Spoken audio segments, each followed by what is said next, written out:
You're listening to EWBSX, the cyber bully, the world's most unhinged right-wing echo chamber. Put your feet up and relax. You're home now.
You may even get tired of winning, and you'll say, please, please, it's too much winning. We can't take it anymore. Mr. President, it's too much. And I'll say, no, it isn't. We have to keep winning. We have to win more. We're going to win more.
Like how you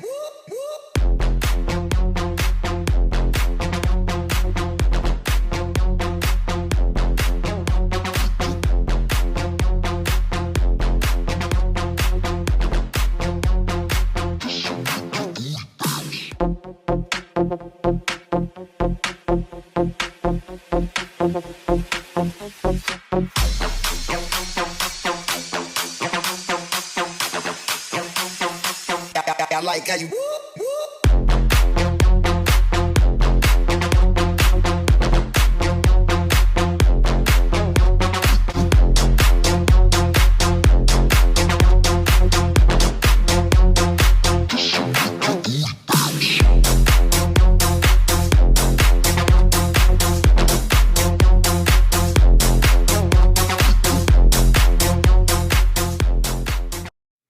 No! The soundboard didn't work. It was so good, too. Oh, it was so good. I have to try to duplicate that. Oh, man. That's what I get for forgetting to plug the iPad in before I went live. Damn it! Oh, we were halfway through the Friday intro song, and I was sitting here going to town, and I was like, oh, I'm killing it. I'm killing it. And then all of a sudden, somebody says, If you hit the soundboard, we can't hear anything. And I was like, no. Oh, it was so good. Oh, man. I wonder if it's in the recording. It's probably in the recording. I could have kept going. I guess if you want to hear what little bit was there, you could probably go listen to the recording later on something other than one of the live streams. So if you go listen on Substack or on the podcast, you might hear it. And in retrospect, I should have kept doing it so that the people listening later could hear it. Well, you guys got the first third or so of it as pretty good in my opinion. Oh, how you guys doing? Happy Friday. I need a startup checklist like a pilot. I basically already have one. There's probably, once I actually have the show ready to go, I have all the tabs and everything, there's probably, I don't know, just shooting from the hip, maybe like 40 individual steps that I have to remember to take each time to get the whole thing to work out just right.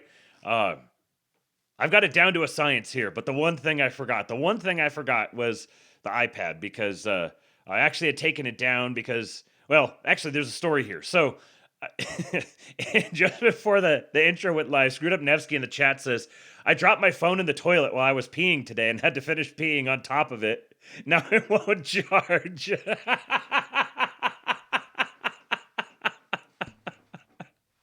Oh my God, Nevsky, brother, I feel for you, man. Oh God.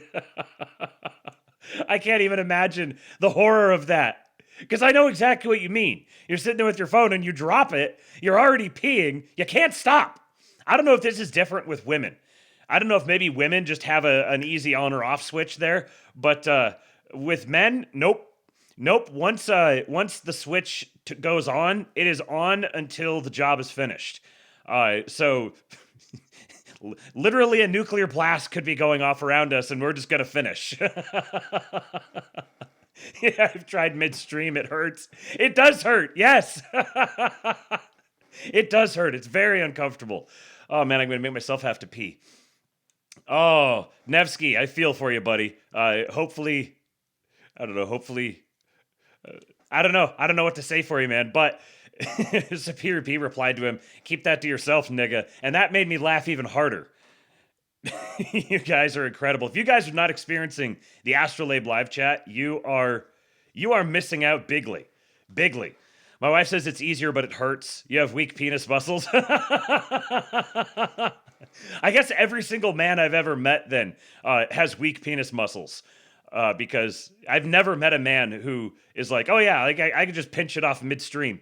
Nah, no biggie. Just stop and redirect. No. I kind of wonder if my son could do it. I wonder if this is something that if you practiced early on, if you'd be able to get better and better at it. But it's just the fact that the muscles just, there's like two directions. There's on and off. There is no in between. There is no moderating. And once it's on, there is no off. It's like a refractory period or something, an inverse refractory period. Anyways, it's a family show, isn't it? Not really. I apologize to those of you who try to play this with your kids. I do apologize. There's times where I think about, oh, maybe I don't want to say or do that because there might be kids watching, and then I'm like, no, there's no fucking way. There's no way that kids are watching this. If your kids are watching this, shout out to your kids. They are patriots. Straight Buster says, I've had to cut it off to fill a second piss jug multiple times. Yes, I have been there. Actually, one of the times I went to the hospital, I was experiencing an ambulance ride through the Canadian mountains, and it's basically like riding in the back of a big delivery vans, riding in the back of like a rattle trap delivery van for like 45 minutes, and I had to pee so bad. Then I got to the hospital, and then they wanted to like do all the intake and like ask me a bunch of questions and get me all hooked up with wires and everything, and I'm like, I'm going to pee all over you. This is going to happen. This has happened. There's no stopping it. You've got about a 30-second countdown and we're done. They finally got me a little, what do you call it? A little like portable bedpan thing, a jug. And I started peeing. I'm laying there in the bed peeing into it. And I'm like, oh. And then it starts to dawn on me. I'm like, wait a second. What if I need two? It was so hard to get the first one. What happens if now I need to like, hey, can I get a second one? And quickly, please? But I wound up taking it exactly to the brim. It was one of those that kind of has like a little bit of like a gooseneck on it, and the whole gooseneck was completely filled. You could only hold it one way, or it was coming open. Anyways, I didn't expect to start off with pee talk today, but do keggies. Yeah, I don't know. Yeah, I don't want to do kegels. I just don't. It feels weird. It feels weird to do kegels. Maybe kegels are good for men. I don't know, but yeah. My wife just tossed it on the floor and tell them that's what they get for being Canadian. Straight Buster says my brother-in-law has a similar story. He got imaging done and his bladder was the size of a softball in the pictures. Yes, that's how it felt. It felt like it was about there.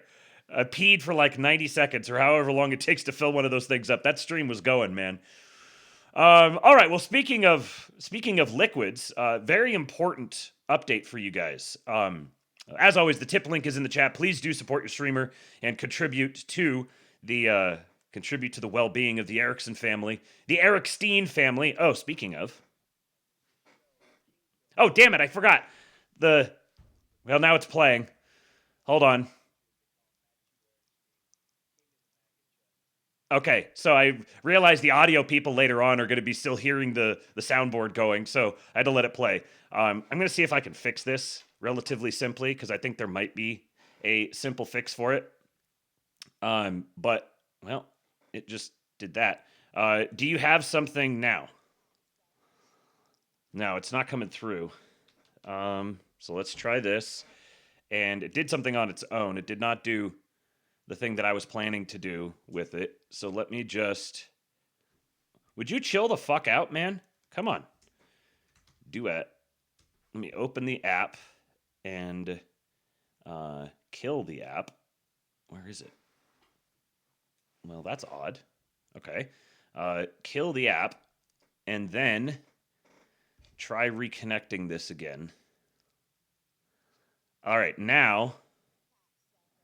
Nope, no soundboard. All right, so no soundboard tonight. Sorry, guys. What was I saying? Oh, yes, the Epstein family. Please do contribute to the tip link. Make that tip link be like the pee jar. Fill that tip link up. Fill that tip link up, just like my pee jar. Tips.kingpill.com. Thank you guys. And please remind me if if you send something and it doesn't come through, give it 5 minutes or so and then just say something and I'll go double check. And then also you can, if you don't want to mess around with the tips link, you can just go straight to Cash App or Venmo at KingPilled on both of those. And if you send something over, then just let me know and I will shout you guys out. I guess I can't give you any soundboard things today, but I will at least read it, whatever you say, and shout you out. Okay. So let us begin with a very important update for you guys. So after last night's lab, many of you were asking how you could mix your very own CHUD jug. Well, thanks to Ian Carroll, the extremely based and handsome patriot in the King Pill Discord, not the gay Nigel Thornberry looking motherfucker, I can reveal to you not just the top secret recipe, but also the magical things that occur when you pour it. He reported he wasn't even listening to anything when he made this video happen. That music just happens when you pour a CHUD jug.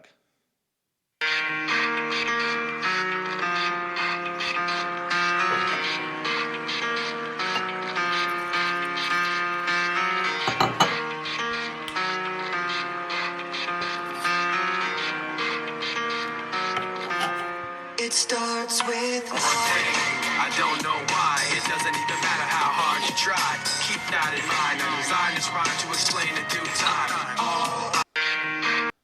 So hopefully you too can now pour your own CHUD jug, as I have done here. I'm gonna see if I can make this last most of the night. We'll see. I've got probably 3 or 4 shots in there. 4 Welcome shots to probably. the Gulag. If Dave you survive, Johnson! you earn your freedom. You know, Dave Johnson is the gayest person to ever walk this green earth. Here is the biggest, gayest man in the world. So gay. So gay. Dave Johnson, thank you, sir. Hey, oh my God! It's all happening!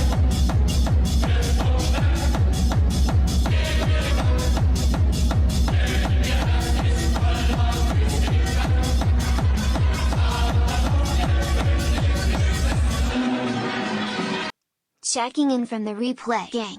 Then logging in at a new job. Got my first paycheck in months. Q plus Patriots in control.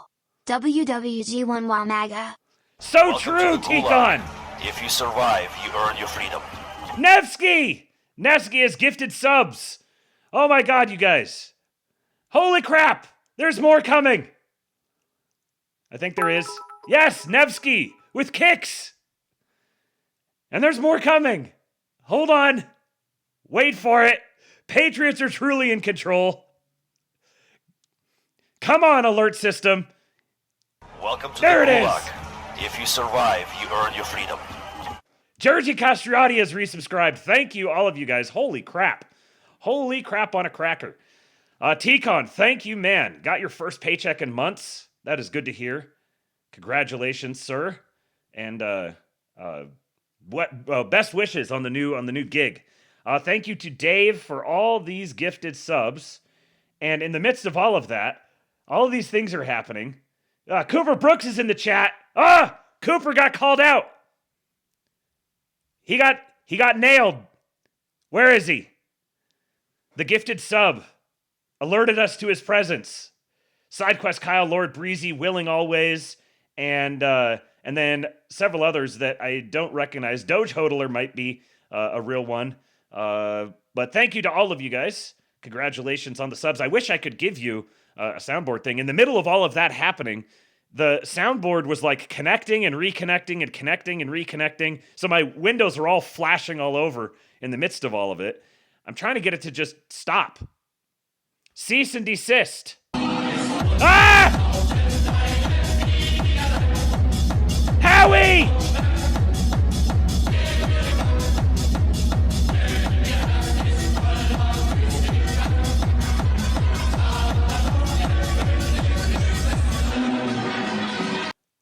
Thank you, Howie Snowden. 1488. Didn't say anything, but Welcome more to is the coming. Gulag. If you survive, you earn your freedom. Tooz McGee with 5 more gifted subs. Man. All right. Thank you to everyone. Spooky Cookies, Count Arctic. Spooky Cookies reminds me of titty sprinkles. Luis Lanza, Howie Snowden with the 1488. Thank you to all of you guys. I appreciate you. I think that I have got the soundboard finally relaxed, settled down. Cease and desist. Hey, hold on. I can't resist. I just realized I just tried something else, and there's the possibility that maybe now it actually could work. I might have the solution. It has to do with when I opened the program on the computer versus when I opened it on the iPad. And then it's this program that they communicate with each other. And if I don't have them opened in the correct order, then it will not work. But now, okay, there it is. So I've opened it on the computer, open it on the iPad, extend. Now I think it's going to work now. I think it's going to work. Oh, of course I said that. Now it says adjusting resolution. And, I've muted something. Hold on. Welcome to the Gulag. If you survive, you earn your freedom. Thank you, Tyler J, with the 5 gifted subs as well. You guys are killing it tonight. Thank you so much. I don't recognize a bunch of those names either. Casey Lynn, maybe that's a real one. Jord, oh, that was Tooz McGee. Tutti Backup. Oh, Jesus Christ. Now the frickin' iPad's falling. Everything's happening! I'm just trying to do a show here. Thank you. Thank you, Tyler. Thank you, everyone. Appreciate your contributions. Let's see now if the soundboard is working. Nope, still not. Okay, I am not trying to deal with it anymore.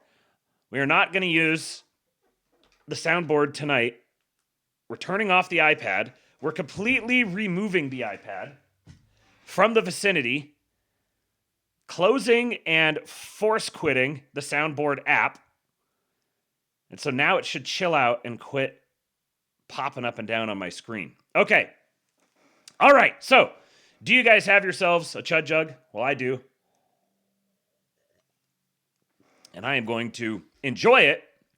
As the next thing, I guess I could I could have played this a little bit ago while I was trying to deal with everything. We played this the other day, and someone posted it again, and I was like, I need to see it again, frankly. This was good enough to see more than once. Severus Snape always.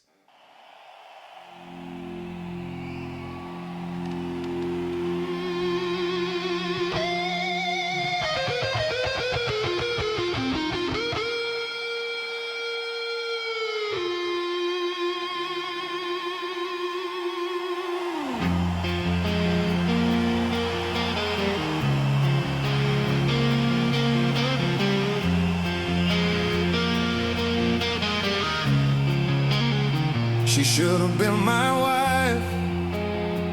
I've loved her all my life. I'll always hate the boy because he has his mother's eyes.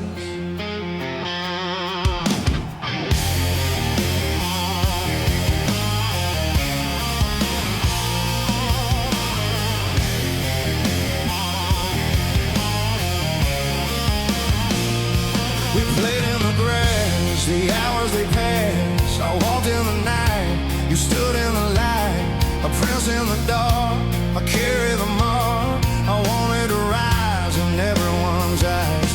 I saw your disgust, our love turned to dust. My words were a knife that ended my life. I live in the past. I just gotta say, I'm gonna pause it a couple times here because I'm gonna upload this to YouTube later on, and there's the possibility that just playing it all the way through made it get it yoinked, so I'll pause a few times. I keep saying how much I am fascinated by and enjoy the whole AI thing. And I kind of have run out of interesting things to say about it, apart from just every single time I see it, it's really freaking cool. I don't get used to it. I don't start being like, oh, whatever. You know, it's just another AI thing. There are AI things that suck, but when they're well done like this, it just leaves me agape every single time at all the different possibilities and the fascinating implications of all of it.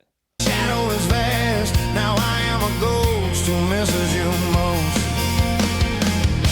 The old man asked me why I fight to keep the boy alive. How does my love survive after all this time? Always, always this spell I cast for you. Always, always the only thing I know is true. I'll guide him through his darkest night. I'll lead him by a silvery light until he wins the fight.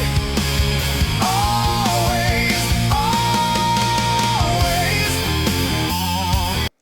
Camo Aquaticus says this AI slop is deeper and more meaningful than 95% of what's being churned out of Hollywood these days. I think that's probably a big part of it. That it's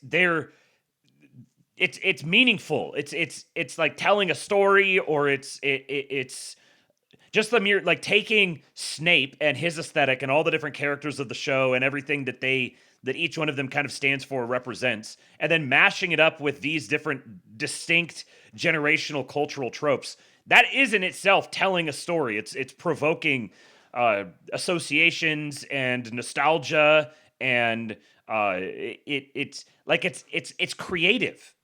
It's just simply creative. You could say in some cases it's good creative, bad creative, whatever, but it's actually creative. It's not just derivative, actual slop. And this may be a theme you guys have picked up on with the show here, that there are things that are considered slop, and then there's the stuff that's supposed to be what matters. This is the important stuff, and then all that stupid slop over there. In most cases, I've found the actual things worthy of studying and looking at and focusing on are the things that are written off as slop. And the stuff that everyone's taking really super seriously, that they think is the most important stuff in the world, is actually really more just the slop. You know, whatever hysterical thing you've gotten from the latest breaking slop account that you think is the most important thing ever. I put Epstein in the title because we're going to talk about some Epstein stuff. I finally relented. I've got some Epstein stuff. I've got some QAnon stuff. I've got some Pizzagate stuff. We're just throwing all the buzzwords in there. I will be offended if I don't get one of the little alerts, little banner things that pops up on the bottom of this YouTube video when I post it there later. I'll be offended if I don't get one of those. I've got QAnon, I've got Pizzagate, I've got Epstein. We're going to talk about Jews. We're going to hit every possible subject imaginable. We're going to find out. We're also just going to straight up play videos off of YouTube. We are testing the boundaries of YouTube today. We're going to see if the YouTube channel is going to remain up after this. But ironically, most people are going to look at this and they're going to say, Epstein, oh! They're going to be like the soy jack that's just like, oh! Over Epstein, and then they're going to be like, oh, QAnon and Pizzagate, whatever. Oh, stupid conspiracy stuff. But the QAnon Pizzagate stuff is way more meaningful than the Epstein stuff, in my opinion. Which isn't to say the Epstein stuff isn't interesting. It's like contextually interesting. It's interesting to the extent that it tells us stuff about the QAnon Pizzagate side of things. Anyways, we'll get to that here eventually. I got some other things for us before we get there.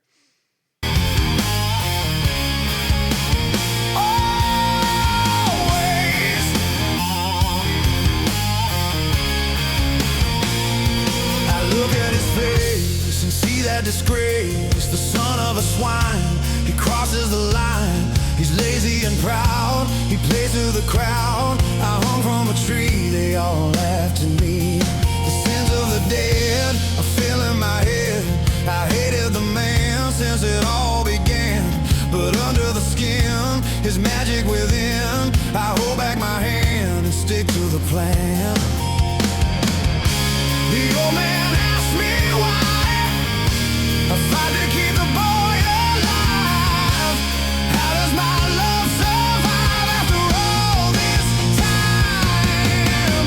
Always, always this spell I cast for you. Always, always the only thing I know is true.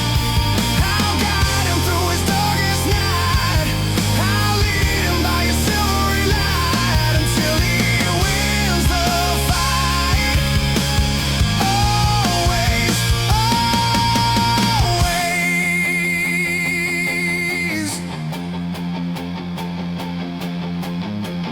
I beg that he spare her in exchange for the sun, but I didn't get there until the killing was done. I walked into that ruined place, saw terror frozen on her face. I held her body on the floor and suddenly knew I was fighting for.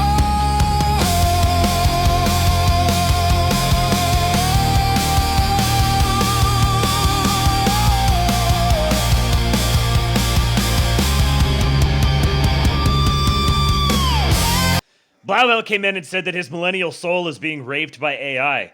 And I gotta say, that's, yes, this is very extremely millennial. This hits so many different millennial tropes all jammed into one package. And it really covers the spectrum, kind of, I think, of all things millennial. You know, most people see millennials and they think like avocado toast, unironic Disney lovers. And that definitely is there, which you've got a lot of overlap there with them and Harry Potter. So Harry Potter is present here, but a lot of the darker undertones, the harsher, edgier undertones like this are also very distinctly millennial.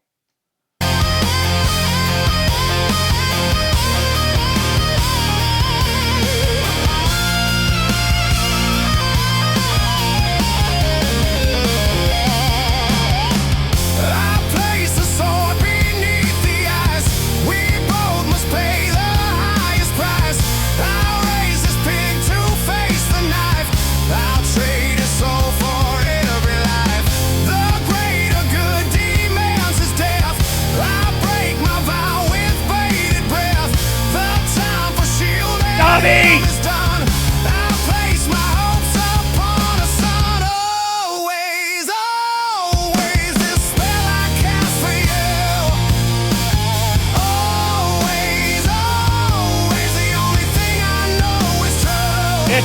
Push!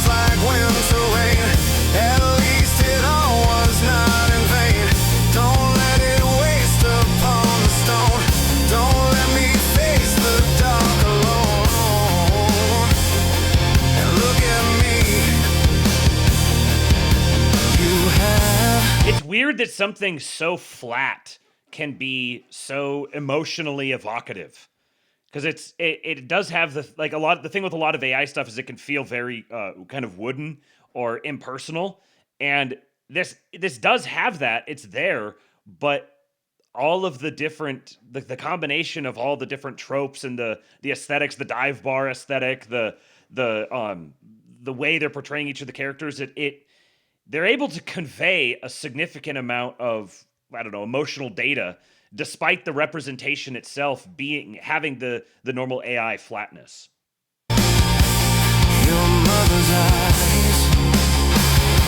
Yeah, Fight Club too. Yep.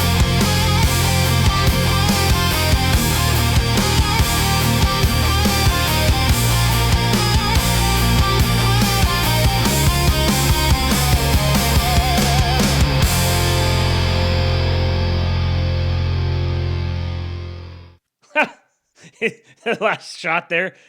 That his rag turned into a mop. He doesn't have a rag. Oh, now he does, and it's a mop. There you go. Just in case you weren't convinced that it's AI, it is. Okay, what are you guys saying over here? It's Damage. Jeremy says, remember Will Smith eating spaghetti was only 3 years ago. Right. We went from Will Smith eating spaghetti to this in 3 years. That's insane. Completely insane. Lord Breezy says it'll be interesting if AI is ever able to create truly original pieces that might bring down the evil music jays. Yeah, I really don't think so. I think that's the thing. That's where AI. That's why I don't think AI is going to. It's going like. I think that the case that is made for Skynet is just wholly uncompelling. It's literally science fiction. There is not going to be a Skynet. What there will be is a mass surveillance state where a whole bunch of data is going to be available publicly, and like in the public space, like way more of society is going to become the so-called the public space, and there are people who are going to use that for good reasons and people who are going to use it for bad reasons. But it'll feel new and fresh and extra threatening to us. But we're also living in a world right now that would have felt intolerably threatening and horrifying to someone not that long ago. So this is sort of this is how human societies move forward. This is an ever-present thing. Right now, we're just like super tuned into it. But I don't believe that AI is ever going to actually attain, sentience or whatever, because that's not. I don't think that's what sentience is.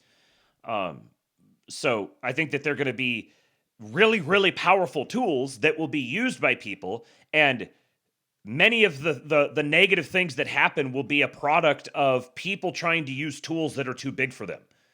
They're going to be like trying to use a chainsaw and not being strong enough to hold onto it, and it goes flailing around everywhere, or it hits a chain or something like that.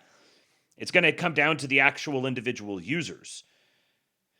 So I think a big part of that is the fact that they cannot create. This is a distinctly human thing, is the ability to create specifically. They can produce things. I think they could even produce novel things, but they're novel arrangements of existing things. They're not truly new creative things. I think that's something that is distinct about being human. Okay, what did I have here? Oh, a little bit of sports ball talk. Gen Z Patriot here says, Boycott the Grammys, boycott the Oscars, boycott the Super Bowl, boycott the NFL and NBA, boycott Netflix, boycott Hollywood movies. These people hate you, they hate your ancestors, and they hate your country. Stop contributing to the bread and circuses.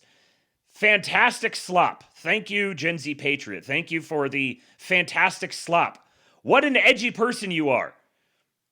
Remove yourself from every aspect of popular society. Hide yourself off in the corner and be resentful and angry and bitter at everyone. Cut yourself off from all of the normies. Yes, that is absolutely the path to power. That is the way that you bring good things into the world. And I'm always going to love Thomas. You know, I think obviously he's got his whole Rabbi Trump thing, and we are not on the same page as far as those things are concerned. But I will always love Thomas. I think he is fundamentally a very good man, and every interaction that I've had with him he's been extremely generous and kind. He says you don't watch pro football because the NFL is awesome and cool, and you love the halftime show and the antics of the regime functionaries control the league. You watch it because the pigskin game transcends the corruption of the league. White men remain the GOAT players, and the more the game is tweaked to crush individual effort, the more the outliers rise to the occasion and shove it up the league's ass. Watch Rollerball from 1975 if you don't get this and require an education in the role of gladiators to the body politic under conditions of hostile occupation. Categorically disdaining football is for lames and she-males. So true, Thomas. I'm going to be repeating this till the end of my days. Categorically disdaining football is for lames and she-males. You don't have to love it, you don't have to follow it closely, but if you are going to categorically disdain it, you are volunteering yourself for the label of lame and she-male.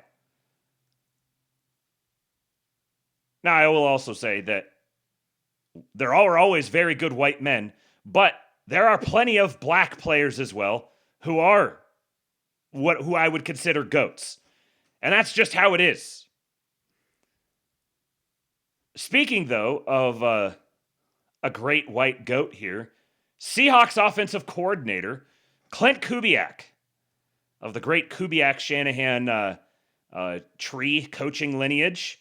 He is officially, unofficially, the going to be the head coach of the Oakland Raiders, Las Vegas Raiders, coming up soon this next season. So shout out to good friend of the show, Buck Johnson. We are gifting him to you, sir. Please handle with care. But this in the build up to the Super Bowl, which if you've been under a rock, the Super Bowl is between the Seahawks and Patriots. So this is definitely going to be on my radar and has been. This is Clint Kubiak, the offensive coordinator for the team this year, being asked about his faith. What's up, guys? We're here with Clint Kubiak at Super Bowl opening night. I want to just start with your faith and the importance of your faith in Jesus in your life. Yeah, this is my favorite question of the night. I'm glad I got to talk to you guys. I've learned from many chaplains that I got to be around different teams that your identity is not in your job. Our identity is in Christ. And when I learned that, and I spent more time in the Word from all the mentors I had in coaching that, helped me get into Bible studies and read the Word every day, it just, it took a really heavy load off. Just knowing that, I'm a child of God, and football is something that I do, but trying to be a good father and be a faithful husband is way more important than any of that. Little birdie told me that there was a gift that went to all the players and coaches, which was a Bible. Why was that important to do that? Yeah, because that's the most important thing. That's I don't know who told you that. They totally are in trouble right now. But well, you got a lot of coaches and players on your team, so I can't out who it was. But no, it's just you're trying to find Christmas gifts for guys every year to show them that you love them, and what better gift than that? I agree. Yeah. Congratulations. All right, thank you. Clint Kubiak is notoriously tight-lipped. He is not a great interviewer. He's very terse, to the point, doesn't talk a lot. It was one of the things people talked about when he was starting to get talked about as a potential head coach candidate. It's like, how well is he going to interview? Because he is very tight-lipped. So that was him perking up. That was him being like, oh yeah, like when he says, this is my favorite question here, the dude has been sitting being relentlessly badgered with questions for 2 weeks. This exact same question over and over and over and over and over and over again, while he's also trying to prepare for the biggest event of his life, the biggest test of his life, and simultaneously preparing to go move to an entirely new city and take over an organization himself. So he's in the middle of all of that, and then he gets this question, and you could see him light up. There are so many guys like this in the NFL. They're all over the place. Very good people, men of faith, men of God, who have dedicated their lives to sports ball. And when you say categorically disdain sports ball because bread and circuses and mud Jews, you're doing that to guys like Clint Kubiak. That is not civilizational behavior. We are civilizationalists here. We love our great national institutions. Total white pill patriot victory is inevitable. If you are prone to black pill, says Marlin Esquire, if you are prone to black pill, it's best for you to log off the internet altogether between now and midterms. The media apparatus is going to be working overtime to discourage you into thinking we aren't demolishing the left. Your faggot brain can't stand on its own. Log off. If you are prone to black pilling, log off. Because, come on. Ah, damn it. Refresh. Total white pill patriot victory is inevitable. And apparently we're going to have to watch it completely zoomed in because I can't zoom out. We can't get zoomed out. Okay, well, apologies for the wildly zoomed in view here.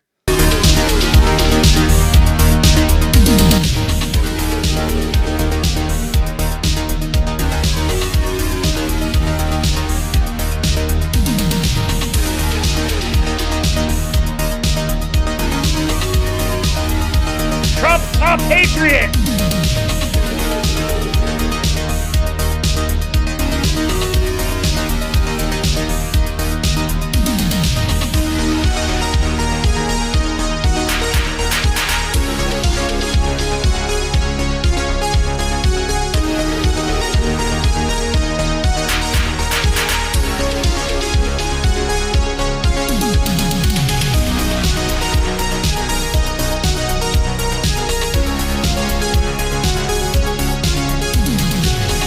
This is what it's like being a patriot in Donald Trump's America.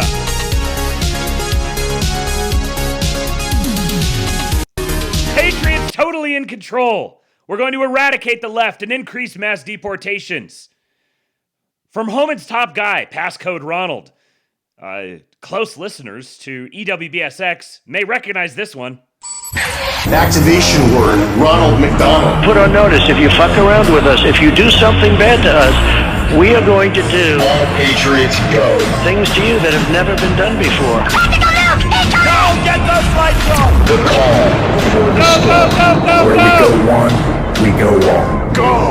Yeah! All numbers are the same. I'm coming to kill you! Slums are real, the homeless and hungry know the truth. Donald Trump, please save me. They have been forgotten. They have nothing. Are you enjoying the show? Refill your popcorn. You'll love this next part. They'll make America great again! Go! I'm Donald Trump, and I approve this message. This is what it's like being a patriot in Donald Trump's America. I hate Arabs. Well, that's fine, because I'm not an Arab. Well, you're all Arabs to me. The blacks, the Jews, those blue tree-hugging queers and Avatar.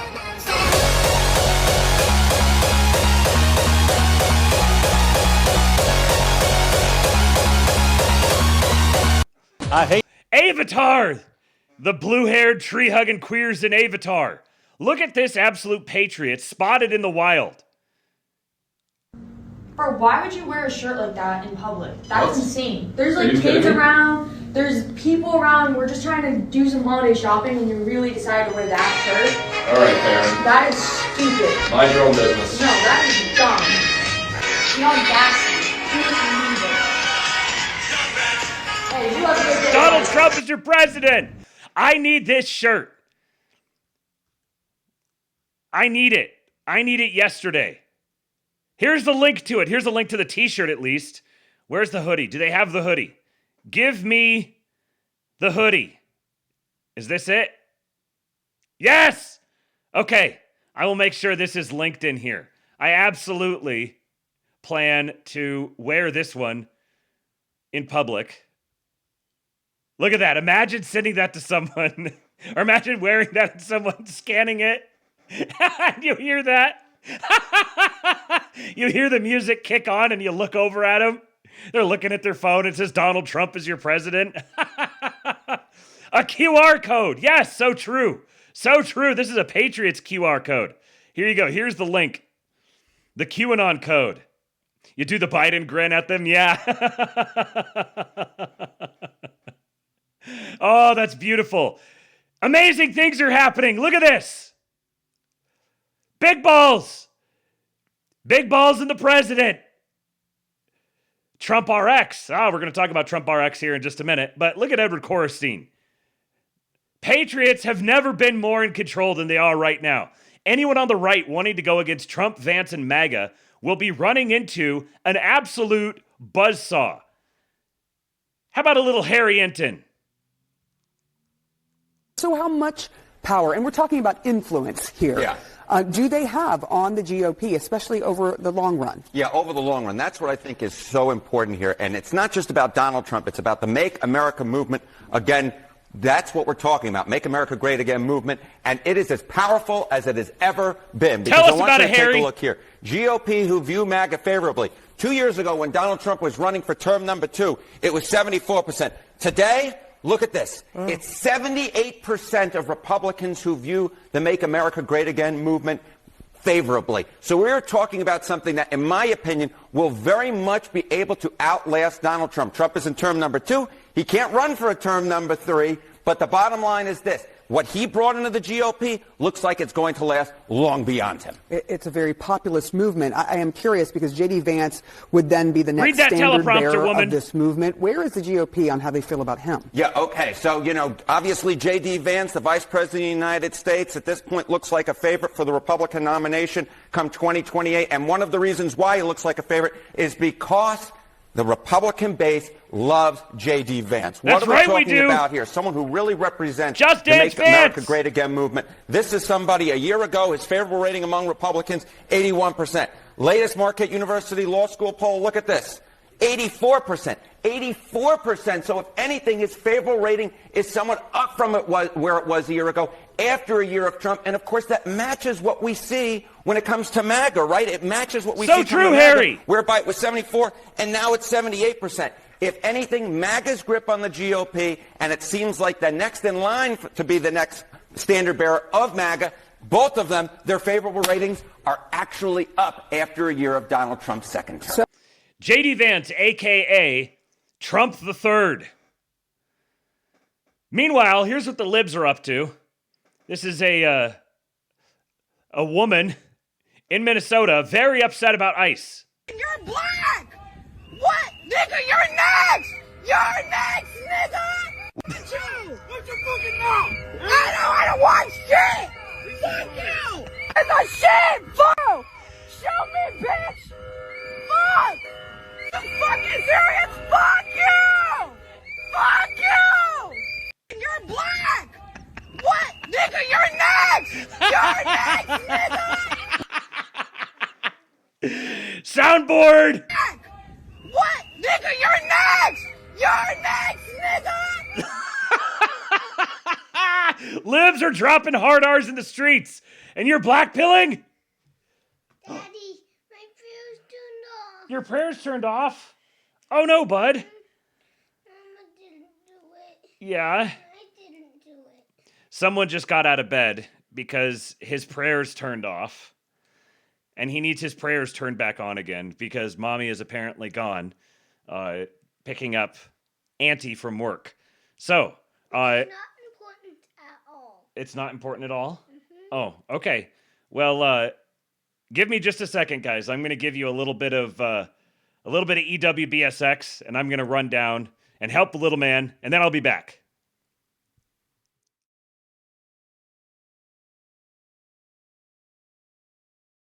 drag humanity down for thousands of years.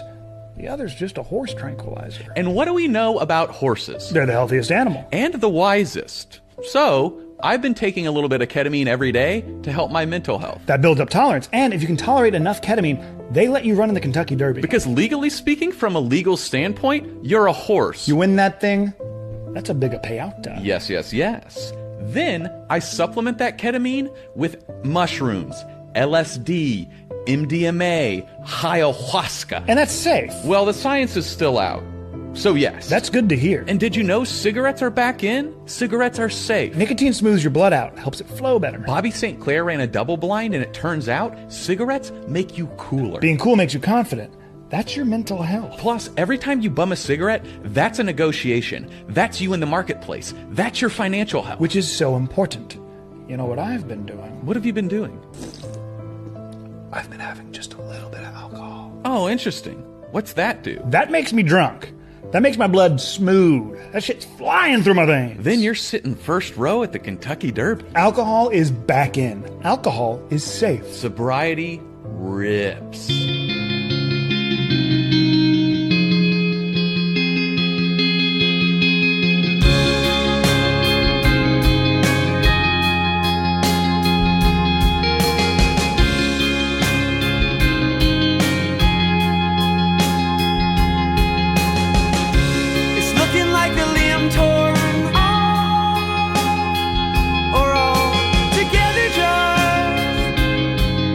Taken apart.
You need to become more desperate. I get a lot of messages from guys who have been broken up by their girlfriend, or like they've lost a job or something, and you know, they're asking for advice, or they're asking if it's too late or if they should quit or give up or something. Quitting and late imply that there's rules to this game that we're playing. It implies that there's a ref who's gonna blow a whistle and come in and like wipe the blood off your face, or that if you're getting your skull beat in against the canvas, some third party's gonna come in and put their hands in front of your face. But nobody's gonna do that. You have to raise your fist in front of your own face. You have to swallow the blood or spit it out and stand up again. And again, that doesn't come until you've reached the absolute bottom. That's where desperation is. That's the end of the Negretto, the catabasis, the death for the resurrection. You need to go all the way down there, because until that point you're gonna have excuses and you're gonna have reasons and you're gonna think that quit is still an option. Until you get to the very bottom, do you realize that there is no such thing as quit? There's only dying.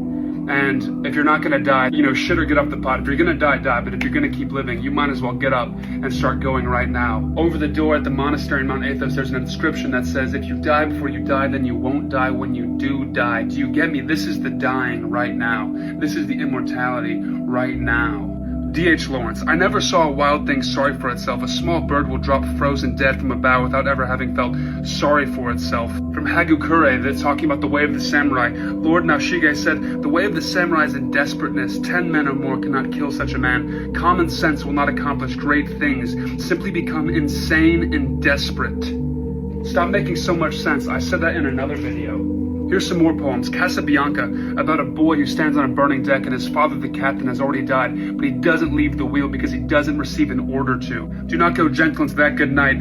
Dylan Thomas, do not go gentle into that good night. Rage, rage against the dying of the light. Invictus, by William Ernest Henley. It matters not how straight the gate, how charged with punishments the scroll. I am the master of my fate. I am the captain of my soul. If, by Rudyard Kipling, if you can make one heap of all your winnings and risk it on one turn of pitch and toss and lose and start again at your beginnings and never breathe a word about your loss, it goes on. If you can fill the unforgiving minute with 60 seconds worth of distance run, yours is the earth and everything that's in it, and, which is more, you'll be a man, my son. And this is the thing about manliness, is that it's fighting until the very death. Like, that's the thing, man. At rock bottom, that's where you find desperation. That's where you find rage. That's where you become insane and you just go stark mad and you fight and you keep fighting.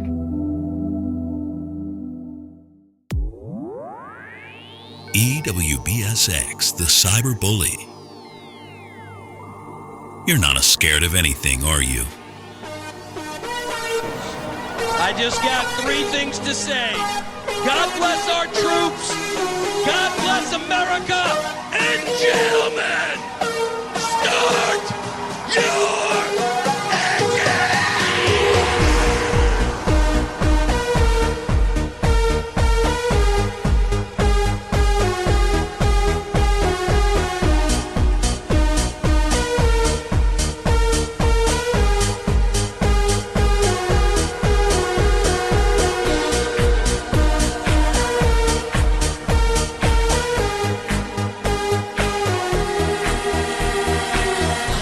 Still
stuck here my whole life. There must be something else out there, waiting, you know, just for us. We could run away,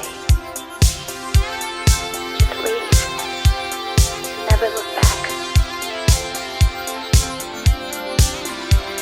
I don't even care where we go, just far away from here. I'll come with you.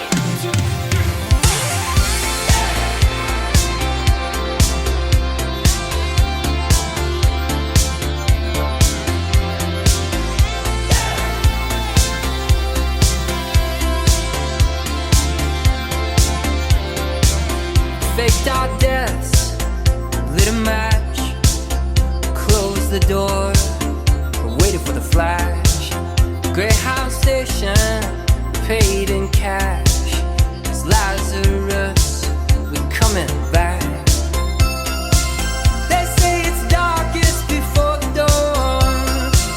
We've been in this town for far too long. They say it's darkest before the dawn. We're moving on, we're moving on, we're moving on. Sunsets, no regrets. First chance, last dance, stuck in the middle. Even bad girls, no good love. You taste so sweet, it hurts a little.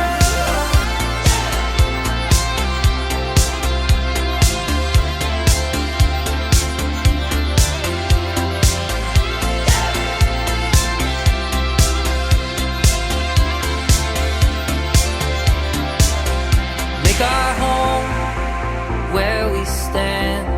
One suitcase and half a plan.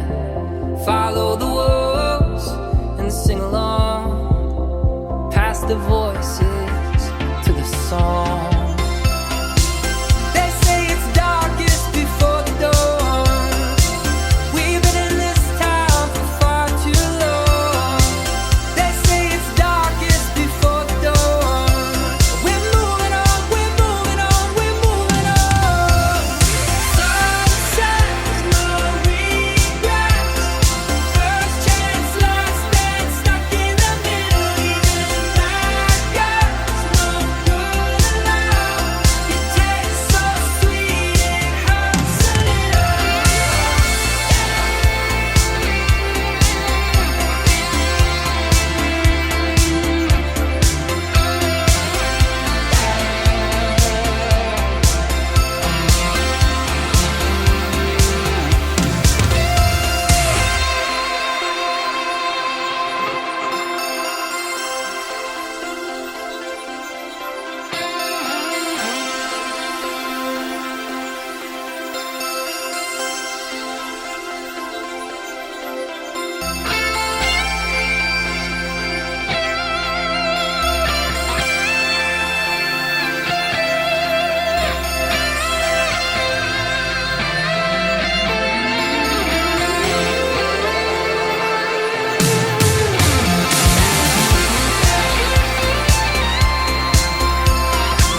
leftist ass like corn on the cob. I'm ready. I will eat your ass.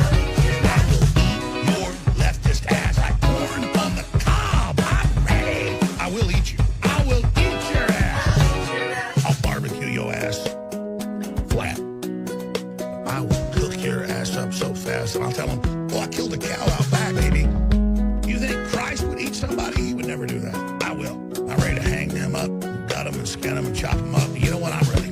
I will eat your leftist ass like corn on the cob. I'm ready. I will eat your ass. I will eat your leftist ass like corn on the cob. I'm ready. I will eat you. I will eat your ass. I will eat your leftist ass like corn on the cob. I'm ready. I will eat your ass. I will eat your leftist ass like corn on the cob. I'm ready. I will eat you. I will eat your ass. That's why I want the globalists to know. I will eat your ass first. I swear to God, if it's the last thing I do, I'm gonna get my hands around your throat.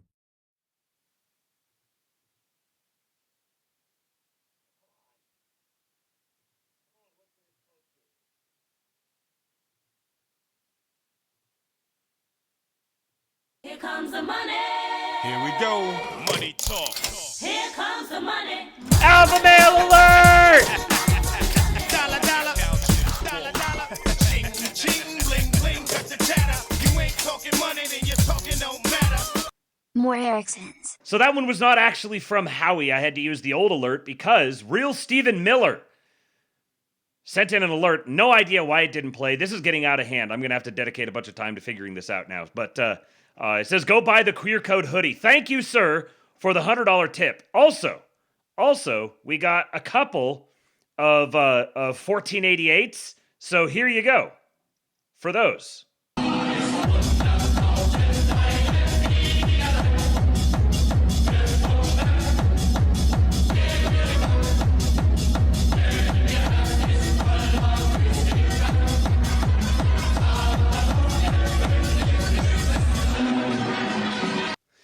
That one was from Kofi supporter and said, for the Ericksteins. Thank you so much, Kofi supporter.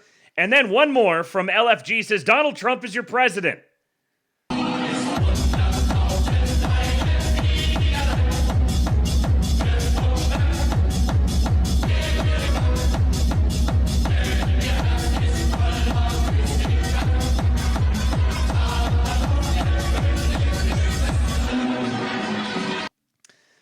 Thank you, friends. Thank you for the contributions to the tip jar, even though they didn't update the salary. Once again, I have no idea why these are not working. Seems to be no rhyme or reason to it, but I'm going to figure out another solution because this is getting out of control. Thank you to all of you guys. Little man, so here's what happened. He has prayers that he listens to. We have my old work phone that we've capped just so we can play it off of Wi-Fi. And he listens to Orthodox prayers while he's going to sleep. And there's a Spotify playlist that I think it's normally supposed to have repeat on it, but it just had shuffle. And so it played through the playlist, but when it got to the end of the playlist, it just stopped. So he came up looking for me to turn it back on again. Once we got back down there, all the lights were on. He had apparently gone around looking everywhere. All the lights were on, and he was insistent that he needed to show me something outside on his climbing structure in the backyard. He has set up, he has strung a bunch of tape and a bunch of yarn around, and it's some sort of weather sensing system that he has. He has a couple of, he took a piece of cardboard and made like a little bunch of rotors on the top of it and put that up on top of his climbing gym so that he can has something to do with measuring the wind speed or something to that effect. So he had something he really wanted to show me. But the first thing he said was, can we go outside? And I said, no, we can't go outside. And then he starts trying to pull the window open to go out the window. And I was like, no, we're not going to. He's like trying to pull the blind and stuff. And I'm like, no, we're not going to do that. Then he started telling me that he had a thing he wanted to show me. He just wanted to open the window and look out and see it. And if he'd led with that, then I might have said, okay, we can do that real quick, and then we need to get back in bed. But then he just started completely melting down. And his favorite move when he's mad about something is to grab a handful of my beard and just try to hang on it. So it turned into quite a negotiation back and forth down there. He's not a kid that you could just like trick or try to, just kind of like say, yeah, well, we could do that another time. And he'll be like, oh, okay. No, he wants it now. He is going to negotiate with you and not give up on anything.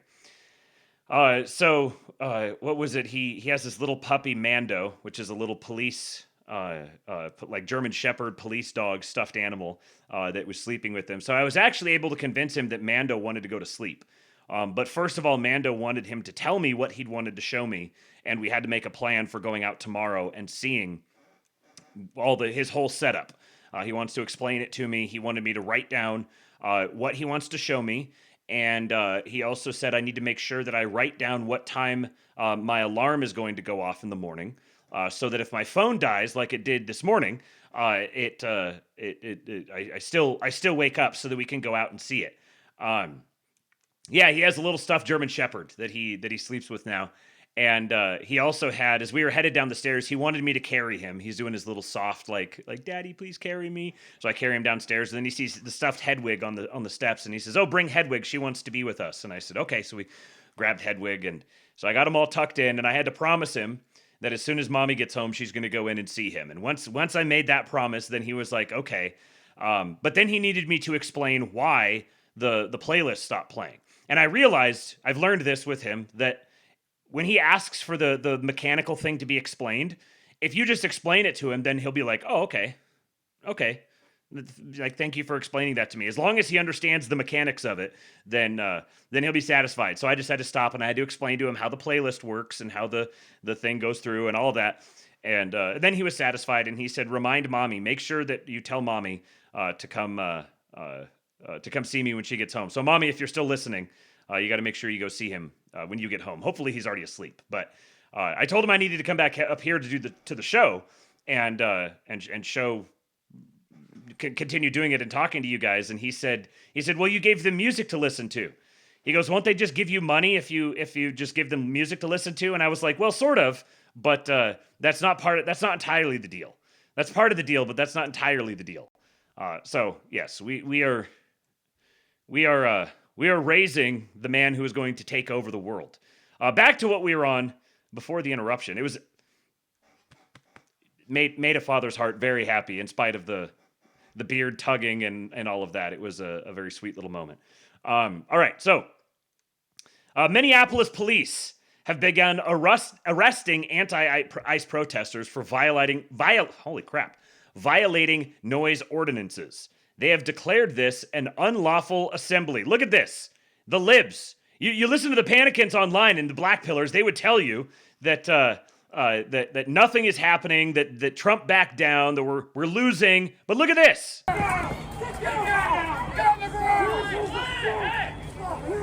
You're under arrest. For what? For being a peaceful protester? You're defending Nazis. You guys are all under arrest. All under arrest. Sit down. You guys are under arrest. Wait. You guys are under arrest. Every single one of you is under arrest. Sit your ass down. Get over here. This is what's happening to the libs in Minnesota right now. And it's being done by the local the Minneapolis Police Department.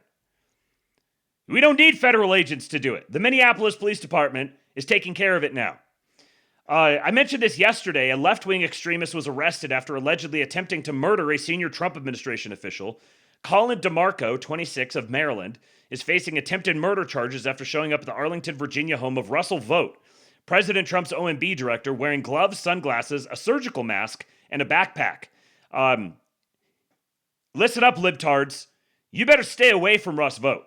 You better stay away from our OMB director.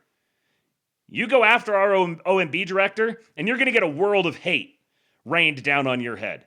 Police say DeMarco wrote a manifesto outlining a planned killing of Vogt, a weapons stash, body disposal instructions, advice to always wear rubber gloves, and how to make an airtight alibi.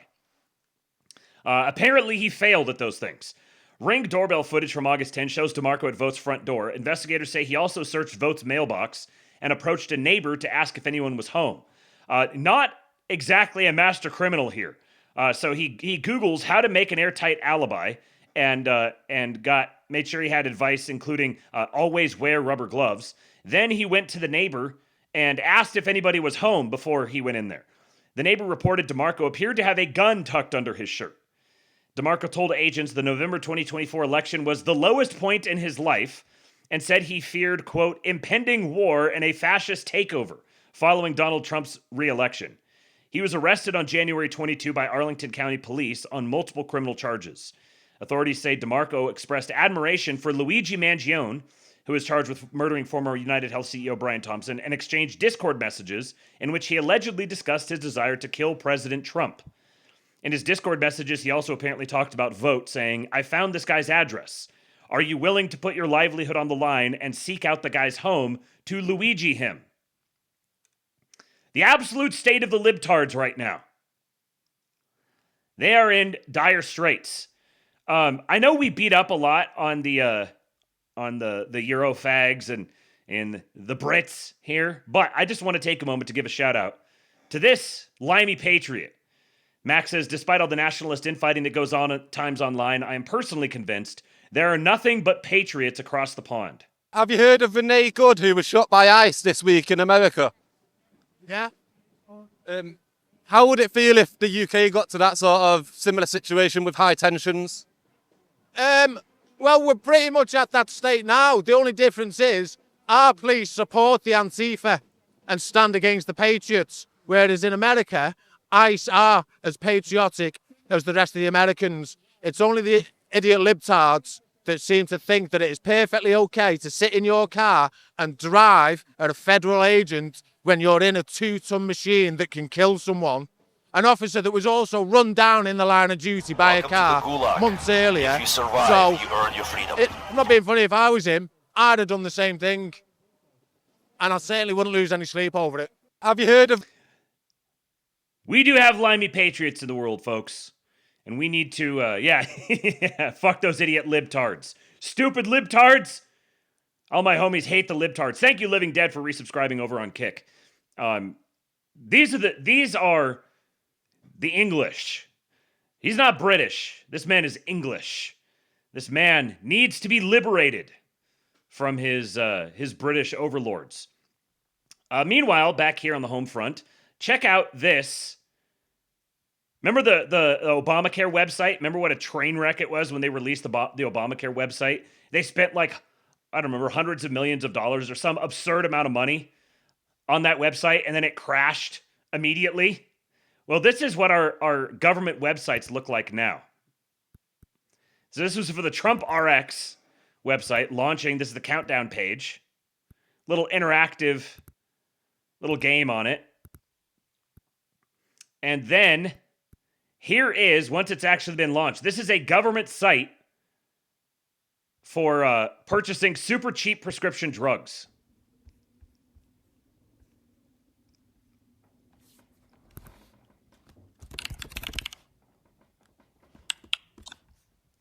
Hang on, go back here.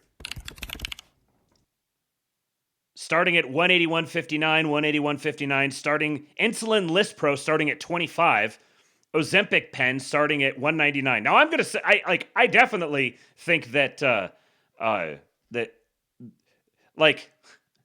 it's not. There's definitely an overemphasis on pharmaceuticals. But there's also going to be pharmaceuticals, and it's much better that the pharmaceuticals be very, very cheap than that they be very, very expensive, in my opinion, because people are going to be taking them. We don't need them being bankrupted. They're going to take them either way. It's not like they're just going to not take them when they're really expensive, because they keep taking them when they're really expensive. Making them cheap isn't going to make people take more of them. It doesn't work that way. So, yes, obviously, we should not be cramming down pharmaceuticals, but also pharmaceuticals have a place, and they're egregiously overpriced. And all of that overpricing funds extraordinary evils. But look at this. This is a government website.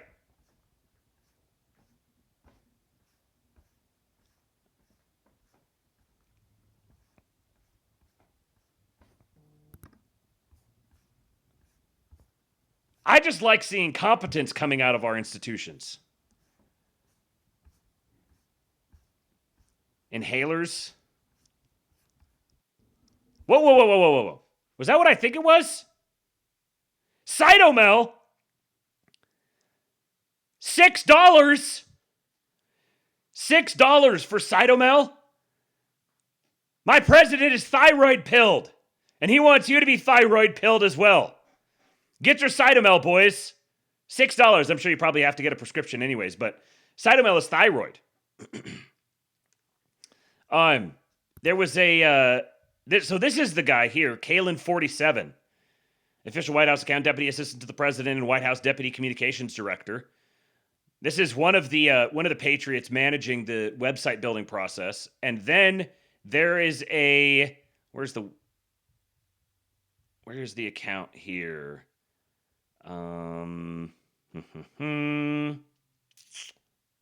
Maybe it was in the other tweet.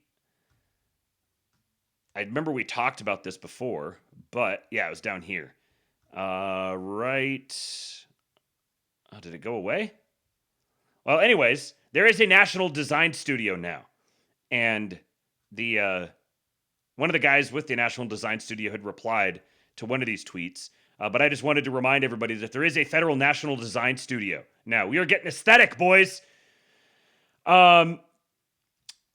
President Trump has notified New York and New Jersey that he will agree to release the $16 billion in federal funds for the Gateway Tunnel project on one condition.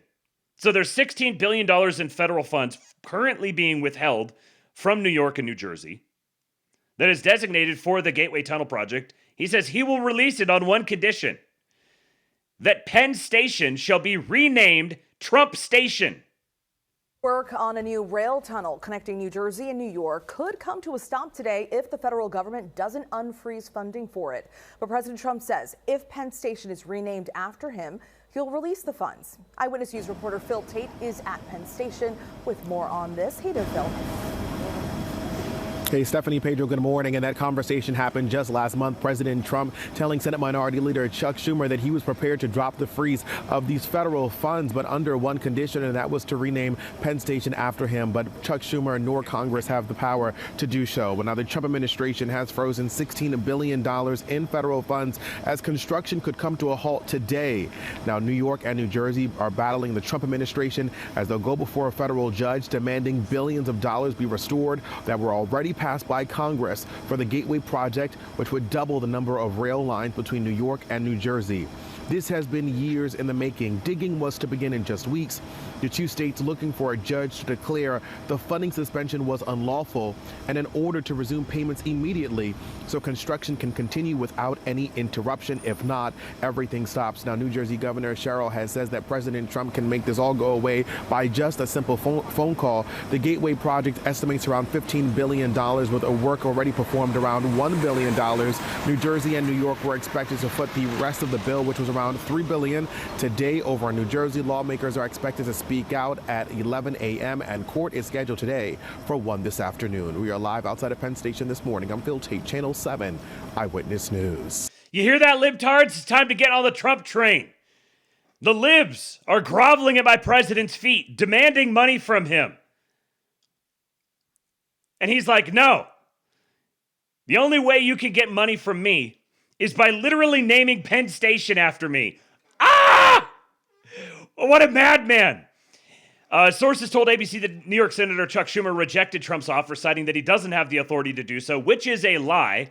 Amtrak owns Penn Station and is a government entity. U.S. Congress has full authority to pass a law renaming Penn Station to Trump Station or any version thereof. This is, in fact, a genius power play move because it forces the Democrats running New York and New Jersey to expose themselves as the weak and petty leaders that they are. Are they willing to let 1,000 workers out of work because they don't like President Trump? If so, the best interest of the tri-state area is not at the top of their priority list. It makes you wonder, what is? Let's build a Gateway Tunnel project for New York, New Jersey that is cost-effective, efficient, and beautiful so we can all safely commute to the new Trump Station.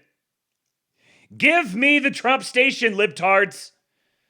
You can get all the money you want as long as you're going to call it Trump Station. My president is going to run a train on you unless you call it Trump Station. My president is going to make the trains run on time. Here's some more good news. From Craig Fuller at Freight Alley, trucking spot rates are up 61 cents a mile since last May. The fact that this is happening in early February is remarkable, typically one of the slowest times of the year.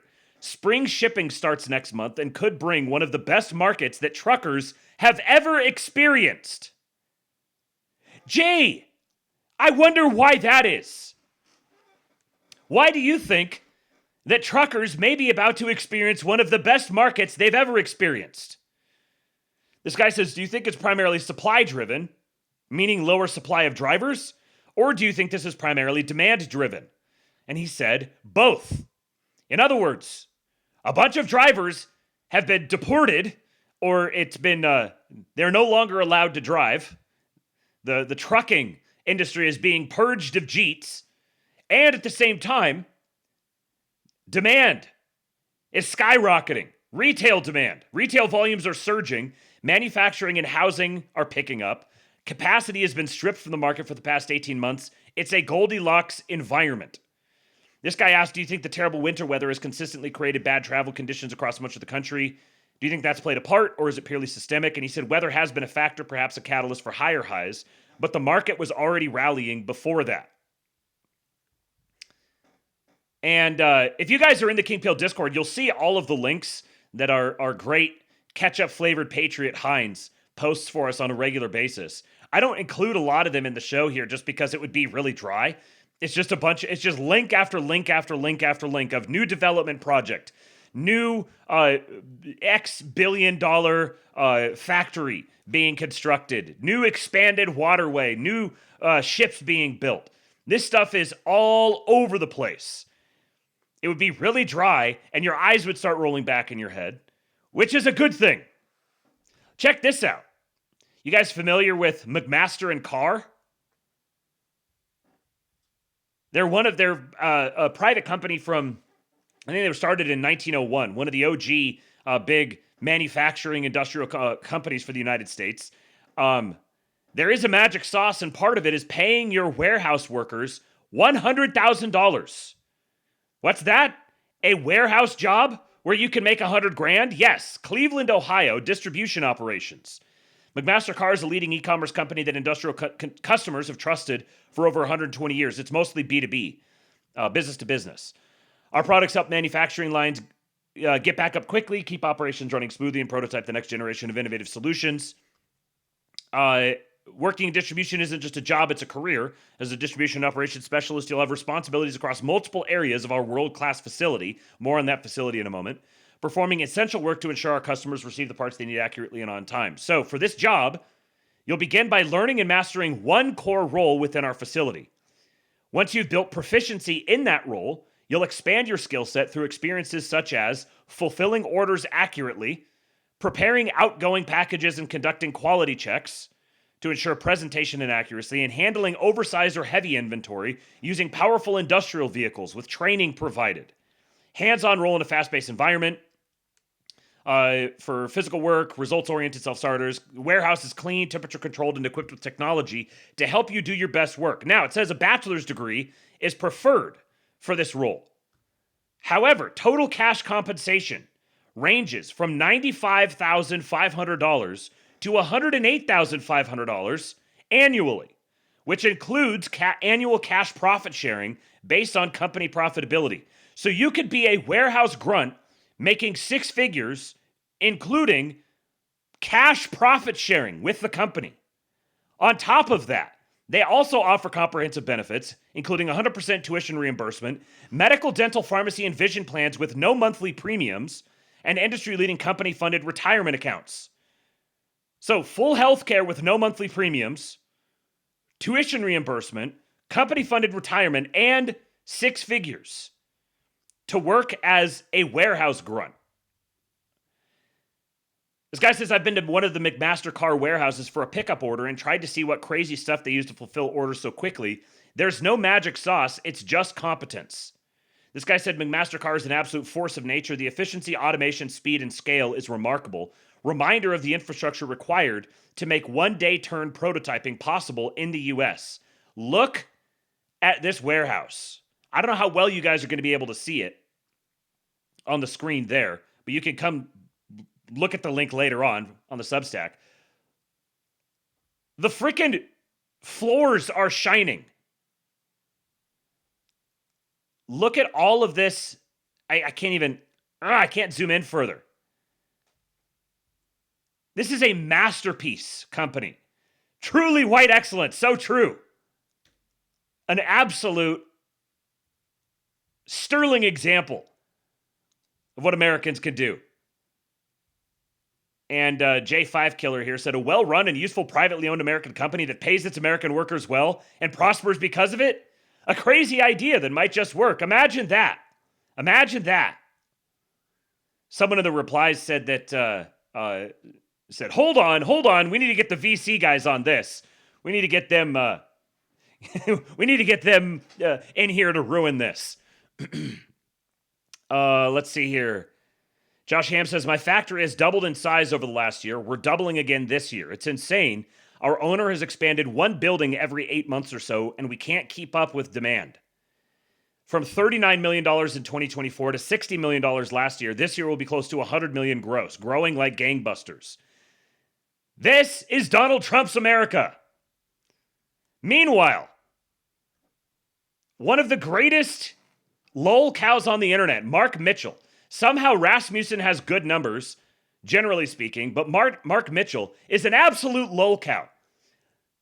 He says, so weird that the White House doesn't know how to fix this when I get DMs like this all day. Are they listening? Here's the DM. See, Mark Mitchell, he's just a passive voice of the people. Oh, people are sending me DMs. Look, Mr. President. Look. And on submission for you. I'm 48 this year, my wife 50. I've lived through the dot-com crash, the 2008 crash, and had my own personal crash in 2014 thanks to Obamacare and meaningful use, losing my life savings each time. Never a lot. I've been underemployed for a decade now. White guy, IT, autistic, not management material. I voted for Trump 5 times, including primaries. I'm sick of it. I'm done. Listen to this.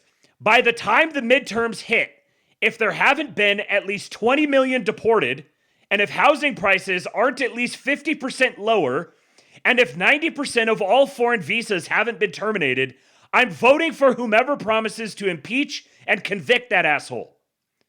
Same if there hasn't been a single arrest and Pam Bondi is still AG and Patel still over the FBI. I find it hard to believe this is even real. I absolutely think that Mark Mitchell is credulous enough to think that this is a real message from a real person. Imagine thinking that the way Trump needs to manage this situation is crashing the housing market by 50%.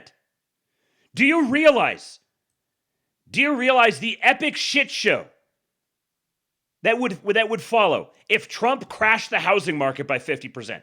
Trump wouldn't even be capable. There's not a single thing Trump could do that could crash the market by 50%. He would be thrown out on his ass by a unanimous vote from Congress before you could blink. He doesn't even have the tools at his disposal to crash the housing market by 50%. Nor should he if he did. People who think this way don't need to have their voice heard. People who think this way need to have their internet access revoked, and they need to be given a shovel. 20 million people deported by the midterms. In 9 months, we need to deport 20 million people. I can tell someone who says something like that hasn't even begun to think about what deporting 20 million people would require. If we were going to deport 20 million people, we would need to shut down every other major industry in the country. To deport 20 million people in the next 9 months, you would need to hire probably at least 50 million people just for deportations. You can't run a country like this. This is pathological absurdity. Remember when he said, "You don't know how to win"? Yes, someone like Mark Mitchell does not know how to win. And he should have his platform revoked from him. Nobody needs to hear what Mark Mitchell has to say. Fucking crank out the polls and shut the fuck up. Your voice doesn't matter. It's attached to one of the dumbest brains I've ever encountered. Your voice is a net negative, Mark Mitchell. Keep it to yourself. You're a poll bro. Do the fucking polls. Let the people who are capable of it actually interpret and understand the polls. Because clearly you're not. 20 million deportations by November or it's over. And he better crash the real estate market. Honestly, one of the worst things that the Trump administration has done was invite Mark Mitchell into the White House and give him an audience. The man is redefining lolcow. Don't give him an audience. Don't listen to anything he has to say. He'd be more productive coloring pictures with crayons and taping them up on his wall. Now, I've got a couple of Zero Hedge articles that I mentioned to you guys yesterday that I'm going to read through here because this will kind of be a good way to illustrate some of this stuff that I've been talking about. So Zero Hedge posts this article. It's time to accept that Civil War 2.0 has already started. Let me share. So this was authored by Brandon Smith via altmarket.us. It's time to accept that Civil War 2.0 has already started. In July of 1917, as the fires of World War I raged across Europe, the Russian city of Petrograd was facing its own special turmoil in the form of a large-scale Bolshevik insurgency. Up to 500,000 protesters, agitators, and provocateurs had entered the city from across the country, many of them armed. They took over large swaths of the metropolis, hijacked private vehicles, and confiscated private buildings. Hello. That was not intended. Hold on. I'm trying to make the text just a little bit bigger here. Well, I guess this is my only option. Yeah, I guess that's better. Some Soviet leaders, including Vladimir Lenin, called the event premature and did not publicly endorse it, which may have been a calculated attempt to avoid direct blowback. The official historical explanation is that the insurrection had taken on a life of its own, but the stage had been set and the communist agitators got exactly what they wanted and what their strategy demanded: human sacrifice. Clashes with government authorities led to hundreds of protester deaths and a handful of police casualties.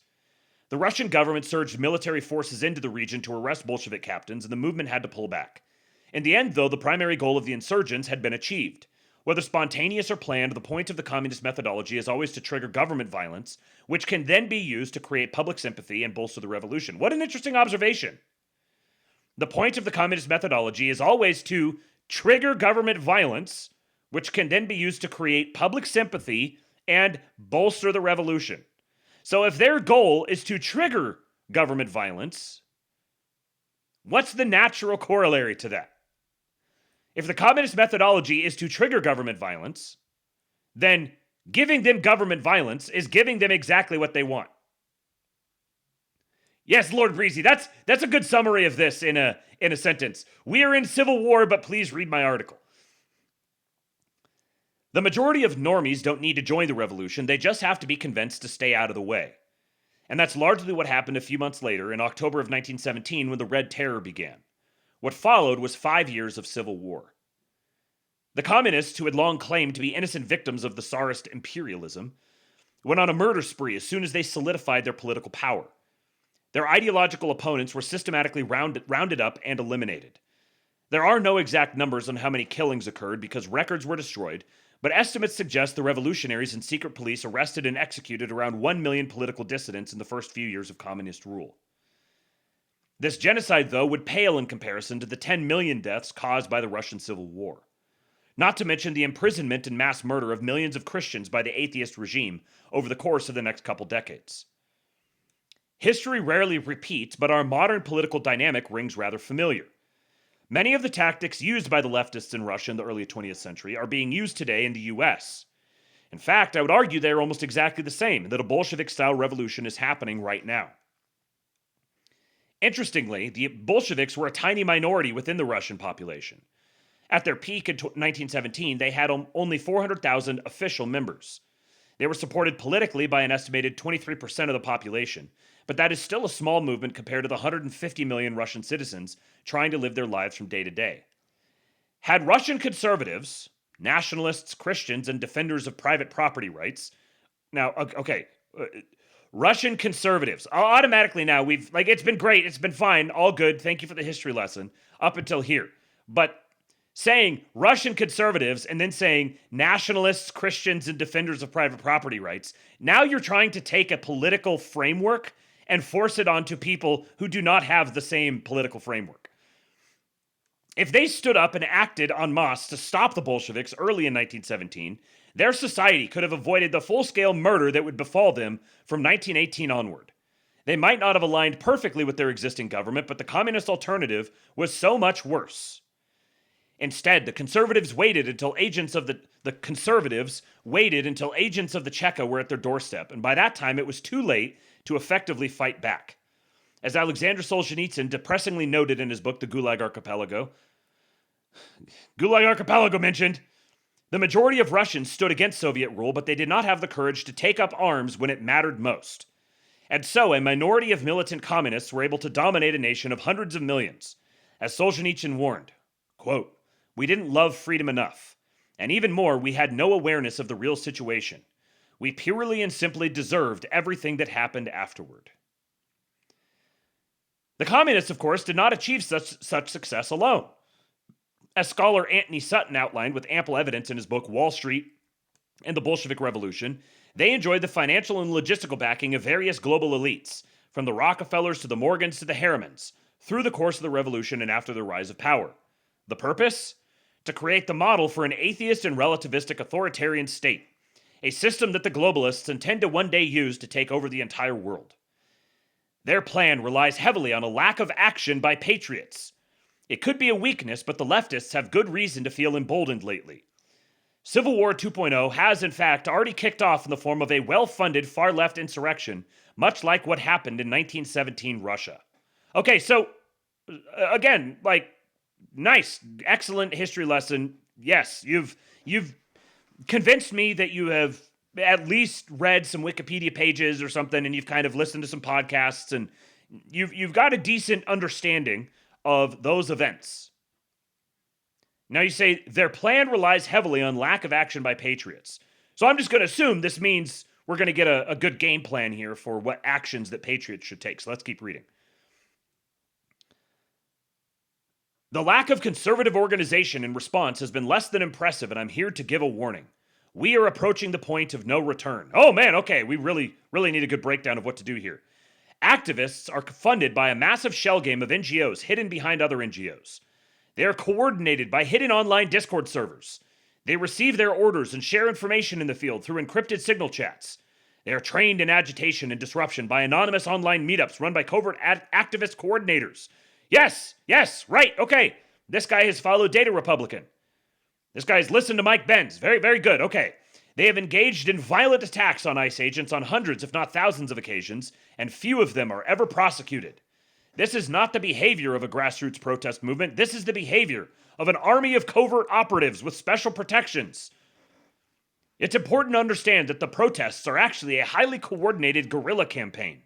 These are not sincere citizens exercising their civil rights. For now, their stated motivation is to stop deportations of illegal migrants, but this is just an excuse for their insurgency.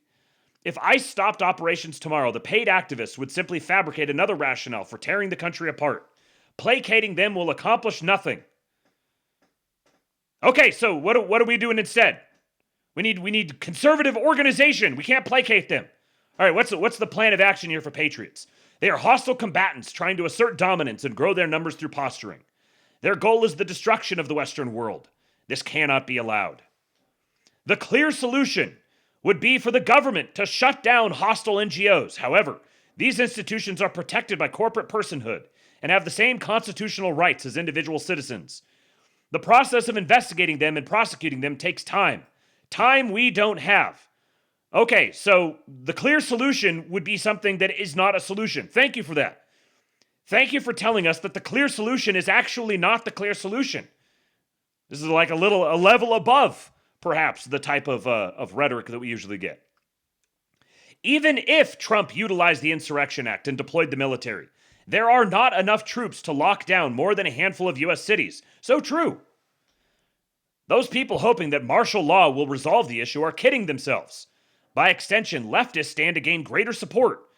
Martial law would represent proof to the rest of the world that the administration is indeed fascist. The course of the war will not depend on government intervention, so don't hold your breath waiting for effective enforcement. I mean, he's already defined that there's no such thing as effective enforcement where this is concerned. He's defined it away. He said it's not even possible. It's not even a solution whatsoever. So, there's no difference between effective enforcement and enforcement here. This is just an extra word thrown in here. I think just kind of belying his own tendency toward doom. The reality is most activist arrests end with them right back out on the street anyway. Their support apparatus has to be permanently removed, or they have to be permanently removed from the equation. Everything will be decided by regular conservatives. If they organize in large numbers, if they create a funding apparatus to move people and supplies around the country quickly, and if they form proper leadership and training guidelines, then there might be a chance for peace simply by presenting a formidable deterrent. If not, at least the means to put down the insurgency will be available. If conservatives stay at home and refuse to protect any piece of territory beyond their front gate, they will lose everything. It's inevitable. The side that wants to win will always have an edge over the side that just wants to be left alone. Protests will continue to spread to other cities using the same model we have seen recently in Minneapolis. NGOs will try to provoke more activist deaths at the hands of federal agents. The more the activists go unchecked by the general public, the more emboldened they will become, and the more their numbers will grow in the assumption that they are the majority. In the event that the protests are stalled, but the organizations are not crushed, activists will revert to assassinations and weather underground-style terror attacks until they demoralize the populace and gather strength again. The bottom line, if the political left is not made to truly fear consequences, they will not stop until they get their own red terror purge. What does this mean? What does all of this mean? The closest thing we've gotten to any sort of practical path forward is organize in large groups, create a funding apparatus to move people and supplies around the country quickly. Okay.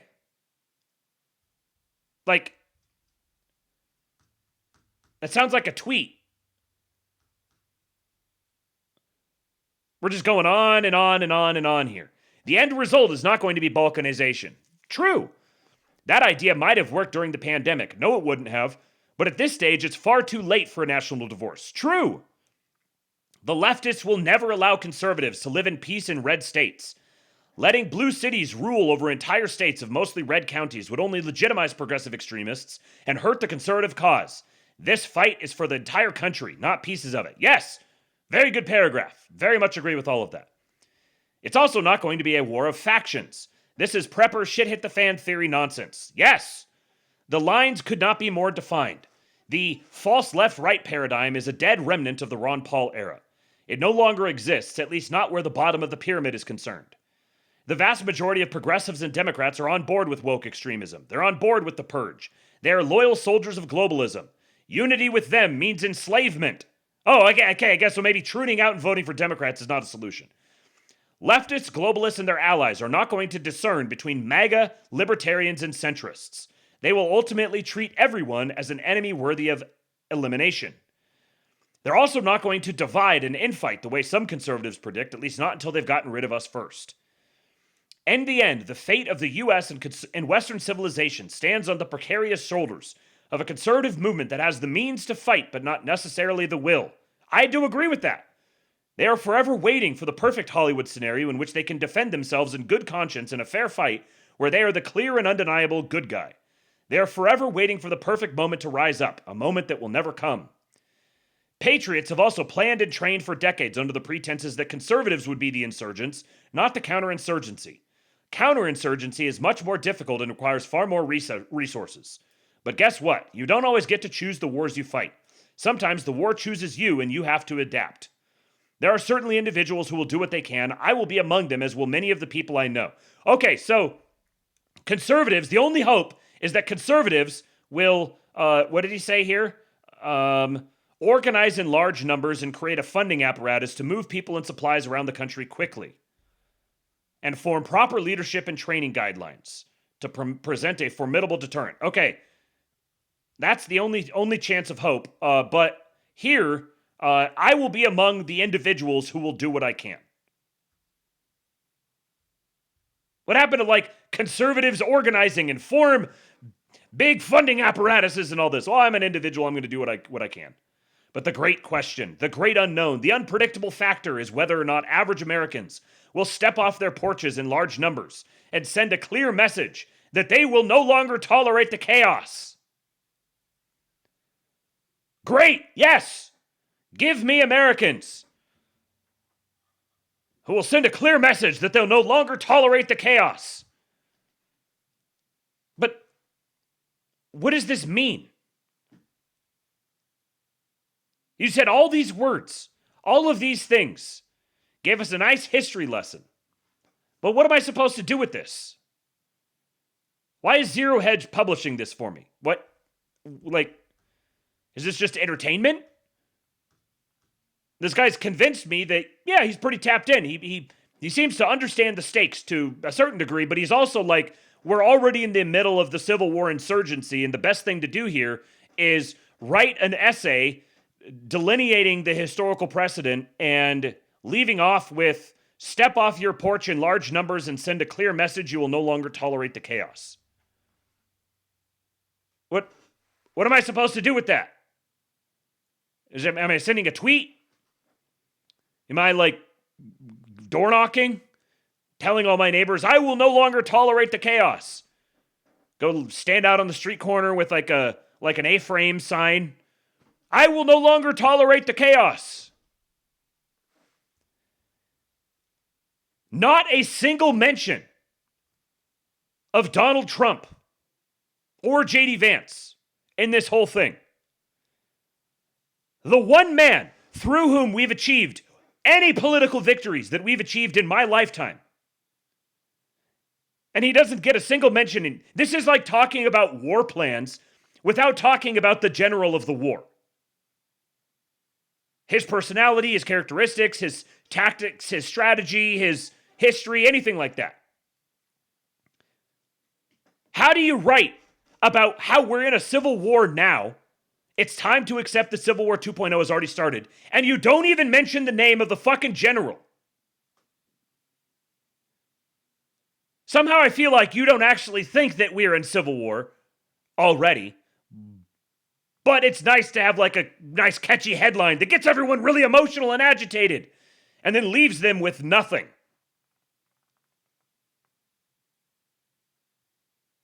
I can't take this anywhere.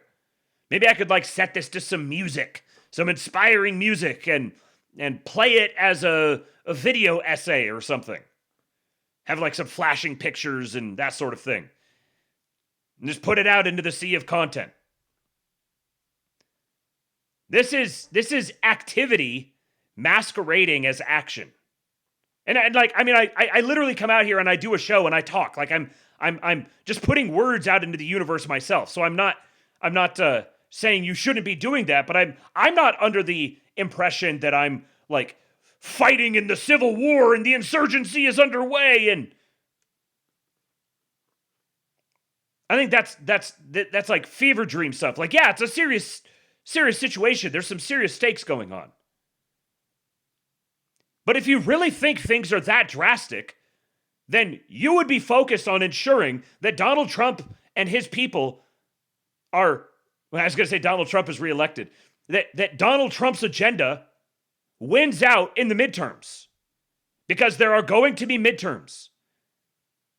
And there's going to be a substantial difference in how things move forward over the next 2 years based on the outcomes of the midterms. If Democrats have a big blue wave in the midterms, how do you think Civil War 2.0 is going to progress?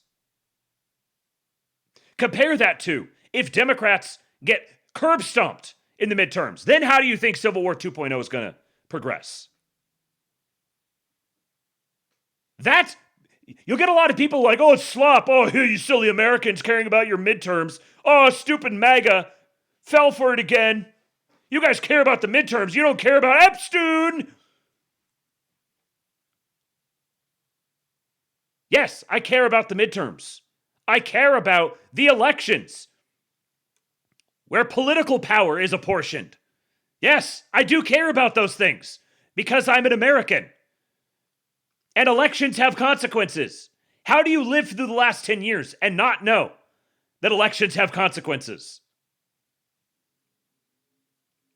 Again, nice, well-written article. Very good. But I picked it out because it's a great example of a lot of this. Just, this is slop. This is slop. If you truly believed what you're writing, you would not be writing articles to be picked up by Zero Hedge that have an ambiguous call to action. No, if you actually thought we're in a civil war, you would be like, here's the exact things I'm doing to organize and prepare, and here's my call to action. Come join me or my people or go to this place, get involved with this, call this person. That's what you would be doing if you thought you were actually organizing for civil war. The people who are actually organizing for civil war are not posting about it. They're not doing big, long, melodramatic write-ups about how existential this moment is and how we're going to have to march on the libtards. Amass in great big armies and march across the land like it's fucking 1840.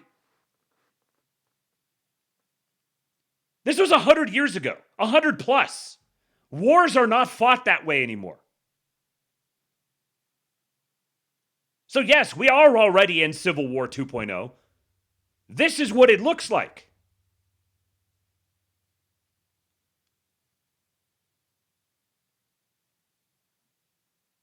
This isn't how you fight Civil War 2.0. This is just like standing on the sidelines saying, hey, something's about to come down the line. That something's already here, bro.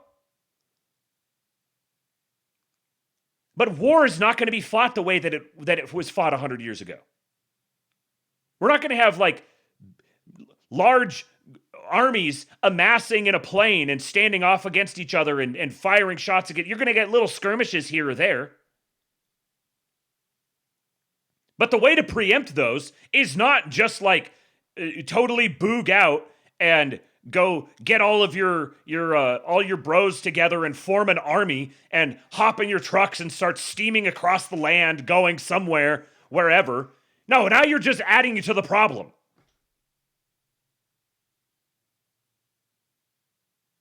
If you believe we are in Civil War 2.0, as I do, you are going to throw your support, your undying loyalty behind Donald Trump and do everything you possibly can to ensure that he consolidates political power further around himself. That is part of how Civil War 2.0 is fought. There is no prevent violence from happening. There's going to be violence. But it's not going to be the violence of the Bolshevik Revolution. Because the Bolshevik Revolution happened in Russia in the early 1900s. We do not live in Russia in the early 1900s. We don't live in Germany in the 1930s. We don't live in America in the 1930s. We live in America in 2026. The world has moved along. Yes, it rhymes, but thinking that because this is how the Bolshevik Revolution played out, that's how it's going to play out now, is mistaking the map for the territory. Yes, they are Bolsheviks. In a rhetorical sense. They're spiritually akin to Bolsheviks, but they're also not early 1900s Russian Bolsheviks. They're mid-2020s American Bolsheviks.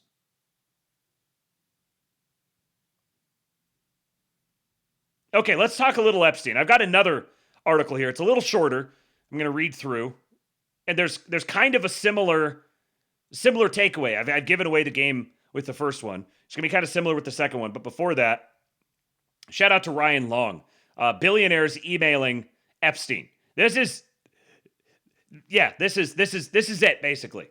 Dearest Jeffrey Epstein, I had a really wonderful time f***ing prostitutes with you yesterday while my wife and kids believed I was meeting you about investments. I came on that Spanish hooker at exactly 2:15 a.m. in the south corridor of the mansion, and I've attached a photograph of me giving a thumbs up next to the load, holding that day's paper, and a large poster board detailing every member in attendance, which, as you know, included Reid Hoffman, Mark Andreessen, Bill Gates, the Koch brothers, Peter Attia, and the entire Rothschild family, all married and cheating as well. After urinating on the hookers, I collected the pee samples, had my assistant send them to the lab, and have attached a pie chart matching the urine in each area of the house to the corresponding billionaire, as well as a pie graph detailing which billionaire fornicated with which prostitute for how long and in which wing of the mansion. Introductions to other billionaires for more prostitutes and peeing coming shortly. Please let me know when I can meet Woody Allen. Dear...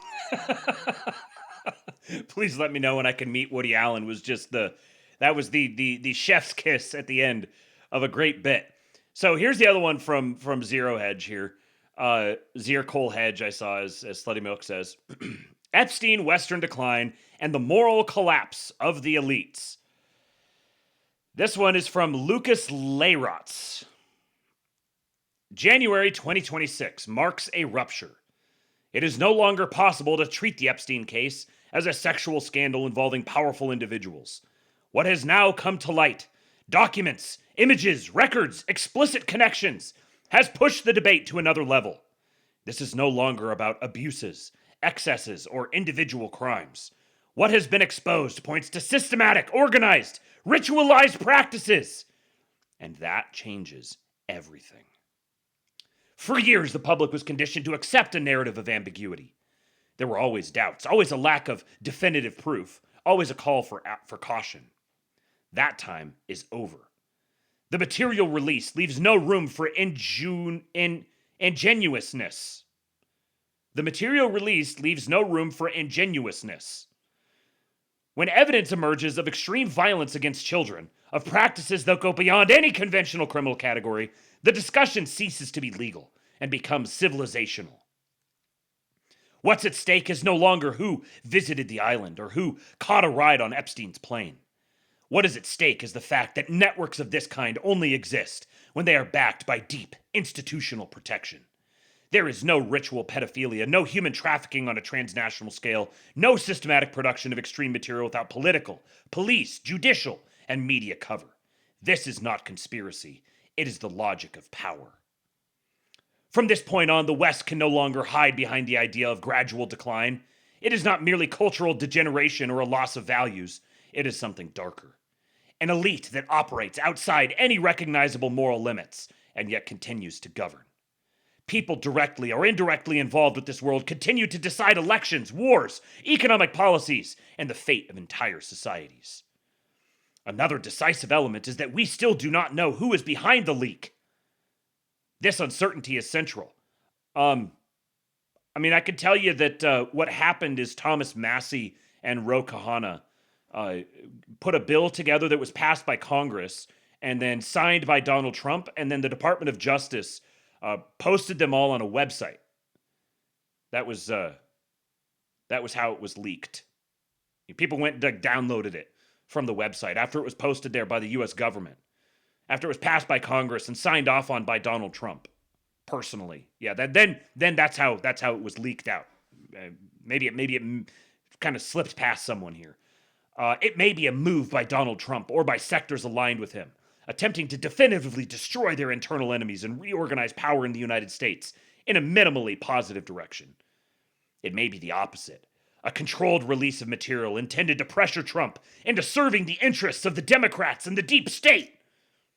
And the uncomfortable truth, impossible to ignore, is that all of this may still be part of an even deeper and more macabre plan by the deep state, encompassing both Democrats and Republicans, to resolve the Epstein issue through a brutal campaign of collective desensitization, normalizing in public opinion the idea that the Western elite is composed of pedophiles, Satanists, and cannibals. This reinforces a critical point. The truth only came out because it stopped being useful to keep it hidden. For decades, all of this was known behind the scenes. The silence was not the result of investigative failure, but of a high-level decision. The press stayed silent. The agencies stayed silent. The courts stayed silent. The system worked exactly as it was supposed to. all in order to protect itself. Western societies now face a dilemma that cannot be resolved through elections, parliamentary commissions, or encouraging speeches. How can one continue to accept the authority of institutions that shielded this level of horror? How can respect be maintained for laws applied selectively by people who live above them? How can one speak of Western values after this? The problem is that the modern West has forgotten how to react to anything that is vile and essentially evil. In Western societies, the people no longer know how to deal with absolute evil, especially when it is located at the top of society. Everything becomes procedure, everything becomes mediation, everything becomes technical language. Meanwhile, social trust evaporates. This is no longer about left and right, liberalism and conservatism. It is about a rupture between people and elites, between societies that still retain some sense of limits and a ruling class that operates as if it were outside the common human species. If there is anything positive in this moment, it is the end of naivete. It is no longer possible to pretend that the system is sick but recoverable. What remained of the Western anti-civilizational project has been corroded from within. What comes next is still uncertain and will be contested by all possible and necessary means. But one thing is clear. After Epstein, nothing can continue as before. Anyone who acts as if nothing has changed either does not understand the gravity of what has come to light or is pretending not to understand.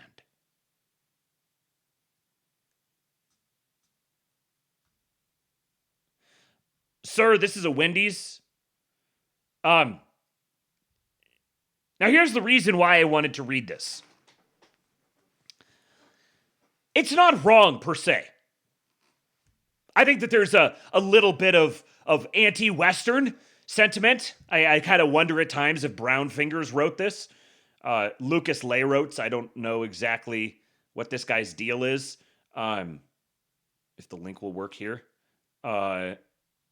Strategic Foundation. Member of the BRICS Journalists Association. Yeah, there you go. The BRICS Journalists Association. Here is the author. You will not be shocked. This is the author of that piece. Member of the BRICS Journalists Association. So yes.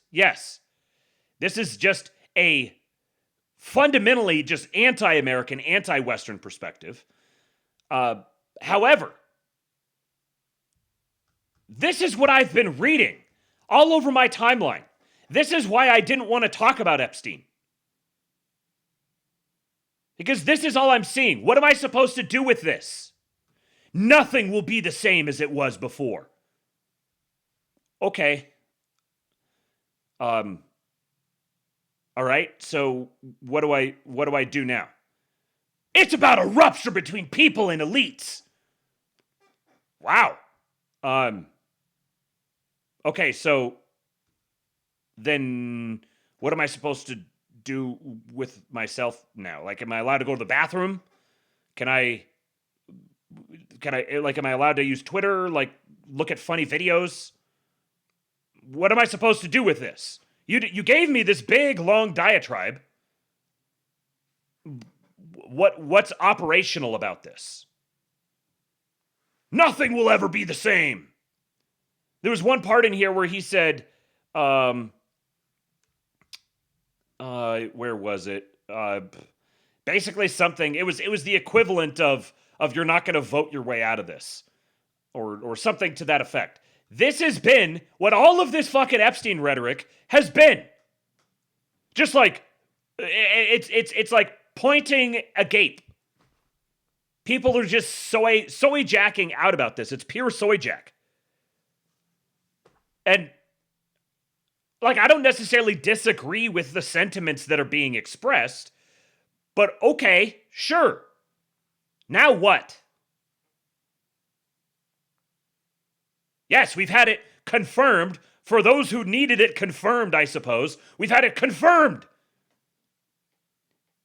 They can't get away from it now. Everybody knows. Okay, so it's confirmed. Yeah, this is all the stuff that I believed already. We've had it confirmed. So what do I do now? It's confirmed. Didn't you see? They talked about the Goyim. Aren't you angry? Yeah, what do I do? Be angry!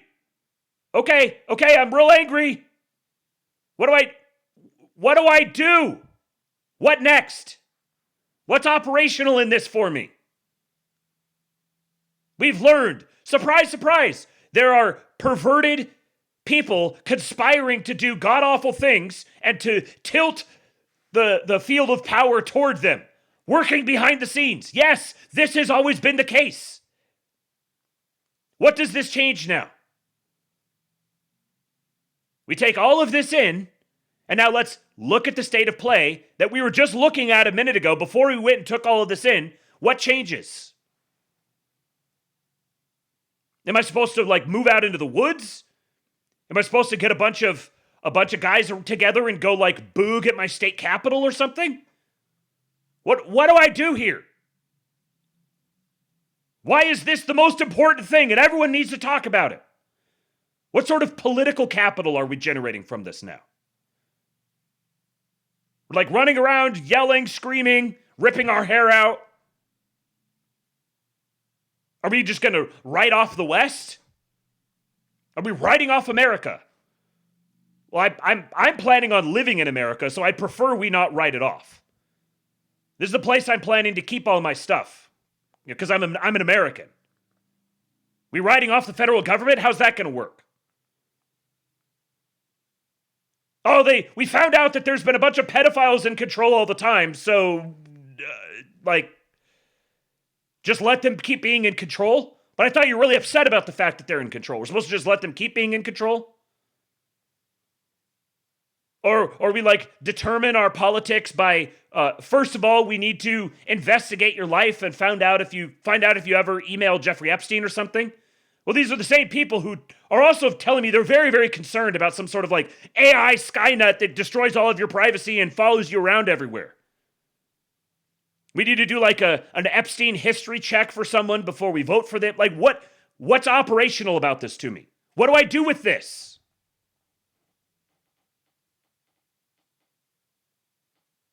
All I could do with it is just be damn, that's fucked up. And then keep operating as I have been before, because there's nothing else to do.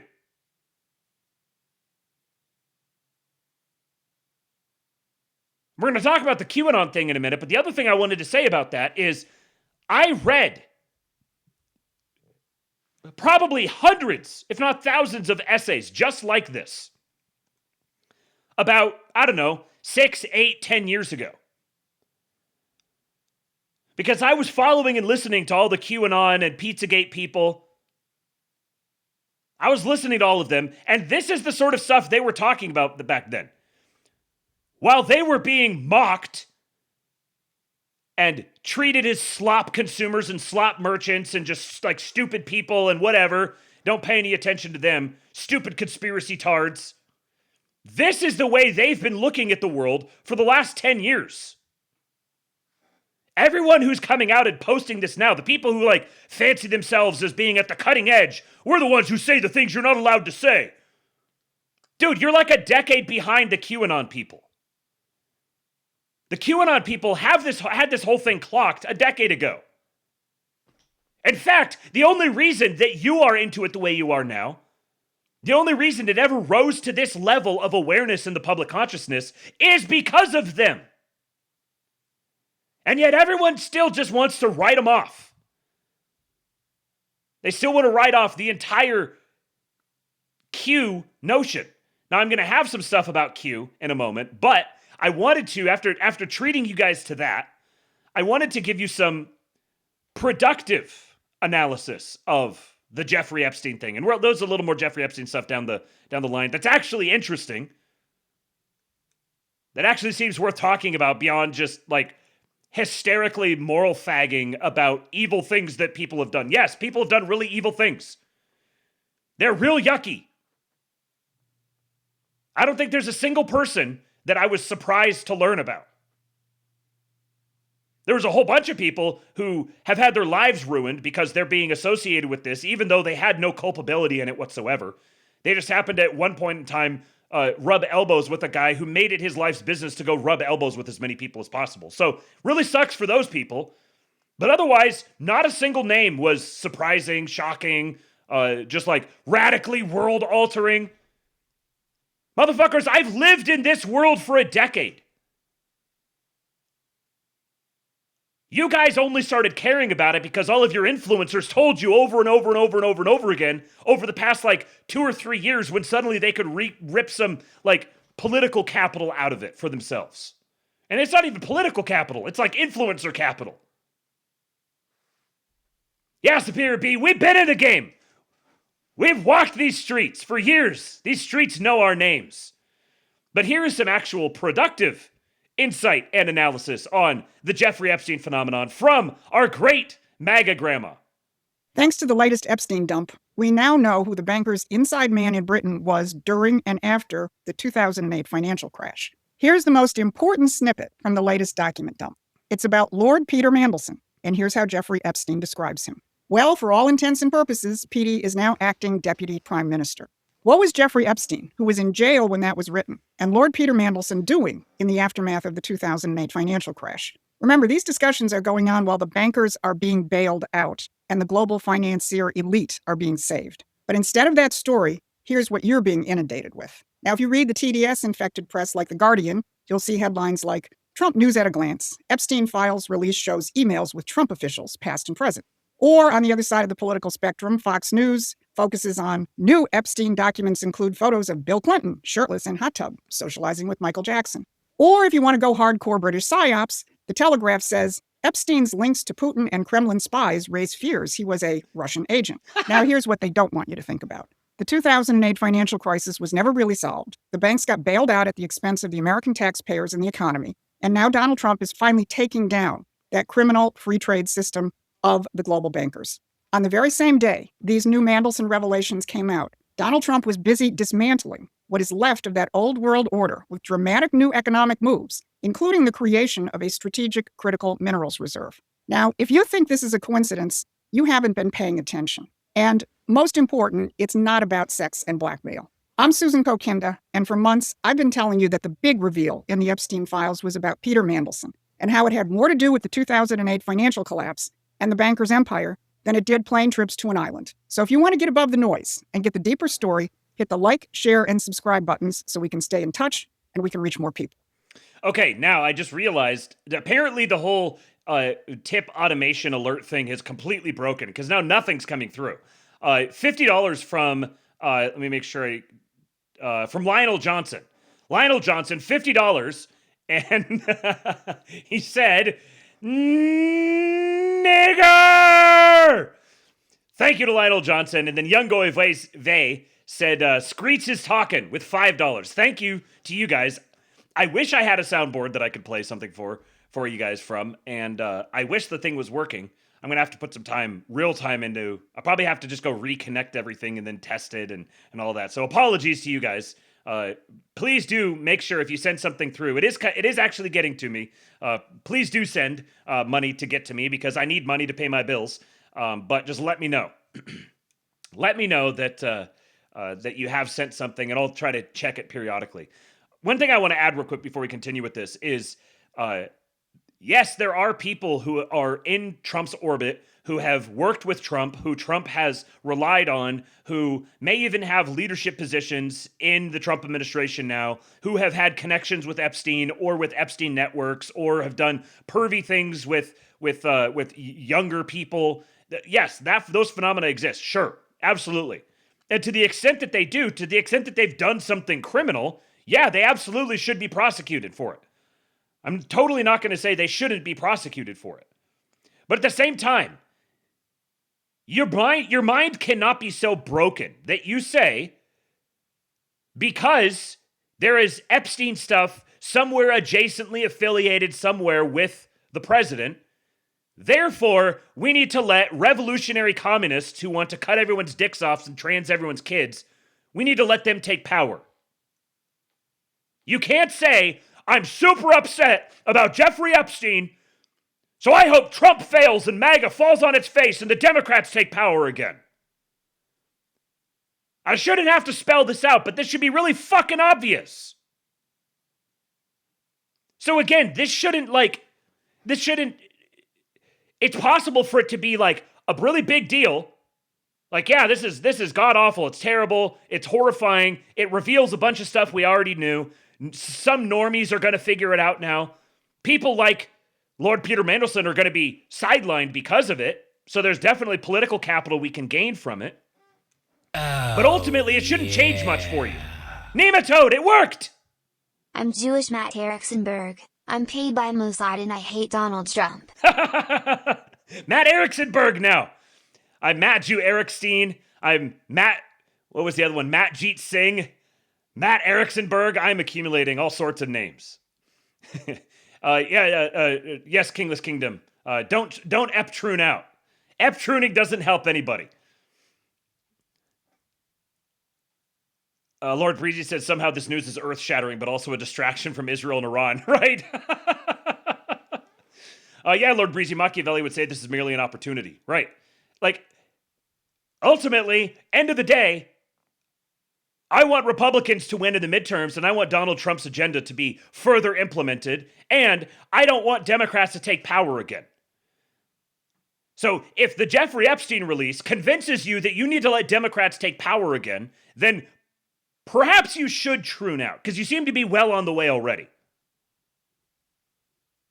We're going to look at three things today. First, the new Epstein revelations on Mandelson and why Epstein called him the acting deputy prime minister during the 2008-2010 financial crisis. How President Trump is addressing the root causes of that financial collapse by abandoning the bankers' model of free trade. And third, how Project Vault, the new strategic mineral reserve, is a powerful reassertion of American economic sovereignty. So, Josh Ham says, I almost called you Josh Epstein. Epstein is terrible, but also not as important as fixing the voter rolls, deporting illegals, and smashing the libtard funding apparatus. So true. So true, Josh Ham, you patriot. The real big casualty of this latest dump is Lord Peter Mandelson, the former British ambassador to the United States who had the assignment of trying to manage Donald Trump. That didn't work out so well. His was one of the first heads to roll in the first Epstein file release. He was forced to resign as ambassador. But now this new file dump has forced Mandelson to resign both from the Labour Party and to leave his seat in Parliament. And a few minutes ago, this headline just dropped. How King Charles could strip Mandelson of his peerage.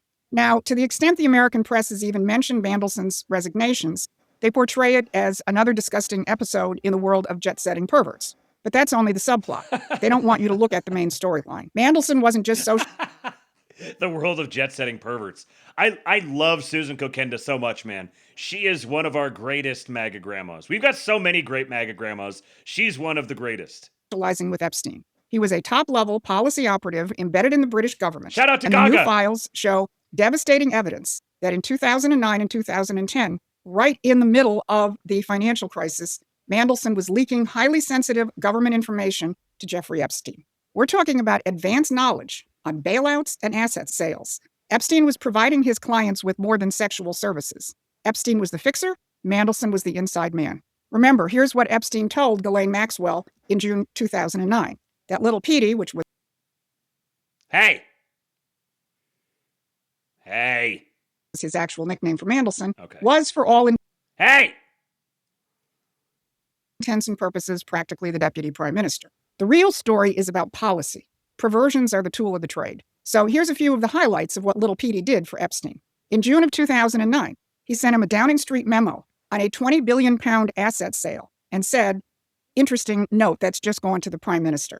2 months later, he leaked a confidential banking memo, 4 seconds after receiving it. In May of 2010, he tipped off about a 500 billion Eurozone bailout, saying, this should be announced tonight, just leaving number 10. And on May 10th, he gave Epstein advance notice of Gordon Brown's resignation. The prime minister finally got him to go today. But it gets worse.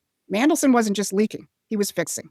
In one of the newly released files, Mandelson advises Jamie Dimon, the head of JP Morgan, on the need to mildly threaten the Chancellor of the Exchequer.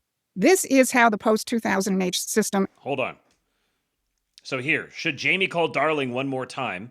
This is from Jeffrey Epstein to Peter Mandelson. Should Jamie call Darling one more time? They said that JP Morgan alone was over the 500 million needed to be needed. The 500 million said to be needed. And he replied, yes, and mildly threaten. The Chancellor of the Exchequer. This is how the post-2008 system actually worked. A network of fixers bankers, and political operatives, ensuring that governments served financial institutions with bailouts, not national interests. Epstein connected the money, Mandelson opened the doors. And now the system that protection racket served is being challenged by Donald Trump. So when you see little Petey resign now, it's not because of compromising pictures of him in his skivvies. The acting deputy prime minister of the globalist order has lost his mandate because the financial system, which was kept on artificial life support by the post-2008 bailouts, is being dismantled. Now, since he came back into... Yes. See, here's where the Jeffrey Epstein stuff becomes very interesting, because it reveals the role that Epstein played, not with all the perverted, like, most obviously evil stuff. It's the role that he played as a financial fixer and as a go-between for the different interests that were core to maintaining and developing the globalist system. This whole USAID chain of NGOs funding this thing and that thing and their connections to the global banks and manipulating the offshore dollar system and all of that. Jeffrey Epstein was a key asset and go-between in maintaining that system.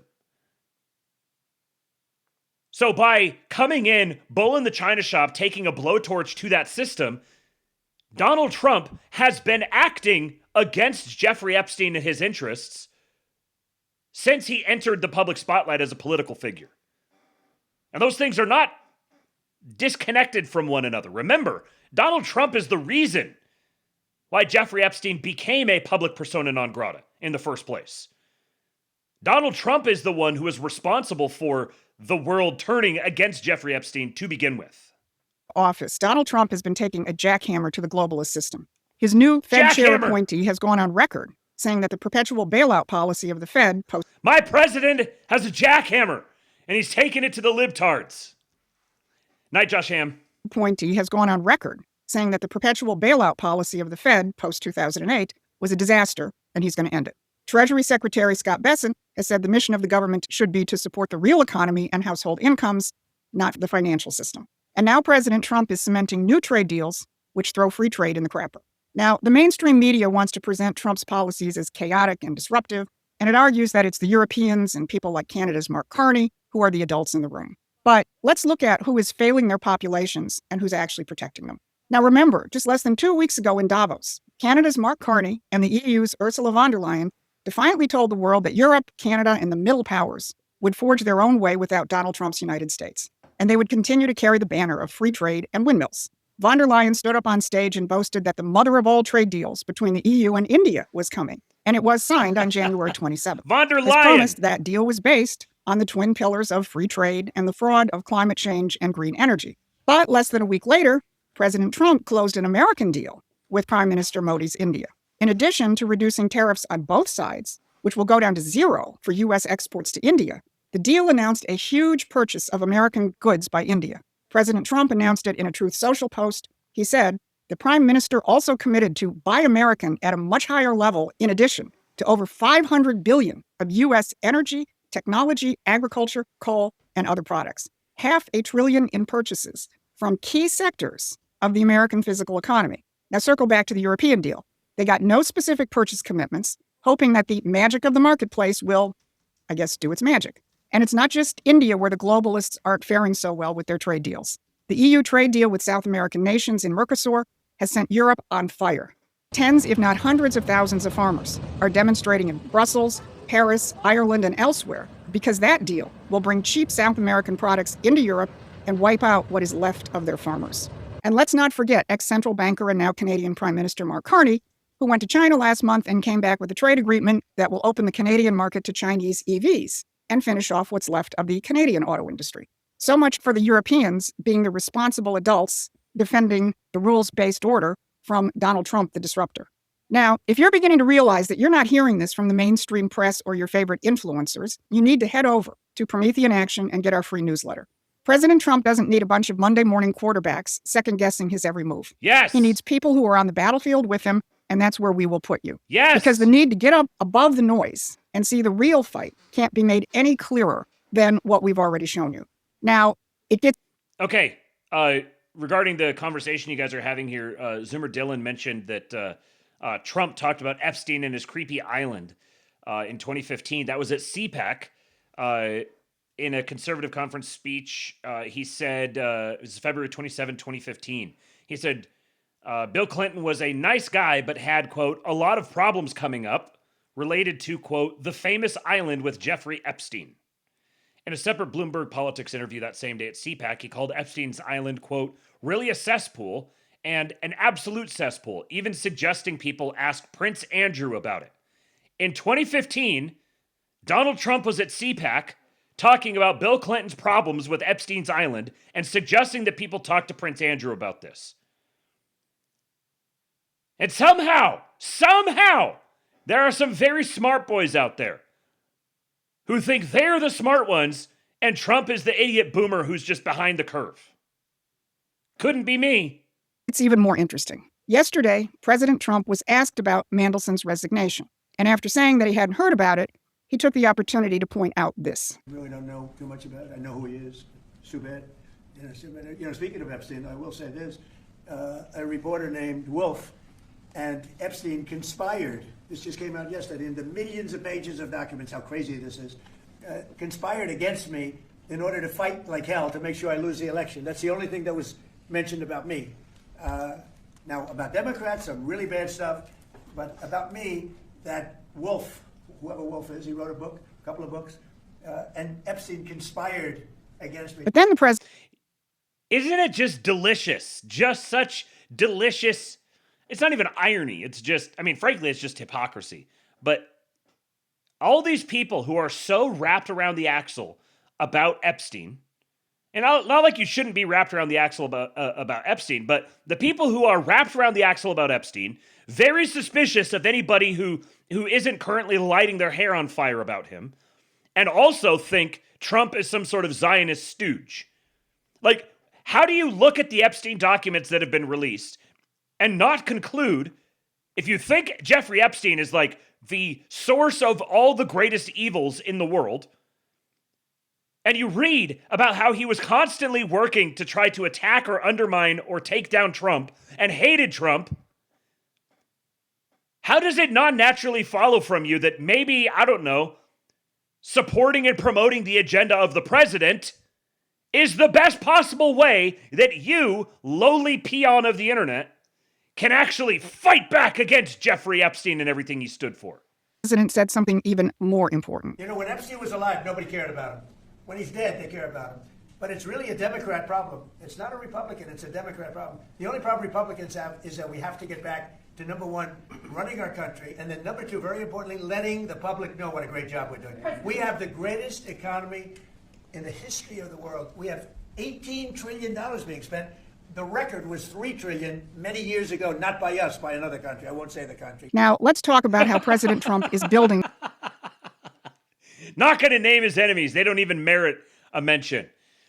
Lord Breezy got slapped down by the AI mod for using the word vassal, apparently. I don't know why that didn't get through. But he said Epstein is just a platform for Eurofags to project the problems of their own leaders onto the U.S. like good little vassals. They love their mental chains. So true, Lord Breezy. The greatest economy in the world. It is by rejecting everything that Mandelson and Carney and von der Leyen have spent their careers protecting, and by returning to the American system. You've been told your economic choices are free trade capitalism or some version of big government socialism. You have to choose one or the other. Let the markets destroy your living standards or let the government spending increase inflation. The American system is neither. It partners the government with private industry in ways that foster actual physical production. And on Monday, President Trump announced a stunning example of that. He announced Project Vault, the creation of a U.S. strategic critical minerals reserve supported by the Export-Import Bank. And here's how the head of the Ex-Im Bank described it. Thank you, Mr. President. The President gave us a very clear directive. My clear directive was much more of an order for us to figure out how to, for the first time in American history, create a strategic critical minerals reserve in a way that would benefit the non-military manufacturing complex. And the challenge was enormous, not simply because it had never been done before, Mr. President, but we knew that you expected us to deliver in a big way, in a way that was scalable, in a way that was designed for long-term success, and in a way that would help revitalize our domestic mining industry. But most importantly, most crucially, that it not be subsidized by American taxpayers. And so that's exactly what we've done. Mr. President, what you've announced today is a truly uniquely American solution. It brings together our capital markets, which are the best and biggest in the world, with our manufacturers, our innovators, our miners, all pitching in to make this possible. Now, if you understand American economic history, you'll recognize what's happening here. The Ex-Im Bank is being transformed into something resembling a mini national bank, a public-private partnership where government credit is directed towards strategic physical production, not financial speculation. What's that? A public-private partnership to a national bank to support physical production and not financial speculation? Sounds very, very nationally social. Is that what it is? Nationally social? I like my I like my socialism in the national style. And credit means the money gets paid back with interest. Now, Secretary Scott Bessent drilled down on the systemic importance of this. He's saying that we will no longer be a nation left to the mercy of a globalist-run free trade system. As you always say, economic security is national security, and a country does not have sovereignty if we don't have control of our critical minerals, don't have control of our steel production and our industrial base. And thanks to the work of everyone here through your leadership, this was a public-private partnership that only you could have assembled, and we are taking back our sovereignty, and we are going to have this Volt project, a strategic mineral reserve, and I can't tell you how innovative and exciting this is, and the level of security it is going to give us going forward is phenomenal. So let's look at what we covered. For decades, power came from controlling the money, controlling the free trade system, and subjugating nations and populations. Mandelson and Epstein were cogs in that imperial machine. Trump and his team are muscling that system aside and restoring the American system, a system you aren't even supposed to know about. Remember, 2 weeks ago, our trade ambassador, Jameson Greer, gave a speech at Davos entitled The Hamiltonian Economic System That Too Many Have Forgotten. Now, here at Promethean Action, we never forgot the American system. And that's why we've been at the forefront of the fight to support the Trump administration's revival of it. Paid memberships and contributions to Promethean Action will help us build this movement. So please go to our website and join up. Because Mandelson's fall isn't just a scandal. It represents something much bigger. The fixers who manage the old system are being exposed at the same time that the globalist system itself loses its grip, thanks to Donald Trump. That's the real story this week. This has been your midweek update. Thanks for watching. Please take a moment and subscribe to our free newsletter at PrometheanAction.com. Go to Promethean Action, boys. PrometheanAction.com. Magazander Hamilton. That's a banger, Slutty Milk. Let's get some Slutty Milk emotes in the chat. Now, are you boys ready to get Q-tarded? Yeah, baby. Trump just posted this video of Julian Assange saying he has no dirt on Trump. And look what's at the end of the video. I got to ask you about the U.S. election. As you point out, you're not an American citizen. You're an Australian. You know, you're clearly not rooting for Hillary, but are you rooting for Trump? No. I mean, if we have good information on Trump, we publish that. If we have good information on Hillary, the Democrats, we publish that. It is a bit concerning, the allegations that by the Clinton campaign that everyone is a Russian agent are really disturbing. Why is that? Well, because bizarrely, Hillary Clinton, the Democrat, has positioned herself now to be the security candidate. She's powered up with the neocons responsible for the Iraq War, and she's grabbed on to this kind of neo-McCarthyist hysteria about Russia. And watching Megyn Kelly interview Julian Assange about WikiLeaks and Hillary Clinton is kind of like viewing an alternate reality. It's wild that this was real once upon a time. Using that to demonize the Trump campaign. The Trump campaign has all sorts of things wrong with it. But as far as we can see, being Russian agents is not one of them. You know, some people have asked us, when will you release information on Donald Trump? And of course, we are very interested in all countries to reveal the truth about different candidates so people can understand. But it's really hard for us to release anything worse than what comes out of Donald Trump's mouth every second day. I mean, it's part of his charismatic appeal that he speaks off the cuff.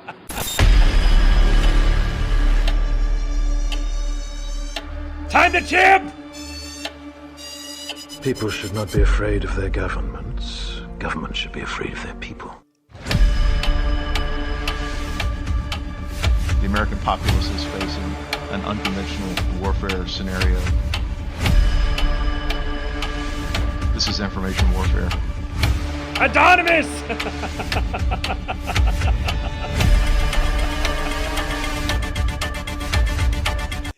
extremely Gen X coded. Sun Optimist at Christus Victor on X, one of our great Patriot posters. Go follow him at Christus Victor. Says at this point, Trump could say I'm Q+, or do the My Fellow Americans post on X, and people would still doubt that he was involved with the Q operation. He's not even subtle about it anymore. Feel free to infer another conclusion, but I'm feeling comfy here, as it always felt legitimate to me. So here's one fun little thing that came from the new revelation from the Epstein drops. Look at this. An email from Jeffrey Epstein to Ghislaine Maxwell, Thursday, 9/6/2012. Says, turns out Lynn being Lynn, what's her name, Rothschild, forgot to tell me about, the guy's fucking illiterate. He misspells children. Chittleren. He spells it Chittleren. This was on September 6, 2012. Look at this. October 8th, 2012, Trump tweets, got to do something about these missing Chittleren. Grabbed by the perverts. Too many incidents. Fast trial. Death penalty. So true, Mr. President. Isn't that a fascinating misspelling?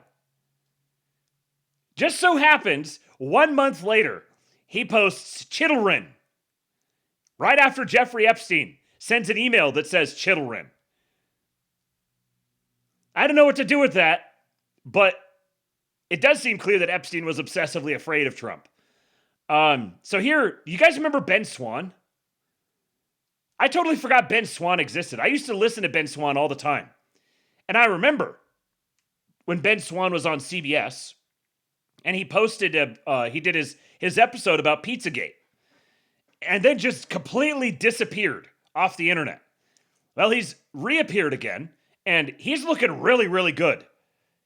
The last 10 or so years have been very good to him. But Asmongold reacted to him. Little Patriot Gold drop for you guys.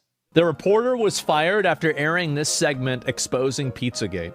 To be clear, not one single email. So this is, I think this was 2017-ish. What is Pizzagate? Actually from WikiLeaks' release of Podesta emails, around 50,000 leaked emails, none mention child sex trafficking or pedophilia. That's what the screen says. Email in the Podesta emails discusses child sex trafficking or pedophilia. Well, they do if you understand their vocabulary, it does. Let them cook, I get that. That is a fact. But there are dozens of what seem to be strangely worded emails dealing with pizza and handkerchiefs.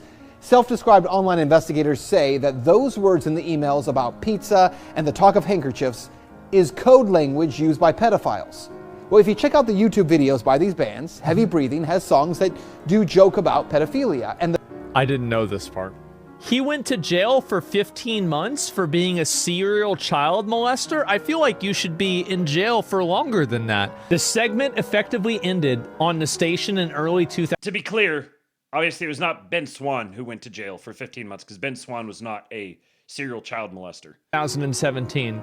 Swann aired a controversial reality check episode January 2017 that discussed Pizzagate conspiracy theory. This led to his suspension, and he was required to take down his Associated Truth and Media website and social media accounts as a condition of the reinstatement. Although he returned to on-air duties briefly, the Pizzagate-focused segment is widely regarded as his last official reality check aired on mainstream television, and he was fired a year after that. No shot, he did another one. This is literally the same guy 10 years later. He released this, I guess, yesterday. We know he's using it because we use it. Yeah, 10 years ago, I was called a dangerous conspiracy Look at him. theorist, and I'm Ben Swann has actually had a pretty decent last 10 years. What a patriot, man. He is still around. Obviously, he's been hitting the gym. Looks like a fucking Chad. madman for claiming that pedophiles and possibly even pedophile elites. Can you imagine, like, bro, can you imagine being this fucking vindicated? 10 years later, Yeah, look at these veins on his forearms. Holy shit. Bro, so fucking based. Oh my God. That's why mainstream media died after COVID. Like, the mainstream media credibility after COVID went into the shitter. See, the unspoken rule was insane. simple. Some questions are not allowed. Not because they're wrong. No. But because they lead to the truth. That's right. And the truth? You don't ask that. Pizzagate.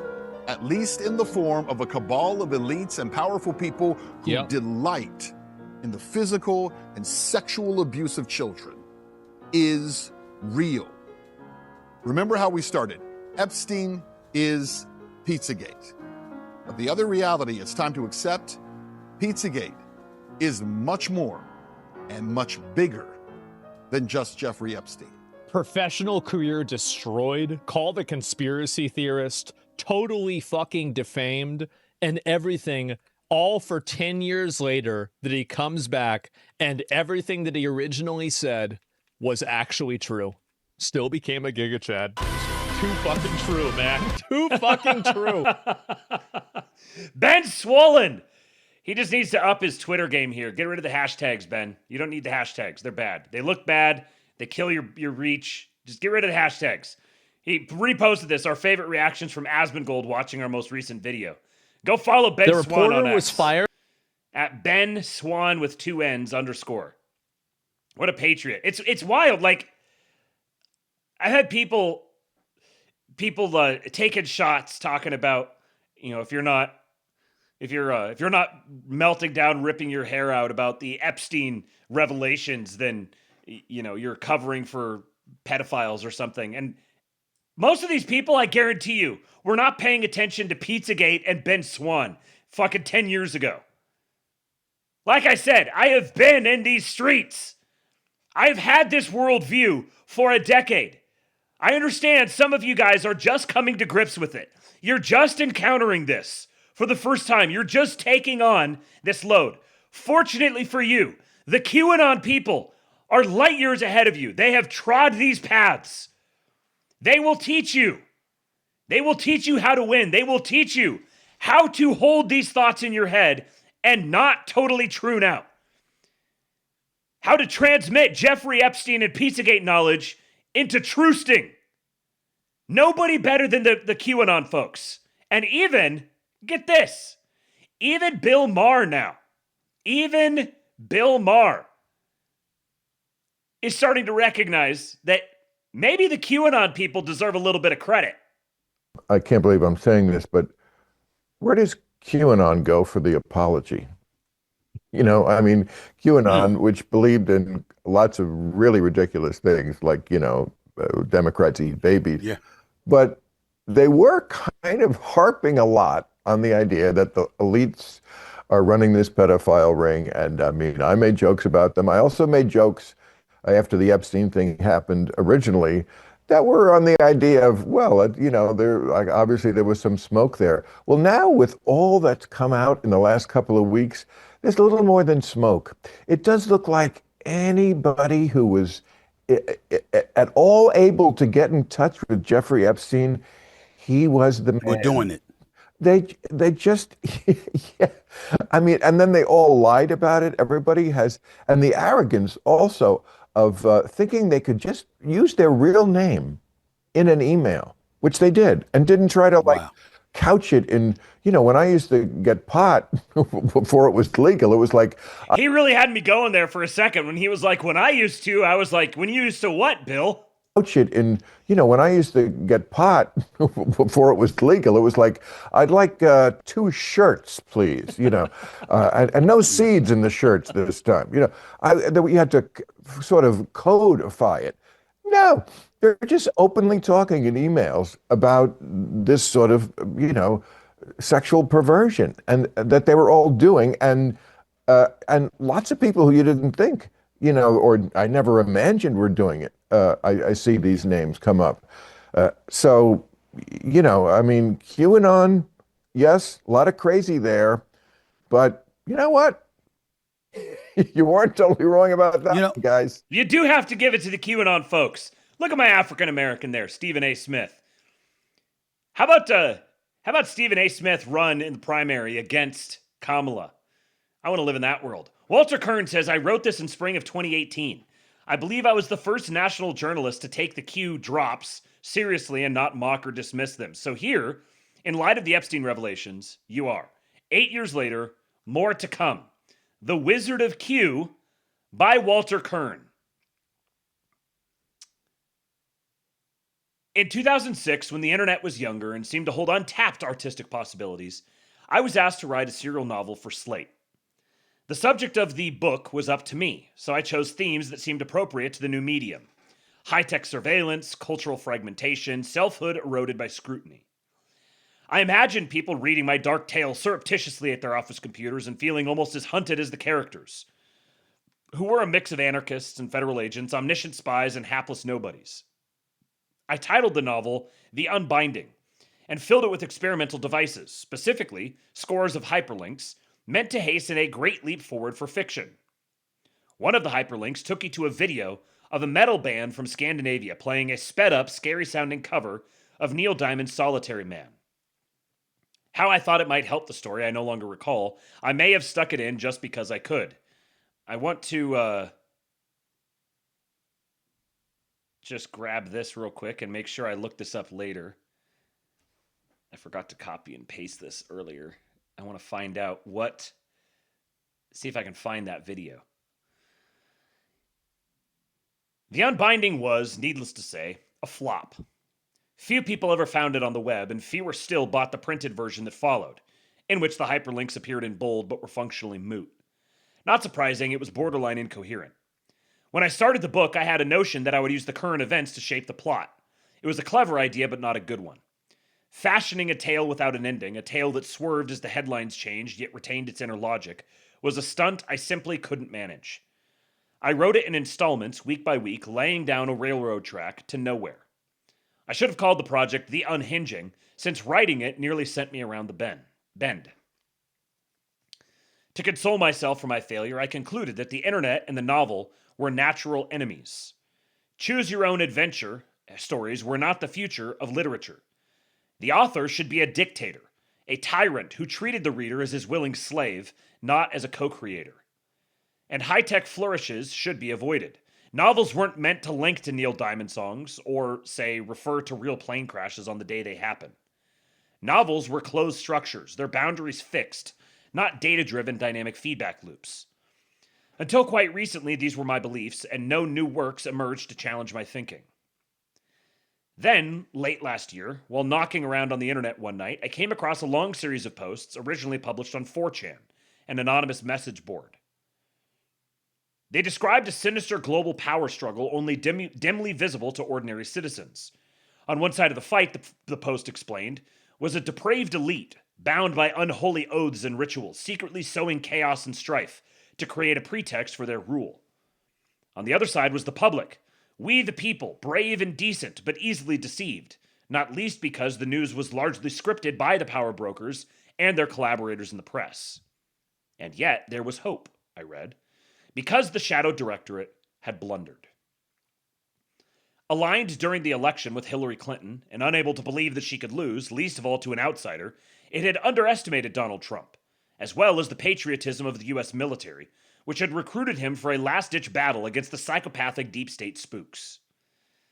The writer of the 4chan posts, who signed these missives Q, invited readers to join this battle. It promised to pass on orders from a commander and intelligence gathered by a network of spies. I was hooked. Known to its fan base as QAnon, the tale first appeared last year around Halloween. Now, slight correction here. The fan base does not know it as QAnon. There is Q, and there are Anons. QAnon was a label that was given to it by lib media trying to cover it, but neither here nor there. Known to its fan base as QAnon, the tale first appeared last year around Halloween. Q's literary brilliance wasn't obvious at first. His obsessions were unoriginal, his style conventional, even dull. He suggested that Washington was being purged of globalist evildoers, starting with Clinton, who was awaiting arrest supposedly, but allowed to roam free for reasons that weren't clear. Soon, a whole roster of villains had emerged, from John McCain to John Podesta to former President Obama, all of whom were set to be destroyed by something called the storm, an allusion to a remark by President Trump last fall about the calm before the storm. Clinton's friend and supporter, Lynn Forrester de Rothschild, a member by marriage of the banking family abhorred by anti-Semites everywhere, came in for special abuse from Q and Co., which may have contributed to her decision to delete her Twitter app. Along with George Soros, numerous other bigwigs, the FBI, the CIA, and Twitter CEO Jack Dorsey, by whom the readers of Q feel persecuted, these figures composed a group called the Cabal. The goal of the Cabal was dominion over all the earth. Its initiates tended to be pedophiles, or pedophilia apologists, the better to keep them blackmailed and in line, and its esoteric symbols were everywhere. The mainstream media served as its propaganda arm. Oh, and don't forget the Pope. As I read further, the tradition in which Q was working became clearer. Q's plot of plots is a retread, for the most part, of Cold War-era John Birch Society notions found in books such as None Dare Call It Conspiracy. These Bircher ideas were borrowings, in turn, from the works of a Georgetown University history professor by the name of Carroll Quigley. Said to be an important influence on Bill Clinton, Quigley was a legitimate scholar of 20th century Anglo-American politics. His 1966 book Tragedy and Hope, which concerned the power held by certain elites over social and military planning in the West, is not itself a paranoid creation, but parts of it have been twisted and reconfigured to support wild theories of all kinds. Does Q stand for Quigley? It's possible, though there are other possibilities, such as the Department of Energy's Q security clearance. The literature of right-wing political fear has a canon and a pantheon, and Q, whoever he is, seems deeply versed in it. While introducing his cast of fiends, Q also assembled a basic storyline. Justice was finally coming for the Cabal, whose evil deeds were mind-blowing, Q wrote, and could never be fully exposed lest they touch off riots and revolts. But just in case this promised great awakening caused panic in the streets, the National Guard and the Marine Corps were ready to step in. So were panels of military judges in whose courts the treasonous Cabalists would be tried and convicted, then sent to Guantanamo. In the manner of doomsayers since time began, Q hinted that Judgment Day was imminent and seemed unabashed when it kept on not arriving. Q knew full well that making one's followers wait for a definitive cathartic outcome is a cult leader's best trick, for the same reason that it's a novelist's best trick. Suspense is an irritation that's also a pleasure, so there's a sensual payoff from these delays. And the more time a devotee invests in pursuing closure and satisfaction, the deeper her need to trust the person in charge. It's why Trump may be in no hurry to build his wall, or to finish it if he starts. It's why he announced a military parade that won't take place until next fall. Again, remember this was written in 2018. As the posts piled up and Q's plot thickened, his writing style changed. It went from discursive to interrogative, from concise and direct to gnomic and suggestive. This was the breakthrough, the hook, the innovation, and what convinced me Q was a master, not just a prankster or a kook. He discovered a principle of online storytelling that had eluded me all those years ago, but now seemed obvious. The audience for internet narratives doesn't want to read, it wants to write. It doesn't want answers provided, it wants to search for them. It doesn't want to sit and be amused, it wants to be sent on a mission. It wants to do.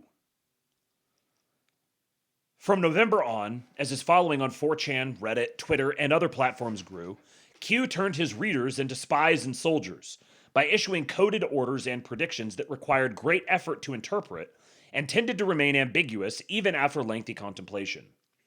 The messages often consisted of stacked one-liners that looked like imagist poems. They radiated mystery and portent. Take this example from March 3. Who controls the narrative? Who wrote the singular censorship algorithm? Who deployed the algorithm? Who instructed them to deploy the algorithm? Same embed across multiple platforms. Why? Why is the timing relevant? Where is @Snowden? Why did ES leave G? To initiates, this set of clues, Q's audience calls these crumbs and strives to bake them into bread, meaning plain English, alludes to an elaborate range of incidents related to Trump's war on the Cabal and to the Cabal's war, doomed to fail, on us, the innocents. ES, for instance, is Eric Schmidt, the former executive chairman of Alphabet, Google's parent company, whose resignation had been linked in previous posts to covert dealings with North Korea, and Q mythology, a CIA puppet state and a center of trafficking in drugs and sex slaves. The insidious censorship algorithm is the work of Edward Snowden, who isn't a whistleblower, but a double or triple agent of murky allegiances, who works with Twitter's Dorsey in some obscure capacity to keep the citizenry blind and muzzled. Preposterous, huh? Well, the Q people don't think so. Indeed, they feel we'll soon come over to their side once we understand the true relationship between Q's crumbs and the subsequent news events that the crumbs predicted. The North Korean peace talks, for example, which some students of Q saw coming last winter, or the scandalous revelations about Facebook's illicit peddling of users' data. Do you believe in coincidences? Asks Q repeatedly, and the answer he obviously wants is no. That's why his minions labor to make connections between such disparate phenomena as the flight paths of jumbo jets and the alleged escape plans of A-list fugitives.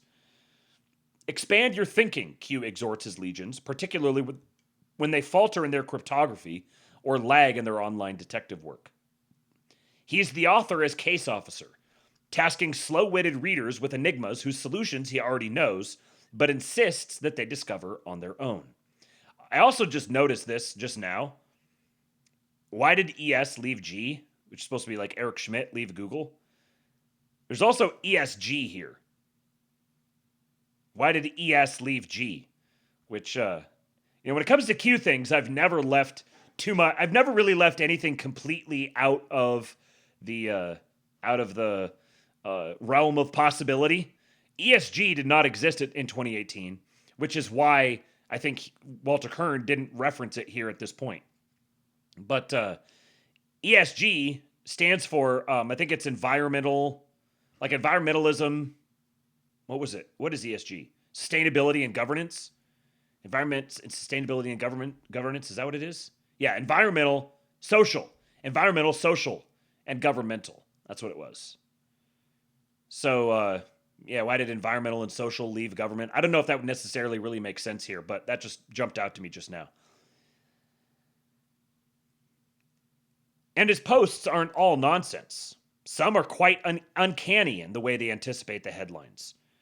On March 9, he told his troops to watch for liquidity events in the stock charts of social media companies. Days later, Facebook fell into disgrace and suffered a sizable market sell-off. Then there are the intriguing correlations between the posts and the president's Twitter outbursts, which Q would have us think are synchronized with split-second precision. The proofs he offers involve comparing timestamps, and mathematically minded Q-bots swear by them.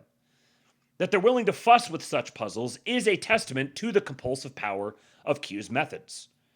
By leaving more blanks in his stories than he fills in, he activates the portion of the mind that sees faces in clouds and hears melodies in white noise. The synchronization between Q posts and Trump tweets is absolutely undeniable. It's very, very clearly intentional. Like I said in that other tweet here from, where was it? From Chris's Victor.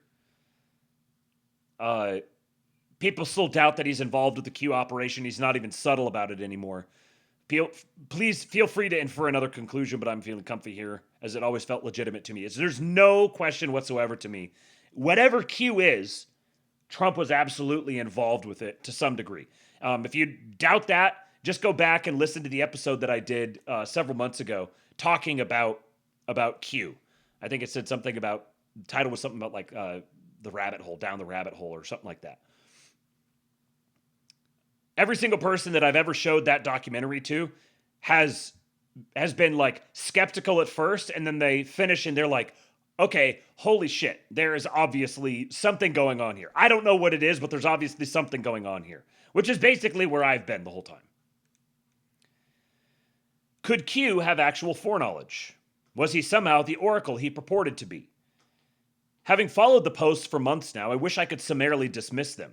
But so outrageous is our current reality, so reliably unpredictable and odd. Mr. Walter Kern of 2018, boy, do I ever have an 8 years for you. It does not seem impossible to me that there might exist an internet seer stationed in the White House whose job is to brief lowly geeks on global intrigues. My friend Matthew, sounds like a patriot, who saw combat in Afghanistan and has reported on intelligence issues, believes that Q may be the result of psyops conceived to maintain morale among Trump's base. The trick, he says, is to fashion a mental filter that will make Trump's losses look like victories, his missteps like chess moves, his caprices like plans. Okay, not a patriot after all. After all, if most news is fake, as Trump insists, the real news must be hidden out of sight. Q claims to offer glimpses of it, along with warnings about what would happen if we beheld it all at once. To wake in an instant to the Luciferian horrors of the cabal's perverted machinations would be like rushing forth from Plato's cave. Blinding, debilitating, maybe deadly. Instead, Q leads us gently toward the light, a patient guide, like Virgil was to Dante. One night this spring in northwest Arkansas, Matthew and I stayed up past midnight, interpreting several recent posts from Q that trembled on the verge of clarity, seeming to offer highly privileged insights into a crisis rumored to be forthcoming. I sat on the couch, he paced. We thought out loud, competing to crack the message and setting different values for different variables. We argued our cases as the night slid by. We raved away in an ecstasy of guesswork. Q was being good to us. Q was delivering everything we craved. Q is part fabulist, part fortune teller, holding up a computer screen-shaped mirror to our golden age of fraudulence. He composes in inklings, hunches, and wild guesses, aware that our hunger for order grows more acute the longer it goes unsatisfied. Q calls the vista he's gradually revealing the map, and he knows how badly his people crave it, which is why he doesn't disclose in one fell swoop Trump's strategy for national salvation. A hope fulfilled is also a hope exhausted. Tension and foreboding, on the other hand, are thrills that keep on thrilling, for fear can never be fully put to rest. Even if his followers' dreams come true and the Clintons, Podestas, Schmitz, and Dorseys are hustled off in chains to distant gulags, and even if Kim Jong-un is released from the CIA contract that requires him to play a nuclear madman to keep the world off balance so America's spy masters can rule it, no one can never be sure the cabal won't rise again. And it will, of course, since that's what archfiends do, rise from the dead. The novel is the same way. It dies and dies so it can live and live. The Q tale may be loathsome and deeply wicked, a magnet for bigots and ignoramuses whose ugly dreams it caters to and ratifies. But as a feat of New Age storytelling, I find it curiously encouraging. The imagination lives. A talented bard can still grab and keep an audience. Now for a better story with higher themes. Now for the bracing epic of recovery that the dark wizards have shown us how to write. Walter Kern can write. That is for sure. He's a good follow too. He's a pretty clever, perceptive guy. And I mean, I understand people's skepticisms about Q. I understand the skepticisms that he has in all of this. But after 8 years hence, you can't tell me that whatever the Q operation is, that it was a failure. If it wasn't for Q, Epstein would not be the thing that he is today. I guarantee you that. You would not have Martyrmaid going on Tucker Carlson talking about Epstein if Q had not seeded all of this into the zeitgeist before. Pizzagate, all of this stuff, all the whole notions of pedophilia and the elite being engaged in all sorts of dark shit, and all these networks with the NGOs and the funding and all of the digital warriors and citizen journalism, all of these things are all derivative of the Q phenomenon. And it's clear to me that the Q phenomenon was something that was intentionally undertaken by someone or a group of someones who were directly coordinating with the president. The president has been well aware of it for a long time and more than happy to participate in it. And the ultimate outcome of it has been the revelation of the great evils that lurk behind the curtain of this fake reality that was constructed for us by the media and the globalist elites. So you can think whatever you want about Q, but I think those things are just completely indisputable. And there's a whole lot of people today who don't want to give Q the time of day, but they also spend all of their time, day and night, totally crooning out over Epstein. And I just cannot for the life of me develop a mental model for people who live in that world. Now, a couple of there's some interesting Epstein anecdotes here that I'll play, including an interview that he had with Steve Bannon, which is perhaps one of the most interesting things that came out of all of this.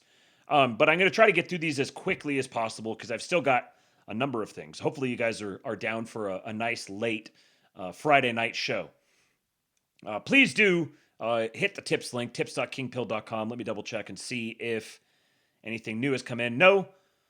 I can't guarantee that the alerts are going to work, but please do go to tips.kingpill.com or to Cash App or Venmo and send something. And if you don't get an alert, then let me know. If you send it to Cash App or Venmo directly, then it's not going to work. But if you use the tips link, tips.kingpill.com, then it will. Okay. So first of all, there's this, the Giants chairman and co-owner, Steve Tisch, was one of the first big people to take it on the chin with this recent drop.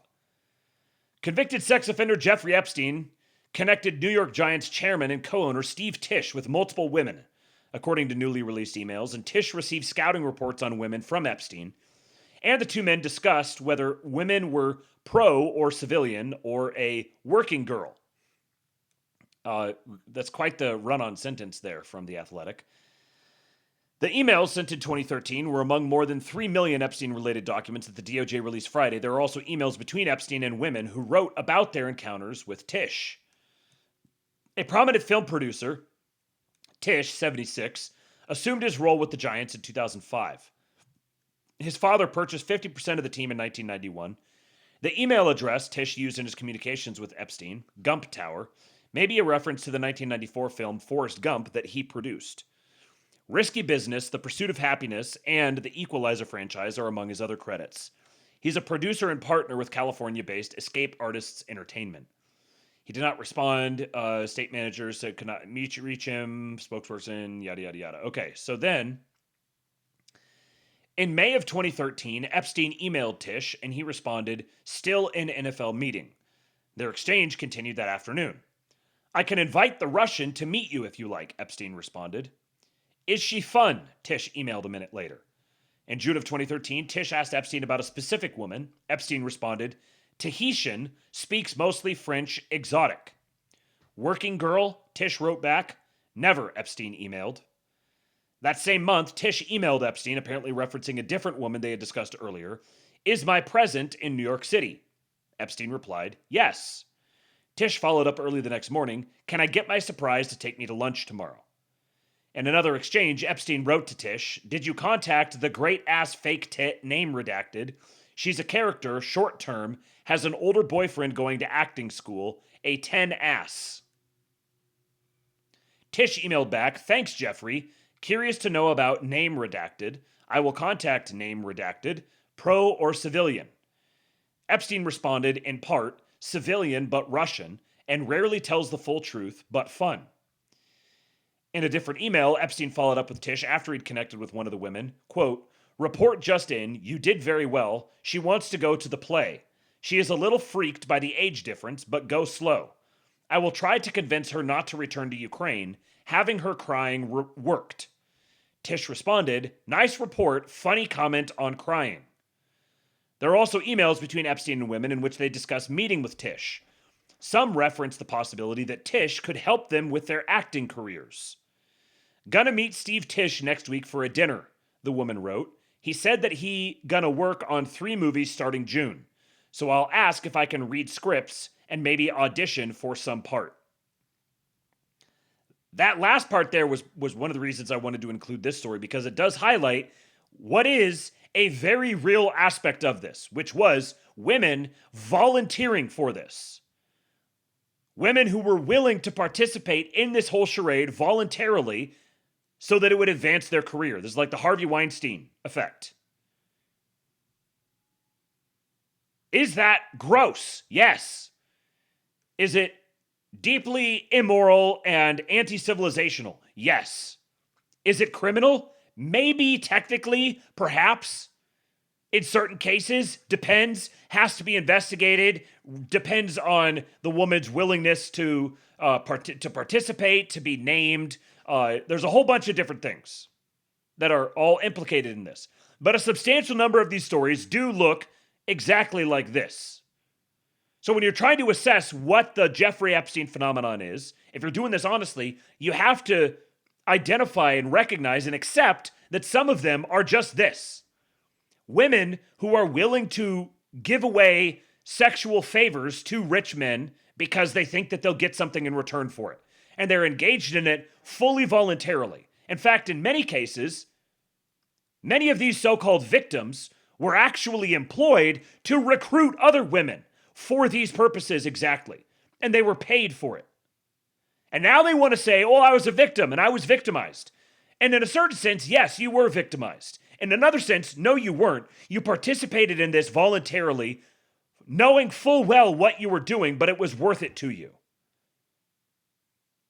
And if we treat this as exactly the same as the most egregious Pizzagate sorts of rumors, if we just lump all of these things in together, then you're not taking, the effect of that is not taking women selling themselves sexually to older men to get advanced in their career and making that as evil as Pizzagate stuff. No, you're taking the Pizzagate stuff and you're making that equivalent to women selling their own bodies to get ahead in their career.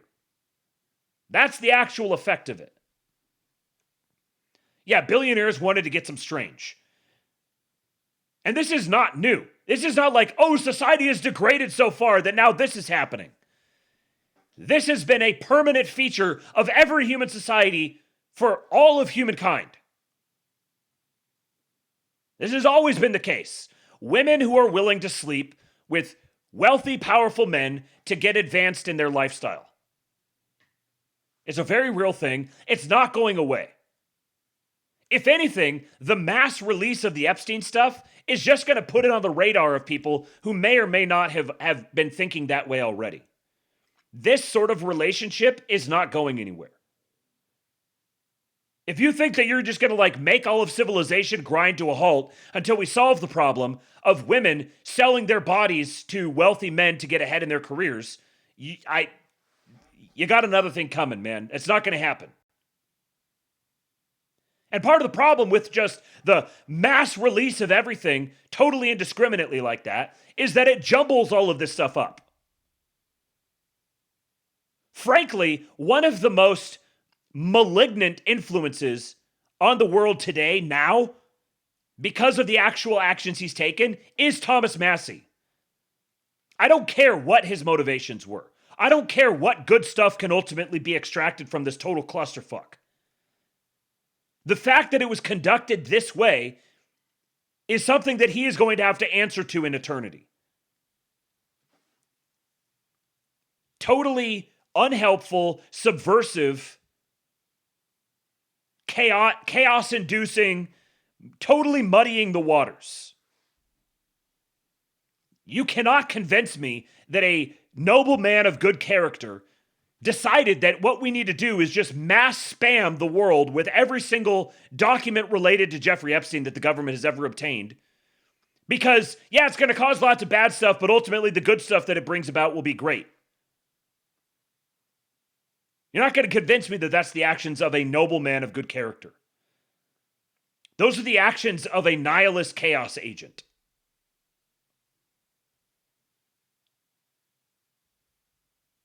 Now, a couple videos from Epstein, which is one of the interesting things that's come out of this is this interview of him with Steve Bannon. This one's not the interview; those are coming up next. But Buckley Carlson here, can't cuck the buck and the tuck, said it was always about global dominance, theft, blackmail, and in particular the humiliation and destruction of the Goyim, also appeasing Satan with the sacrifice exclusively of Christian children. But an as yet unexamined motivator is the role of malformed genitalia. Epstein's egg, Clinton's perironi, and Gates's microphallus. Hope we'll have more answers. Is it true, sir, that You have what's been described as an egg-shaped penis. Sir, one witness described your penis as oval-shaped and claimed when erect it was thick towards the bottom but was thin and small towards the head portion and called it egg-shaped. Those are not my words, I apologize. But as Mr. Critton has stated, that this is a... I'm willing to continue. I hate to call him back. Let me go on the record. I'm surprised that he didn't mention Harvey Epstein. Because what was the thing with Harvey Epstein? It was like something about a fish or something like that. And I do think that this is, sorry, Weinstein, Harvey Weinstein. And I do think that this is a not insignificant pattern that guys like Gates, Epstein, Clinton, Weinstein have deep penis shame for one reason or another. Those things are not, I think, uncorrelated. And if you think about it, like, if you're a dude who's got fucked up junk, most likely when you just get into, like, normal, consensual sexual relationships with women, and they see your fucked up junk, they're going to be like, ugh. And so, if you combine that, guys who grew up that way, who suddenly get a bunch of wealth and power, then it's well documented that having that wealth and power gives people access to really, it's like when everything is at your disposal and you can have anything that you want, you're going to naturally veer toward the more and more off limits things. So if you add in the fact that these guys also have jacked up genitalia, then yeah, they're going to wind up in this sort of a place. I'm not excusing it, of course. I'm saying, like, this is a real phenomenon here, and should be, like, here's a great thing you could take away from this. All of these sorts of guys and everyone in their orbit, you could just start assuming that they've got fucked up genitalia and treat them that way. Mock them. You don't want to be associated. You don't want to be a guy who's anywhere associated to any of this sort of thing, because people are going to assume that that you've got horrifying penis physiognomy. So here's a longer clip, and I think it's pretty interesting, the whole thing. We'll see how much it's worth getting through here. A 10-minute clip of Jeffrey Epstein talking to Steve Bannon, where, yeah, a lot of people have commented on his writing and been like, wow, these guys are really retarded. I don't think you can necessarily take that away. There's a lot of, I've known some very intelligent, very high-functioning people who could not write to save their lives, who did, when it came to writing and stuff, they were functionally illiterate. So this is a very real thing, but he's not really at all what I'd pictured. Very quickly. Unfortunately, most people, especially in the 20th century, 19th century, said, well, like Newton, let's measure everything. Let's measure people's behavior. Let's measure their psychology. Let's measure their health. You go to we can have my blood test. Let's measure everything. We can measure Wall Street. Their voting habits. Measure, measure, measure. Can we put a number on how much I care for my wife? Can I put a number on how I feel? And we tried, unfortunately, we try to mathematize the finer things in life, and then recognize that there's things that, unfortunately, just fall outside. Schrodinger wrote a very famous book about what is life. He was trying to figure out a way, can he describe the difference formulaically between things that are alive and things that are dead? The answer is no. The things that are alive in my world are miracles. Not magic. Magic has a bad connotation. You don't believe in the spirit or the soul? That's what animates people, is your spirit or your soul. That's have you ever seen someone die? When they die, their spirit leaves. Their soul leaves, no question. So there's no question to you about no that. Question. There's no question to you that there is some animating life force within us that leaves when you're dead.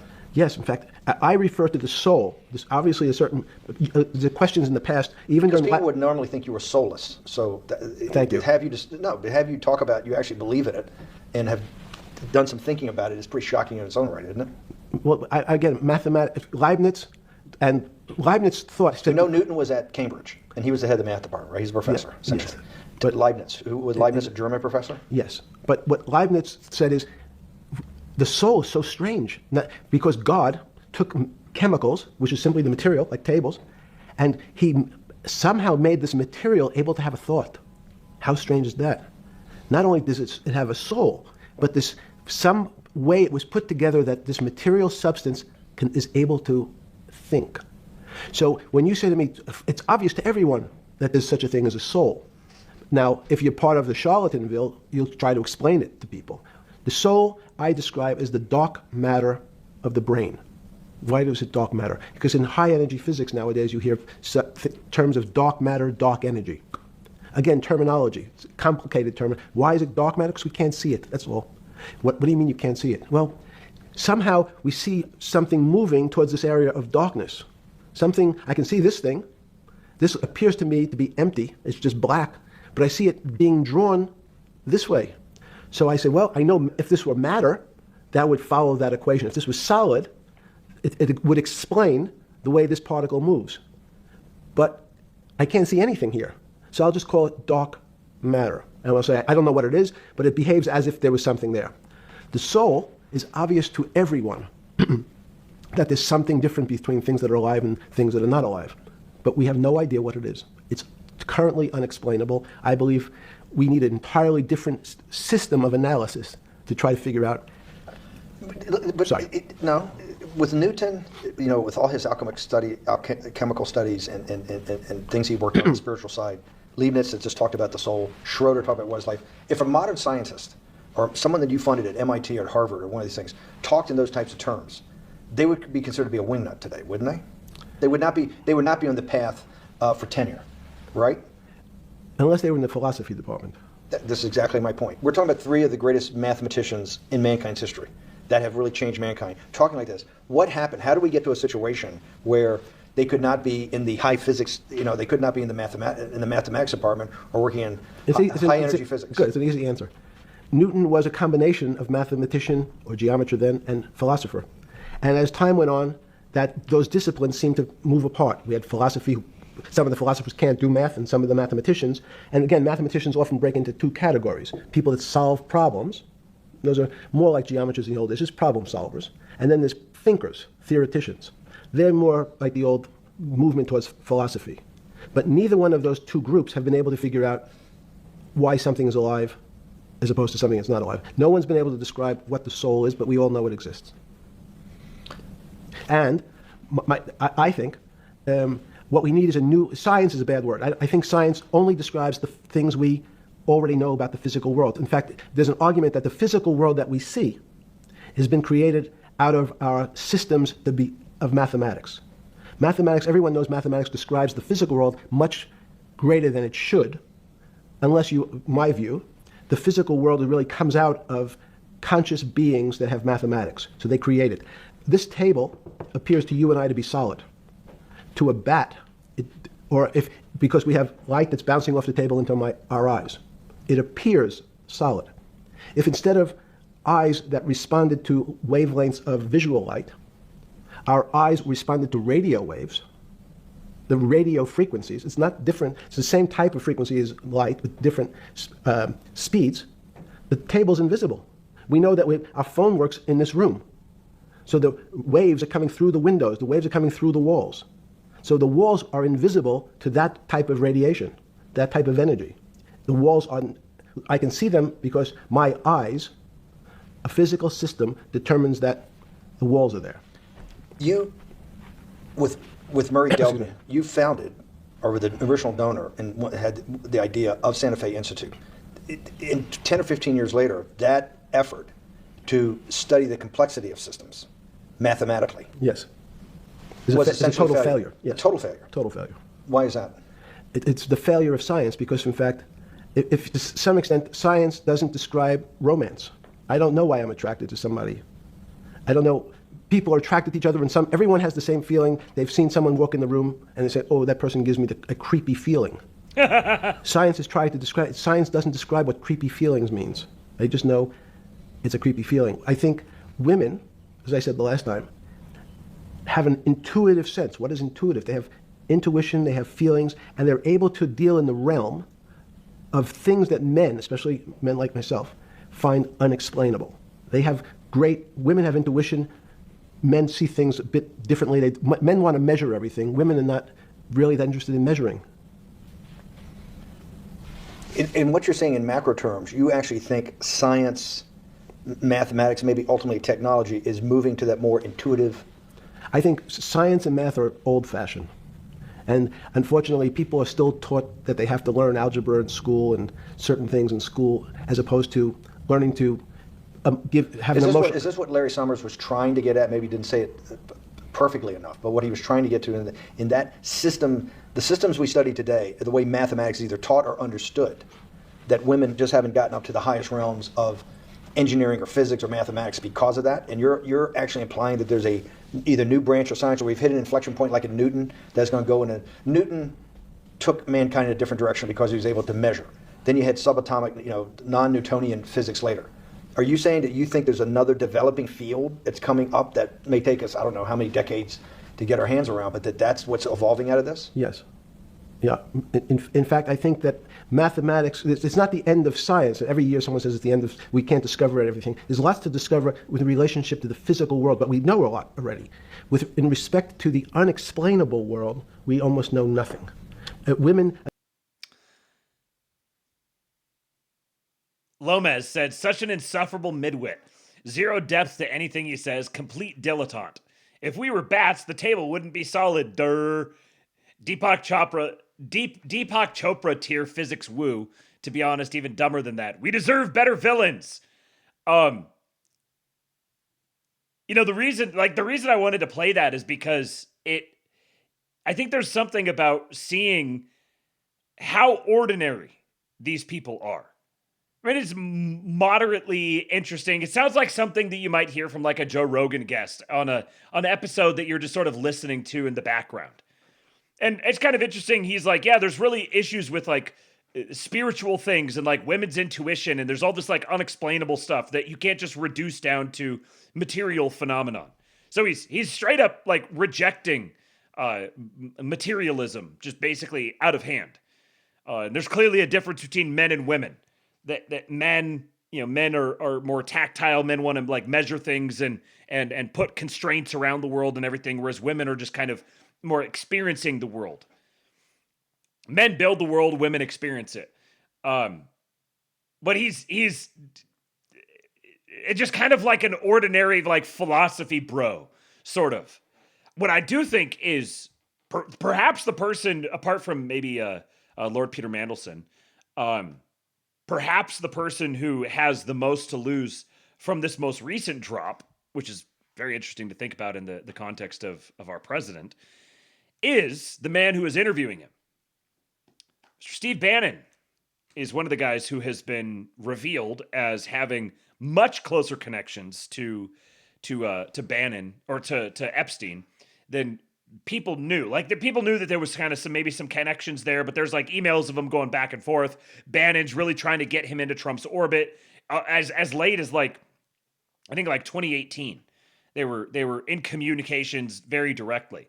I've had respect for Bannon, and I've liked some of the stuff he says. Some of it's kind of but I've had respect for him because he actually went to prison. And I'm like, the man went to prison for his president. I can respect that. But this revelation that he was working very closely with Epstein after it was very clear who Epstein is or was, I think the fallout from this is probably going to be pretty significant for Bannon. I'm honestly kind of surprised it's taken. I haven't heard about some big blow up with respect to that just yet.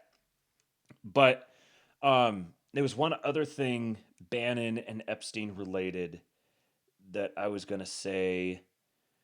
In one of the emails that Bannon sent Epstein, he referred to a former Soros partner who was sponsoring his work, which is a very, very interesting thing. There's a number of people that could be. That could be Scott Bessent. It could also be Stan Druckenmiller. It could also be Jim Rogers.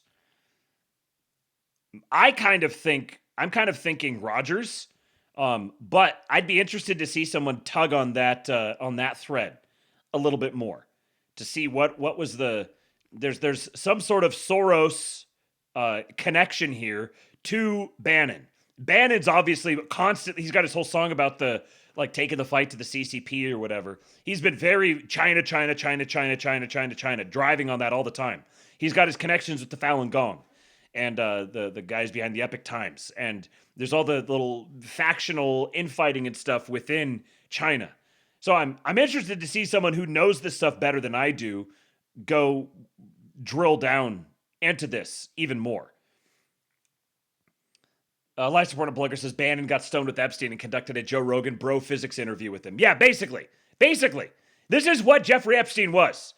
Jeffrey Epstein was a Joe Rogan bro physics guy who liked getting strange from young kids and from young women. And by and large, from what I've seen with Epstein, I've seen lots of illusions and stuff. The majority of what I've seen is basically like young teens, like mid-teen age. And you got to realize the age of consent outside the United States in most places is like 14. And up until pretty recently, it wasn't necessarily well known because it wasn't consistently prosecuted that an American citizen, the age of consent applies to an American citizen whether they're in the United States or not. But there's a lot of people who were guys who have a taste for the 14, 15, 16-year-old, 17-year-old, who it's not legal in the United States, but it is legal in Europe or it's legal offshore. And so that's the place that they would go to get that. Again, remember, when you have access to everything and anything that you want, you're going to, the temptation to go color outside the lines is going to be much, much more alluring.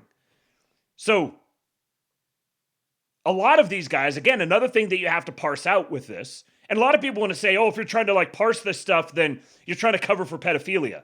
Nah, bro, let's talk about this honestly.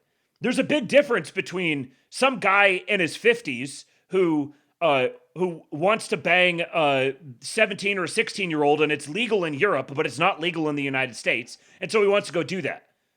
That's substantially different than, I was going to say the phrase, we'll say drazzle frip. These are totally different things. And I think it's very valuable to keep these in different categories. One of these is is grody, technically illegal, bad, gross, yucky. But it's also not the same thing as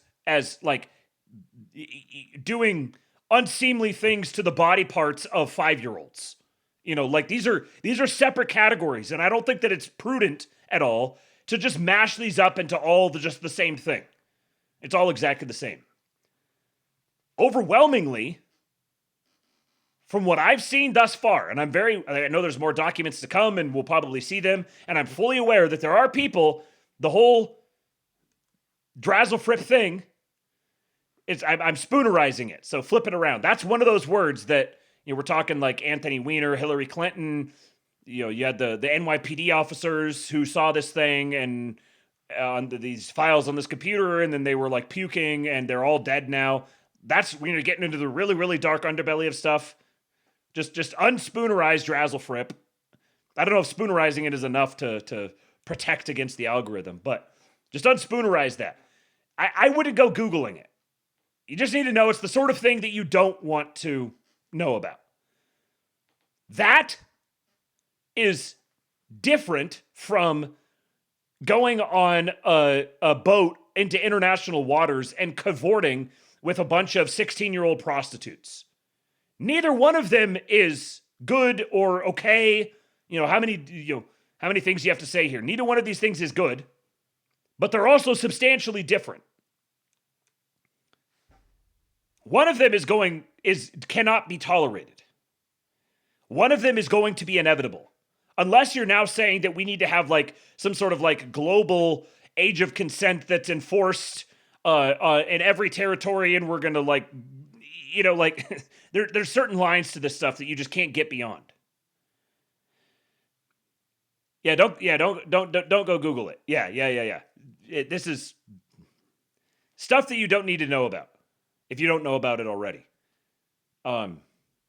It's unfathomable things being done to little children. That is real. That is the Pizzagate stuff. That is absolutely real. People in Epstein's orbit were absolutely into that sort of thing. Famous, well-known people you've heard of, were absolutely into that sort of thing. But that's not the same as guys who hit up Jeffrey Epstein because they wanted to get some sort of like 16, 18, 20-year-old Ukrainian girl who's trying to find her way in the world and is willing to go sleep with some guys to get ahead. Again, very bad. Totally disavow. But not the same thing at all. This was another clip from that interview with Bannon. Andrew Torba said this is the most revealing exchange of the interview. Told him, I told him the devil, 100%. the devil himself. The devil himself said, "I'm going to exchange some dollars for your child's life." Do you think you're the devil himself? No, but I do have a good mirror. It's a serious question. Sorry. Do you think you're the devil himself? I don't know. Why would you say that? Because you have all the attributes. You're incredibly smart. You remember the devil is somebody the devil knows. Smart? The devil's brilliant. You read Milton's Paradise Lost. The devil scares me. Satan is at the number 1 or 2 archangel, and the reason he goes to hell and leads the rebellion is because he can't be the top guy. And his thing is, I'd rather reign in hell than serve in heaven. I saw that in a movie once called American Dharma. I don't remember who said it. Okay, we have to go. Okay, good. Okay. I really am curious to know Bannon's angle on all of this. That's such a weird line of questioning there. It just, yeah. I don't know if we'll ever know, but that is, of all of the different threads that have come out of this, the Bannon connection is the one that is perhaps the most interesting to me. There's also this here, which for a long time when people have said Epstein didn't kill himself, this is the way that I've interpreted it. And I've done it for just kind of, what's the term where you decide this is going to be your headcanon? The individual who anonymously posted on 4chan the morning of Epstein's death, August 10, 2019, claiming he witnessed weird happenings at the prison before Epstein's death, has been identified in the Epstein files. Roberto Grijalva, an officer at the Metropolitan Correctional Center in New York, has been identified as the anonymous prison employee who posted on 4chan claiming that Epstein left his cell Friday evening, shackled in a medical wheelchair, while at the same time an unauthorized trip van arrived at the prison, which he believes took Epstein away the night before news broke of his death. The day after Epstein's death, U.S. Attorney General Jeffrey Berman of the SDNY opened a grand jury proceeding and subpoenaed 4chan, Apple, AT&T, and Citibank for records aiming to uncover Grijalva's identity following the anonymous 4chan post. Now, this is interesting. If it's just some anonymous 4chan post claiming that Epstein is still alive, why would you need the U.S. attorney to go subpoena these companies to find his identity? Grijalva's name is not redacted on his bank records included in the SDNY subpoena response from Citibank for his 4chan post, and ties to the same prison officer, Roberto Grijalva, whose statements were released as part of the prison's investigation into Epstein's death. This is huge. We now have validation. The 4chan post from August 10, 2019 is a legitimate eyewitness account from an MCC prison officer that Epstein may have been switched out before news broke of his alleged suicide. Here's the documents related to it. The 4chan post said, "Not saying anything after this, please do not try to dox me, but last night after 0415 count, they took him medical in a wheelchair front cuffed, medical in a wheelchair, front cuffed, but not one triage nurse says they spoke to him. Next thing we know, a trip van shows up. We do not do releases on the weekends unless a judge orders it. Next thing we know, he's put in a single-man cell and hangs himself. Here's the thing. The trip van did not sign in, and we did not record the plate number, and a guy in a green dress military outfit was in the back of the van, according to the tower guy who let him through the gate. You guys, I'm shaking right now, but I think they switched him out." Who knows? I do think that it would be extraordinarily entertaining if Jeffrey Epstein did not kill himself because he's not dead, because he's still alive. There's also an interesting little rabbit hole if you want to go down it that I remember from back in the day, comparing I think it was a relative of Hillary Clinton's, like a cousin of hers or something like that, who died right at the same time. And there's a quick picture that was taken, supposedly of Epstein's body being taken out, where you can see his profile. The ear is different, the nose is different, and it matches the profile of that relative of Hillary Clinton very, very closely. He died right around the same time, within a day or so, I think. I don't remember all the details. But the profile of the guy who was wheeled out, supposedly as Epstein's body, did not look like Epstein. It had key differences in the nose and the ear. You've got a report from a guy who was a prison guard saying he was wheeled out before the whole thing happened.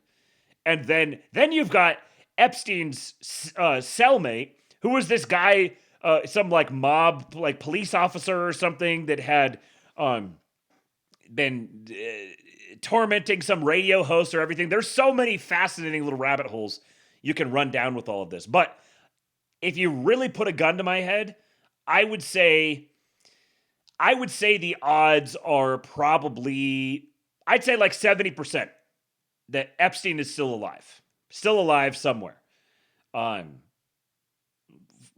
For whatever that's worth, I don't know, whatever. We'll find out, I suppose.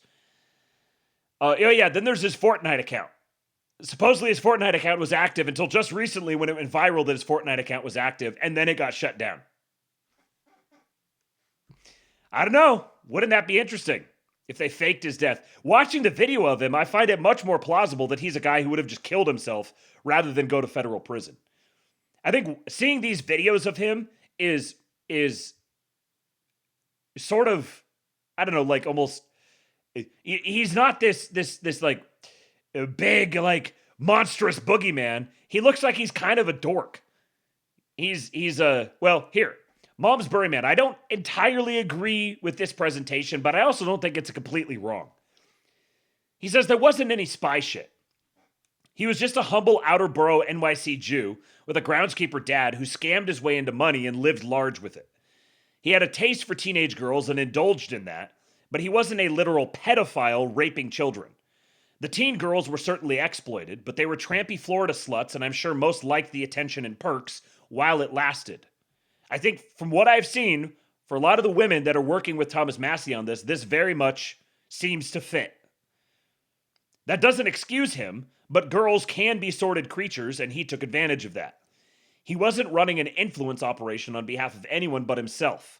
His friends were all rich and successful, mostly Jewish nerds, and he wanted to be esteemed by them because of some childhood insecurities, maybe his penis.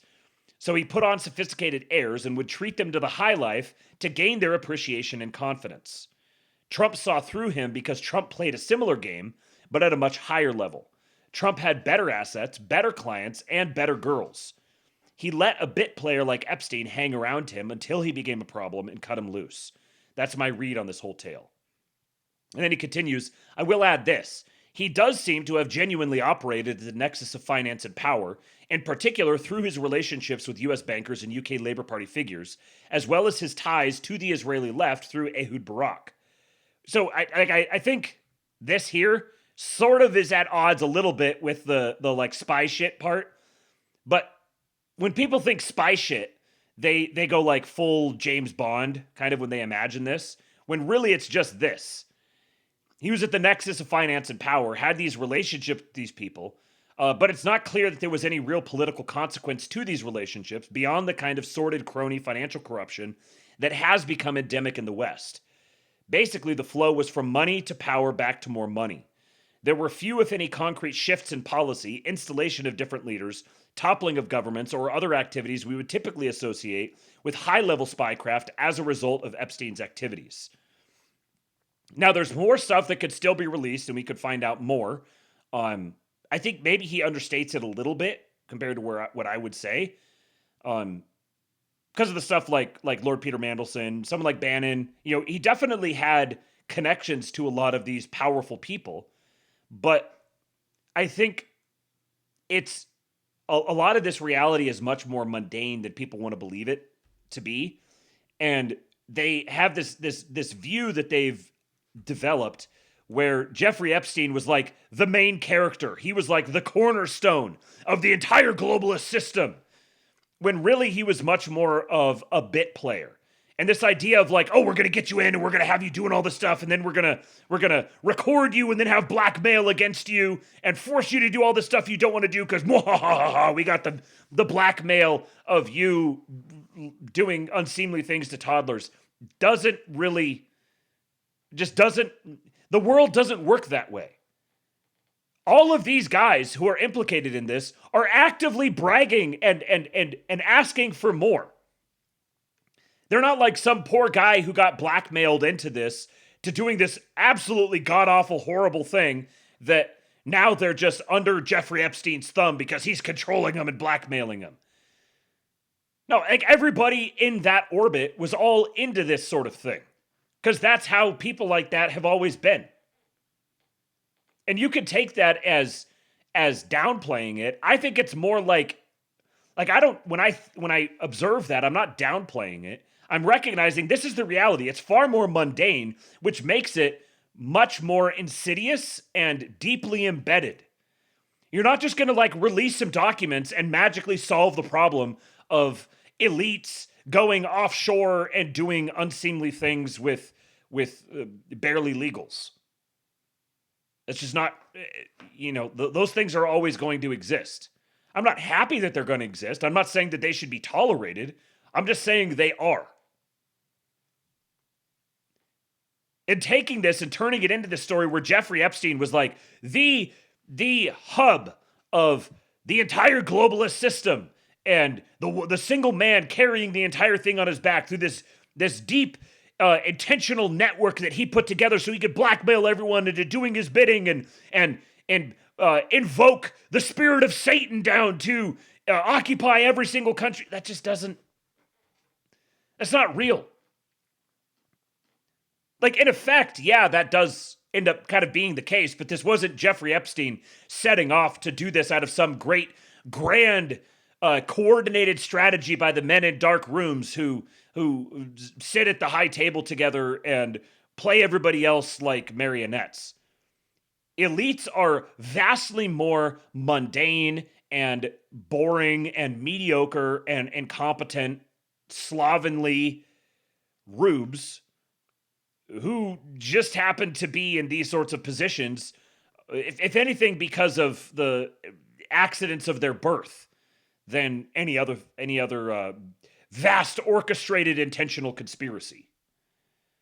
Also from Pascal Emmanuel Gobry, he's just, I'm sure the Frenchman seeming to downplay the Jeffrey Epstein thing just pissed a bunch of people off. But he said, to sum up, we found out Jeffrey Epstein was an expert at tax advisory in offshore jurisdictions, moving around money for rich people. That's how he made his money.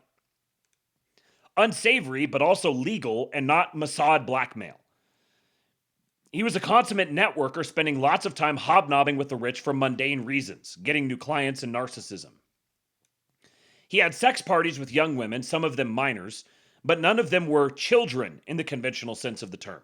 And I'll add to this once again that it's possible that more stuff comes out, some explosive revelation that gets declassified in the further documents, where we find out there was actual children, and definitely there's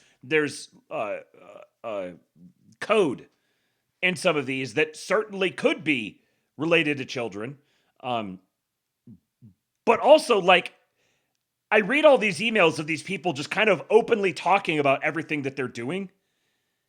But then I'm also supposed to believe that sometimes they were actually like speaking in secret code with each other. These things don't really go together. Also, his emails were not the only source of communication. There's a couple places where he says this is not for email. So there was deep, more encrypted, more safer, more secret communications. And perhaps that stuff was happening there. But that's not contained in anything that we've seen thus far. Some of these women were paid, not trafficked. And I think this is probably a worthy distinction to be made, at least on some level. I also don't think that these are mutually exclusive. I think that women can be trafficked and also be paid, and that's part of the trafficking. To be clear, Underage prostitution is a crime, and people who solicit or procure underage prostitutes should go to prison. I would also say people who solicit or procure overage prostitutes should go to prison. But that's not a hill that most people seem to want to die on. However, most of the Epstein victims are grifters. They were happy to be paid money to engage in high-dollar prostitution, and now they're engaging in a different kind of prostitution. I think this is 100% true about a lot of the women involved in this. He filmed the sex parties to jerk off to the tapes, not to blackmail people or send them to CIA or whatever. He killed himself because he didn't want to spend the rest of his life in a prison cell, and he was a standard issue MSNBC boomer lib. Total waste of everybody's time. I don't think it's a total waste of everybody's time. I do think that he was much more of a standard issue MSNBC boomer lib than anyone wants to believe. And it's absolutely clear from the entire thing that he saw Donald Trump as an existential enemy and someone to be destroyed because, by and large, he was a standard issue MSNBC boomer lib. And then a couple other comments here. This person says, it's a shame because many of us cared about the Epstein files. Many of us were upset with our president for how he handled it. Many of us thought the worst. But then they ruined everything. By mass dumping all this nonsensical crap, they invalidated all of it. Talk about not getting justice for victims. Now nobody will ever believe anything in there. The reason they don't admit evidence at trial or seal evidence is because of this.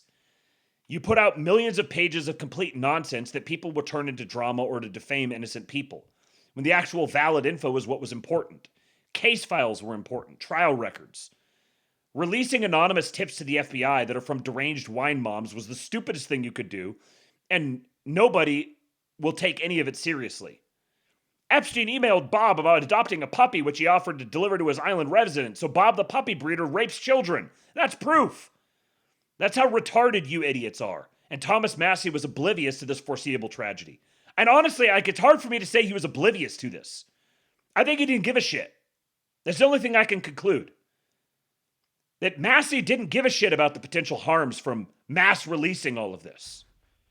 Maybe it's because we'll find out someday that he has somebody following him around with a heart attack gun pressed to his back all the time, and he's just forced to do all of this. But, yeah, ironically, the only people protecting justice for the victims were the people who tried to prevent this method of dissemination. And Theophilus Chilton, Scots Irish supremacist, said this is exactly right. The Epstein files could have been handled properly by actually taking the time to go through all the millions of pages of this stuff, figuring out what's actually credible, and then acting on that in whatever way was appropriate. But doing this was called hiding the Epstein files, and a bunch of emotionally incontinent fruitcakes kept filling up their diapers on their podcasts when that was done. Instead, you had idiots like Thomas Massie who just pushed to vomit every bit of half-digested dog kibble out into the public square so that a largely retarded general public full of morons could tell us that accusations made by tip-line callers with obvious mental illness are ironclad proof that their political opponents rape children. Now we know why our ancestors had the good sense to not let these imbeciles vote. For the record, if you actually believe that the president raped a 13-year-old girl in front of his family, murdered her and buried her under his golf course, then you don't really deserve to be wasting oxygen that smart people could be breathing instead. Much less should you be voting. And then we've got a take from the estimable scorched earth policy. Buckle up, because this one is a banger. Jeffrey Epstein exists at the forefront of human consciousness as a sort of Jesus Christ of pedophiles. A majority of society was introduced to his existence via his scandalous arrest, if not simply his suspicious suicide. Through this, the idea of Epstein front-loaded all of his transgressions to civilizational mindshare, before any possibility of knowing anything else about him as a person at all. And this is a civilization which is born over 100 years of psychological turmoil in the ambiguity of its foundations being nestled upon a swamp of pedophilia. Thus, Epstein becomes a catharsis, his life now symbolizing the yearning answer for so many questions, for so many generations, about the fabric of our society. The key to any occult ritual depends on mystery, as magic can only truly manifest in human consciousness through ambiguity of its existence. By revealing a magical series of documents which were supposed to point fingers at the sins of every world leader, banker, media mogul, CEO, and future historical figure, then withholding that information for so many years, the powers that be created an unstable scapegoat in Epstein. Through crucifixion by surreptitious garroting in an unattended prison cell, Jeffrey Epstein bore the sins of every powerful individual who fucked a teenager, every spook handler who facilitated the plane rides, and most of all, every single tax-paying citizen of Western civilization that was complicit in continuing their way of existence, whether they understood the fealty or not. Jeffrey Epstein dying violently allowed a captive global online audience to carry out a steady process of modern mythologization, unimpeded by the soiling of mundane interjection from a living person. With his death, he no longer gets to be a person, but rather an idea. He is a face applied to the shadowy, cartoonish, eyes-wide-shut fuck party in his civilians' imagination whenever they hear the word billionaire pedophile uttered absent-mindedly. Outrage and indignation are emotions of passion which fade into placidity when forced to reconcile with the ravages of time. Global COVID-induced isolational trauma, economic collapse, the erosion of the social contract, the degradation of any incentive towards continued growth, and the steady, quiet molestation of biological function and the unseen consequences of technological proliferation have all weathered attention spans and care to the point of absent-minded indifference. At a certain point, people became tired of asking the same questions to hear reruns of the same incomplete answers. Jeffrey Epstein was a question which was steadily being answered with punchlines instead. The breadth of his sins and the sins of the puppet masters who he now represents range from the grotesque, mutilational, infanticidal gore, rape, sacrifice, Satan rituals brushed under the pizza shop carpet, all the way to the light-hearted, indifferent Shane Gillis comedy core sanitized pool party shrugs from an entire contingent of men who are only forced to pretend they don't want to fuck 16-year-olds. The truth of what actually was happening is probably somewhere in a very uncomfortable in-between. The evidence is being piecemealed out during a time of information cataclysm, quite possibly by design. Swaths of email logs flood your timeline, the absurdly blatant yet completely authentic blurbs obscuring the satirical tone of blatant shitposts, with fewer and fewer people able to tell the difference with each passing day. The opening of the Epstein file Ark of the Covenant blinds nobody in a world scorched by the merciless sun of a post-truth internet.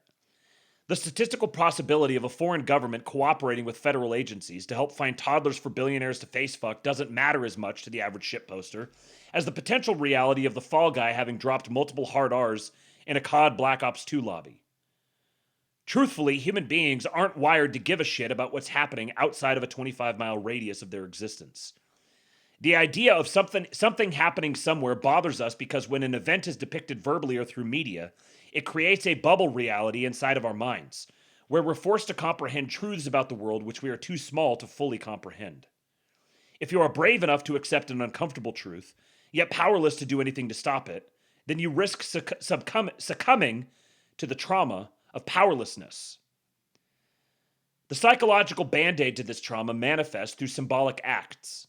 Somewhere across this nation, there are thousands of men in sunglasses wearing t-shirts that say, "Kill your local pedophile," who ideate in violent retributional fantasies while never being willing to overthrow the federal government or even simply stop paying money to streaming services so they and their family can watch movies and TV shows made by pedophiles.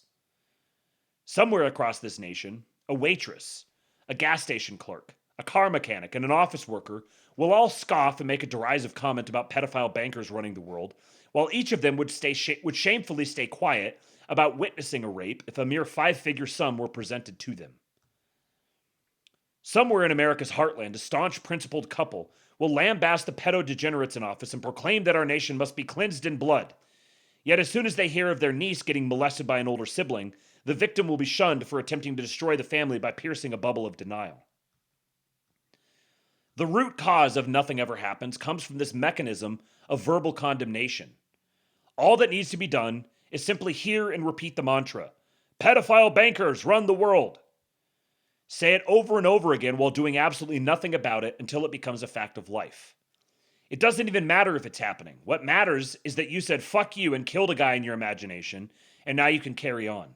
As long as it doesn't affect your life. As long as it doesn't happen to you or your family.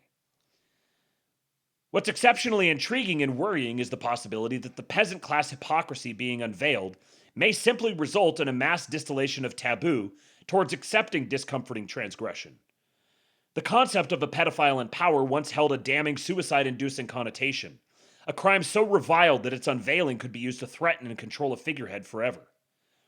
It's quite possible that within your lifetime, a sitting U.S. senator will parade around a harem of his teenage catamites, one for each day of the week, and your normie coworker peers will do nothing more than smirk and shrug like an ancient Roman plebeian.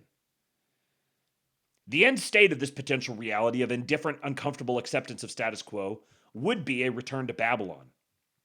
A mathematical sharpening of the public consciousness tolerance thresholds for how many children are allowed to be sacrificed by consenting parents in exchange for stability and prosperity. Kevin Spacey gets to fuck 3 busboys a year in exchange for at least 1 film every 2 years. It would be the final curtain left to rip off the diorama Sodom and Gomorrah waiting emerge from their shattering salt pillars. Jeffrey Epstein is now whoever you want him to be. He will be the poster on the corkboard for the 1,000 knife stabs you need to get out of your system when the world feels a little too real. Then you can print out another face and tape it to the avatar of hedonism that did everything you wanted to do when you were 14. He was a Mossad agent. He was a gamer. He was a pedophile. He lurked 4chan. He committed suicide. He was assassinated. He played a prank on Elon Musk. He has videotapes of Bill Gates. He slaughtered children inside of a cube. He hired teenagers to be housemates. He conspired against Donald Trump's presidency. He was Donald Trump's best friend. He was a James Bond villain on his own island. He jerked off to snuff films. Him and Ghislaine were ride or die. His island has a baby-sized incinerator. He was a monster. He was a fall guy. Jeffrey Epstein is now whoever you want him to be.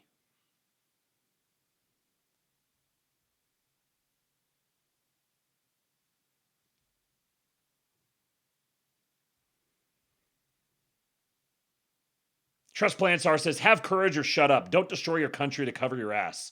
I hate Massey so much. Our ancestors risked it all to found our country, and you're queering out over nothing to satisfy your masters. Despicable. Maybe the real Epstein was the friends we made along the way.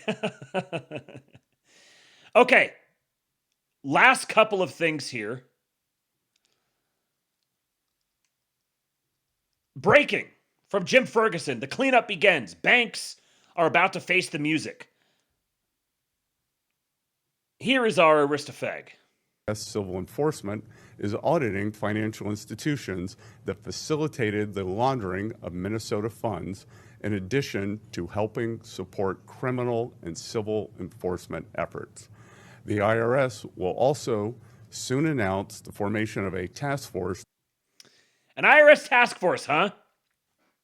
Scott Bessent confirms the IRS is preparing sweeping audits of financial institutions accused of laundering Minnesota money. A new task force is being formed.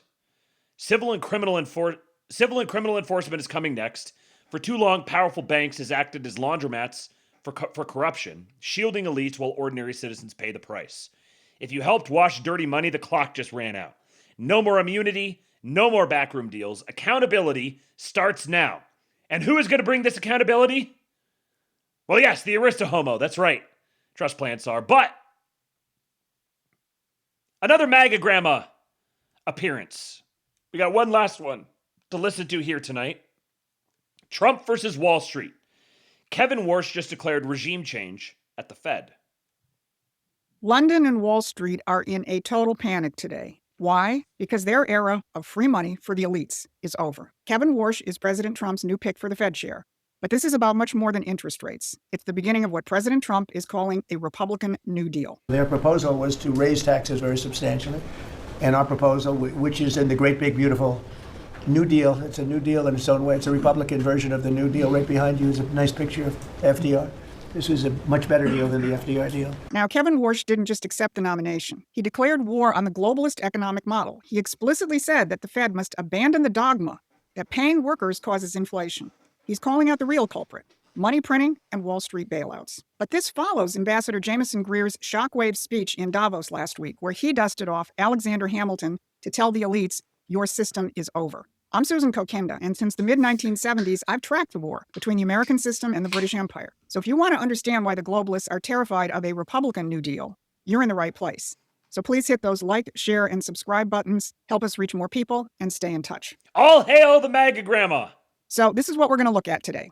Why the Kevin Warsh nomination demonstrates President Trump's commitment to the American people and not Wall Street. How Ambassador Greer's Hamilton speech is an even bigger threat to the elites. And what is the real content of President Trump's Republican New Deal? My president is bringing a Republican New Deal, and I can't wait to hear about it from the MAGA grandma. Now, if you look at much of the mainstream media's coverage of Warsh, you get a kind of whistling past the graveyard feeling. Many of the headlines, uncharacteristically, reported the fact of his appointment with no screaming adjectives. Not exactly typical of the New York Times or National Public Radio. Slosher!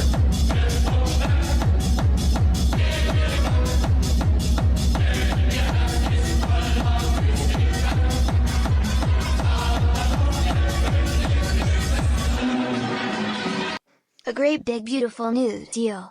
The most beautiful, great big New Deal. Thank you. Thank you, Slosher. I appreciate you, man.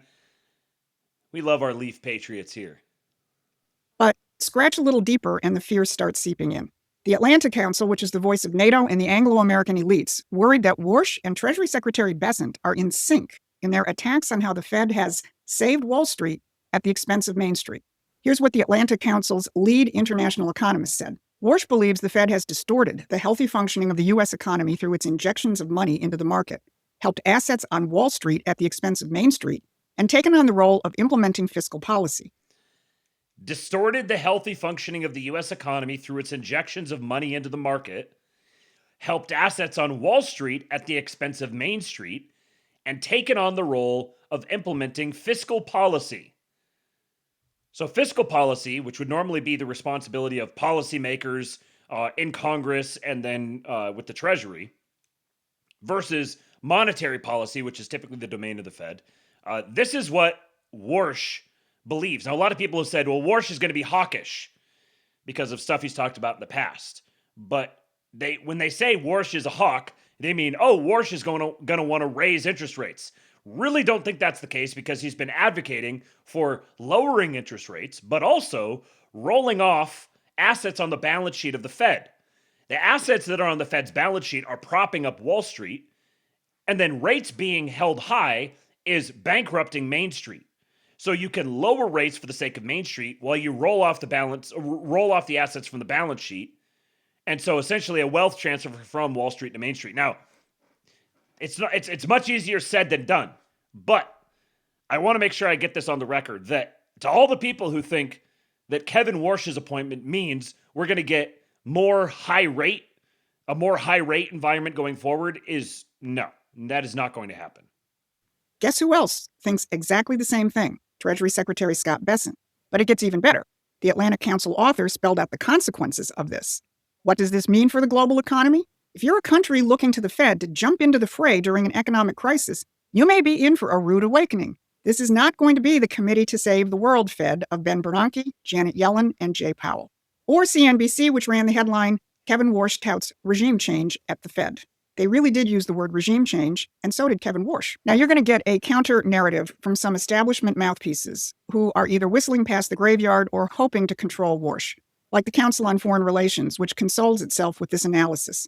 Kevin Warsh won't revolutionize the Fed. Or the central banker Mark Carney, who's going to try and play nice by praising Warsh. But anyone who looks at the Warsh nomination in isolation of everything else this administration is saying or doing is not looking at the bigger picture. Look at the second part of that CNBC headline, the part about partnership with the Treasury. Here's what they said. Both Bessent and Warsh have historically made clear that the Fed has gotten outside of its lane and that the Treasury needs to play more of its historical role. And here's what Warsh himself said. That was from July of 2025, by the way. In 2010, the Fed's financial stability responsibilities should not give license to central bankers to be emergency capital providers. Capital allocation should reside, if anywhere, with the fiscal authority and its fiscal agent, the Department of Treasury. Capital allocations should reside, if anywhere, with the fiscal authority, which would be Congress, and its fiscal agent, the Department of Treasury. And I'll remind you again that in the most recent All In interview with Howard Lutnick and Chamath Palihapitiya, that Lutnick said, as far as he's concerned, as the Secretary of Commerce, there is only one bank in the United States, and that is the Treasury. I didn't see anybody else pick up on this, but I heard that, and I was like, holy shitballs. The Treasury is the only bank in the United States as far as the Department of Commerce is concerned. Almost sounds like a national bank of sorts. Now, that gets us to the battle that's been going on for over 200 years. The battle between the American system of Alexander Hamilton and the British imperial system. But before we go deeper, if you're starting to see that this fight is about something much bigger than interest rates and monetary policy, and that this is at the heart of the fight to make America great again, then go to Promethean Action and subscribe to our free newsletter and keep yourself in the loop. Trust Plansar says, they're selling us out to globalists. Tells you explicitly they're restoring the American system. Don't listen, it's Jover. So true, Trust Plansar. Because this isn't just about interest rates.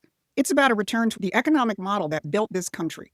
And to understand the stakes, you need to understand what happened to those champions of the American system throughout our history. Now, the American system was openly put on the table of, at all places, Davos.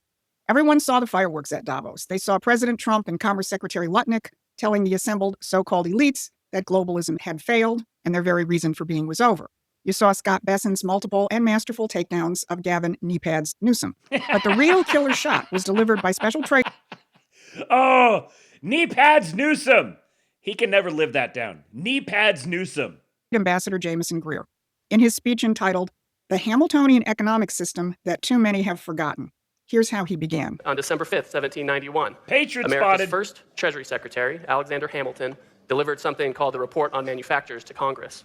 In that report, Hamilton articulated a plan for the United States to shake off its economic dependency on the British Empire. In that report, Hamilton argued for a strong economic policy that would allow America to become an industrial power.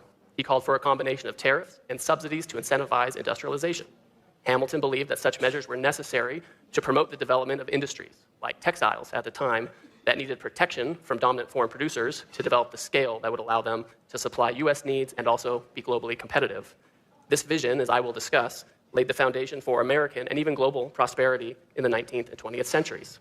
Now look at that title again. The Hamiltonian Economic System That Too Many Have Forgotten. Well, it wasn't just forgotten. Here's what they don't tell you in the history books. Every American leader who seriously pursued Hamiltonian economics got assassinated. Tell me, starting Susan. with Alexander Hamilton, who was shot in 1804 by Aaron Burr. Hamilton's genius had made us economically sovereign, with a national bank that ensured our independence from the Bank of England and his system of tariffs that protected our manufacturing and our workers. Abraham Lincoln, well, he was shot in 1865. Why? For pursuing the same policies of national banking, tariffs, and internal improvements. And then William McKinley in 1901. Now, McKinley has become more in the public eye recently because President Trump is constantly pointing out that McKinley's tariffs made us wealthy and industrially strong, and he was assassinated too. If you want to know more of the history of how it is that it's the British who assassinate our presidents, check out our ebook on our website. The link is in the description. Now, what happened 12 years after McKinley Don't forget Theodore Roosevelt as well. was assassinated? The United States fell to the British-run central banking system with the establishment of the Federal Reserve. Now think again about the appointment of Kevin Warsh and his alignment with Scott Bessent on tilting the balance away from the Fed to the Treasury for the benefit of Main Street. So when the Democrats or even some of the lunk-headed Republicans try and turn the Warsh nomination into an academic debate of interest rates, remember that history and realize that something very, very big is happening. So what does very big actually look like? Now, you're not going to hear about it in the political chatter or in market commentary. You'll see it on the ground, in factories and in paychecks. Let me show you. President Trump emphasized the same point that Warsh made about the Fed throttling growth in Thursday's cabinet meeting when he said this. Go back 20 years, 25 years, I'm old enough to remember. When we had good news, when you announced good news, the stock market went up. You announced anything good, the stock market went up. You announced bad, the stock market went up. And that's the way it should be. But now it's over the last 15 or so years. If you announce good news, that means they're going to raise interest rates because they want to kill it. So you can never really be that successful because you announce all record numbers, great, because they're afraid of inflation. But growth doesn't have to have any impact on inflation. It can make inflation go down in many cases. And that is how it works. The Fed has been deliberately strangling American growth to protect Wall Street and their international brethren in London and elsewhere. This is the British model of economics. Sacrifice everything. Industrial growth, wages, productivity, to feed a financial cancer. What is passed for economic discussion has always been about money or financial flows. But Trump's cabinet meeting wasn't about that. It was about workers. It was about production and Main Street. Trump did call it a Republican version of the New Deal. But here's what that actually looks like on the ground. Okay, real quick. Someone here in the chat, who was it, said, Flickerate said, was John Wilkes Booth a Jew? And interestingly, the idea that Booth had Jewish heritage stems almost entirely from claims made by members of his own family about his father, the famous British actor Junius Brutus Booth. Booth's sister, Asia Booth Clark, wrote in her 1882 memoir that their father attended synagogues, conversed with rabbis in Hebrew, read the Talmud, and was, quote, known as a Jew in those settings. His brother Edwin Booth reportedly told Rabbi Isaac Meyer Wise that their father was Jewish. Some older sources and family lore speculated that the Booth family descended from Sephardic, or Spanish and Portuguese Jews, who immigrated to England and possibly changed their name, e.g. from Botha, Bota, or similar variations, with an ancestor being a Jewish silversmith exiled from Portugal.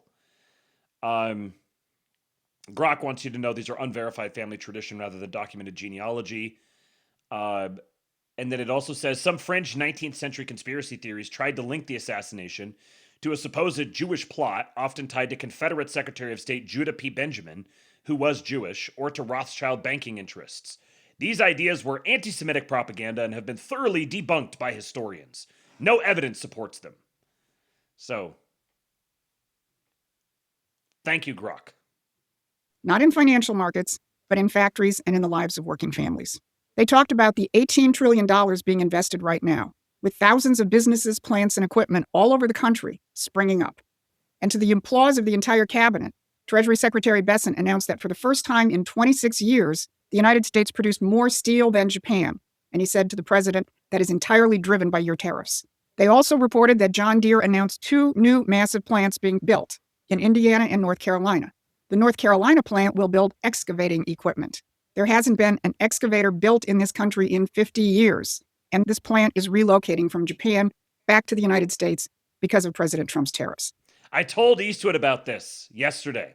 I said, hey, Eastwood, you know John Deere, makes the green tractors? And he was like, yeah. And I said, they're going to start making excavators again. They haven't made excavators in many, many years. And he was like, why? Oh, he wanted me to tell him all about like the details and features of them and everything. If you mention excavators to Eastwood, yeah, there we go. Combine's in the chat. If you mention excavators to Eastwood, you are going to get his attention. It's going to be like his great-grandpa, who was a big fan of John Deere. Now here's a map which shows just a few of the other factory restarts where we are gearing up a productive capacity here at home that we haven't had in decades, like a graphite processing plant in New York, the first one in the U.S. in 70 years. Commerce Secretary... Hold on. Let's look at this. Titan Mining Kilbourne facility in New York, graphite processing. Last processed over 70 years ago. U.S. Steel Granite facility in Illinois for graphite processing. Last produced 2 years ago. John Deere Parts Distribution Center in Indiana. New state-of-the-art logistics network expansion. John Deere Excavator Factory in North Carolina, $70 million new factory, first U.S. excavator plant in 50 years, production moved from Japan. You've also got a U.S. Steel Granite City Works in Illinois, a steel blast furnace that last produced 2 years ago, a new aluminum smelter in Oklahoma for primary aluminum, first new smelter in 50 years. And then down here you have something... The first one in the U.S. in... MP Materials in Texas, which is... ND Feb magnets. I can't think of what that stands for. Capital N, lowercase d, capital F, lowercase e, capital B. But magnets last produced decades ago. 70 years. Commerce Secretary Howard Lutnick told the president, you've changed America and created the golden age. It is a golden age out of a dark age of economic destruction. But if you're listening to the mainstream press, or if you're caught up in today's MAGA world social media storm, whatever it is, fucking you're going to miss doomers. this. And Small Business Administrator head Kelly Loeffler said just that. The most important and underreported war that this president ended was Joe Biden and the Democrats' war on Main Street and hardworking families. You hear that? Yet another war ended by my president. We've seen it as I've gone across the country this month, 10 different states, and we saw it when we were together in Iowa. Hardworking families, farmers, small businesses expressing gratitude, lined up to thank you. I was out with our great vice president last week in Toledo, Ohio. They are thanking this administration for getting Main Street back. The Trump tax cuts, the tariffs, deregulation, it's all rocket fuel for hardworking families in Main Streets. This is what the empire hates. A nation with economic sovereignty, a robust middle and working class with rising wages and hope for the future. And that's what Donald Trump is delivering. And he isn't asking the City of London or the Federal Reserve permission any longer. His $20 trillion in foreign investments is channeling money directly into the economy outside of the Fed. So manufacturing is back, small businesses are reviving, wages are rising, energy is flowing. And now he's put his man in at the Fed so the Fed can't get in the way. That's the Republican New Deal. Not bailouts for banks, but production for workers. The American system is coming back. So to wrap it up, Kevin Warsh isn't just a Fed nominee. He's a declaration of war on the Wall Street bailout machine and a direct challenge to decades of British-style central banking independence. The president of peace is declaring war. Jameson Greer's Hamilton speech at Davos is the resurrection of the American system. And Donald Trump's Republican New Deal isn't a slogan, it's here. But like SBA Administrator Loeffler said, you're not hearing this. And if you're not hearing it, you can't organize with it, which is why you need to join us at Promethean Action. We don't just analyze, we give you what you need to organize the forces in this country that will ensure that President Trump succeeds. And paying members and contributors will help us do that. So please join and get active in this fight. The modern British Empire is panicking because the fight is out in the open. Commerce Secretary. You hear that, panicans? If you're panicking, you were just a proxy for the remnant of the British Empire, the globalists. Panicans are globalist stooges. Lutnick said it at Davos. Globalization is over. Fed nominee Warsh said it. Main Street, not Wall Street. And the cabinet meeting celebrated it. The enemy knows that if Trump succeeds and the American system comes back to life, their century of control is over, just in time for our 250th birthday. This has been your Saturday Brief. Thanks for watching. Please take a moment and subscribe to our free newsletter at PrometheanAction.com. So beautiful. Excellent. Wonderful. The greatest news. And if you're listening to the Astrolabe, you are tuned into this sort of thing on a regular basis. Make sure you share the show. We need to get the word out. There's a handful of us. There's a handful of us who are doing the work. We're spreading the word about the great things that our president is doing, taking it to the remnants of the British Empire that are seeking to control and enslave us. Down with the globalists. Globalists, delenda est. Make sure you share the show with everyone. Everyone you know. One thing Jason Stapleton used to say was, pick 3 people. 3 people. 2 people who you think will love it. 1 person who you know probably won't, but really needs to hear it. Go pick 3 people this next week. Share the Astrolabe with them. There's many ways you can get it. You can get it on YouTube, for now at least. You can get it here on Kick, live. You can get it on Rumble, live, or the recording. You can get it on X. You can get it on Substack. You can get it on all the different podcatchers. If you're listening on the podcatchers, please do leave a 5-star rating and review. Please like it, follow all the different places, contribute to the tips link, tips.kingpill.com, to support this work so that I can keep doing it and put food on the family's table, pay for the little boy that you got a little glimpse of earlier. Flicker Rate says, I shared it today with a friend. You, sir, are a patriot. 10,000 Patriot points to Flicker Rate. And make sure you follow me on Twitter at KingPilled. Go join the KingPill Discord, kingpill.com. And make sure you download the EWBSX app while you can from the app stores. EWBSX, available on the app stores for now. Go download it. Get yourself some White Pill tunes and audio content, and stay tuned for more to come on that front. Make sure you show up tomorrow for the Pseudowave. We are going to Pseudowave tomorrow because it is the Saturlabe, and we Pseudowave on Saturday. The Saturlabe is for Pseudowaving, they say. So make sure you guys show up for that. And I'll leave you guys with this very, very last thing.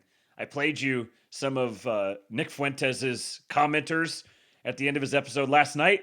I got a couple more.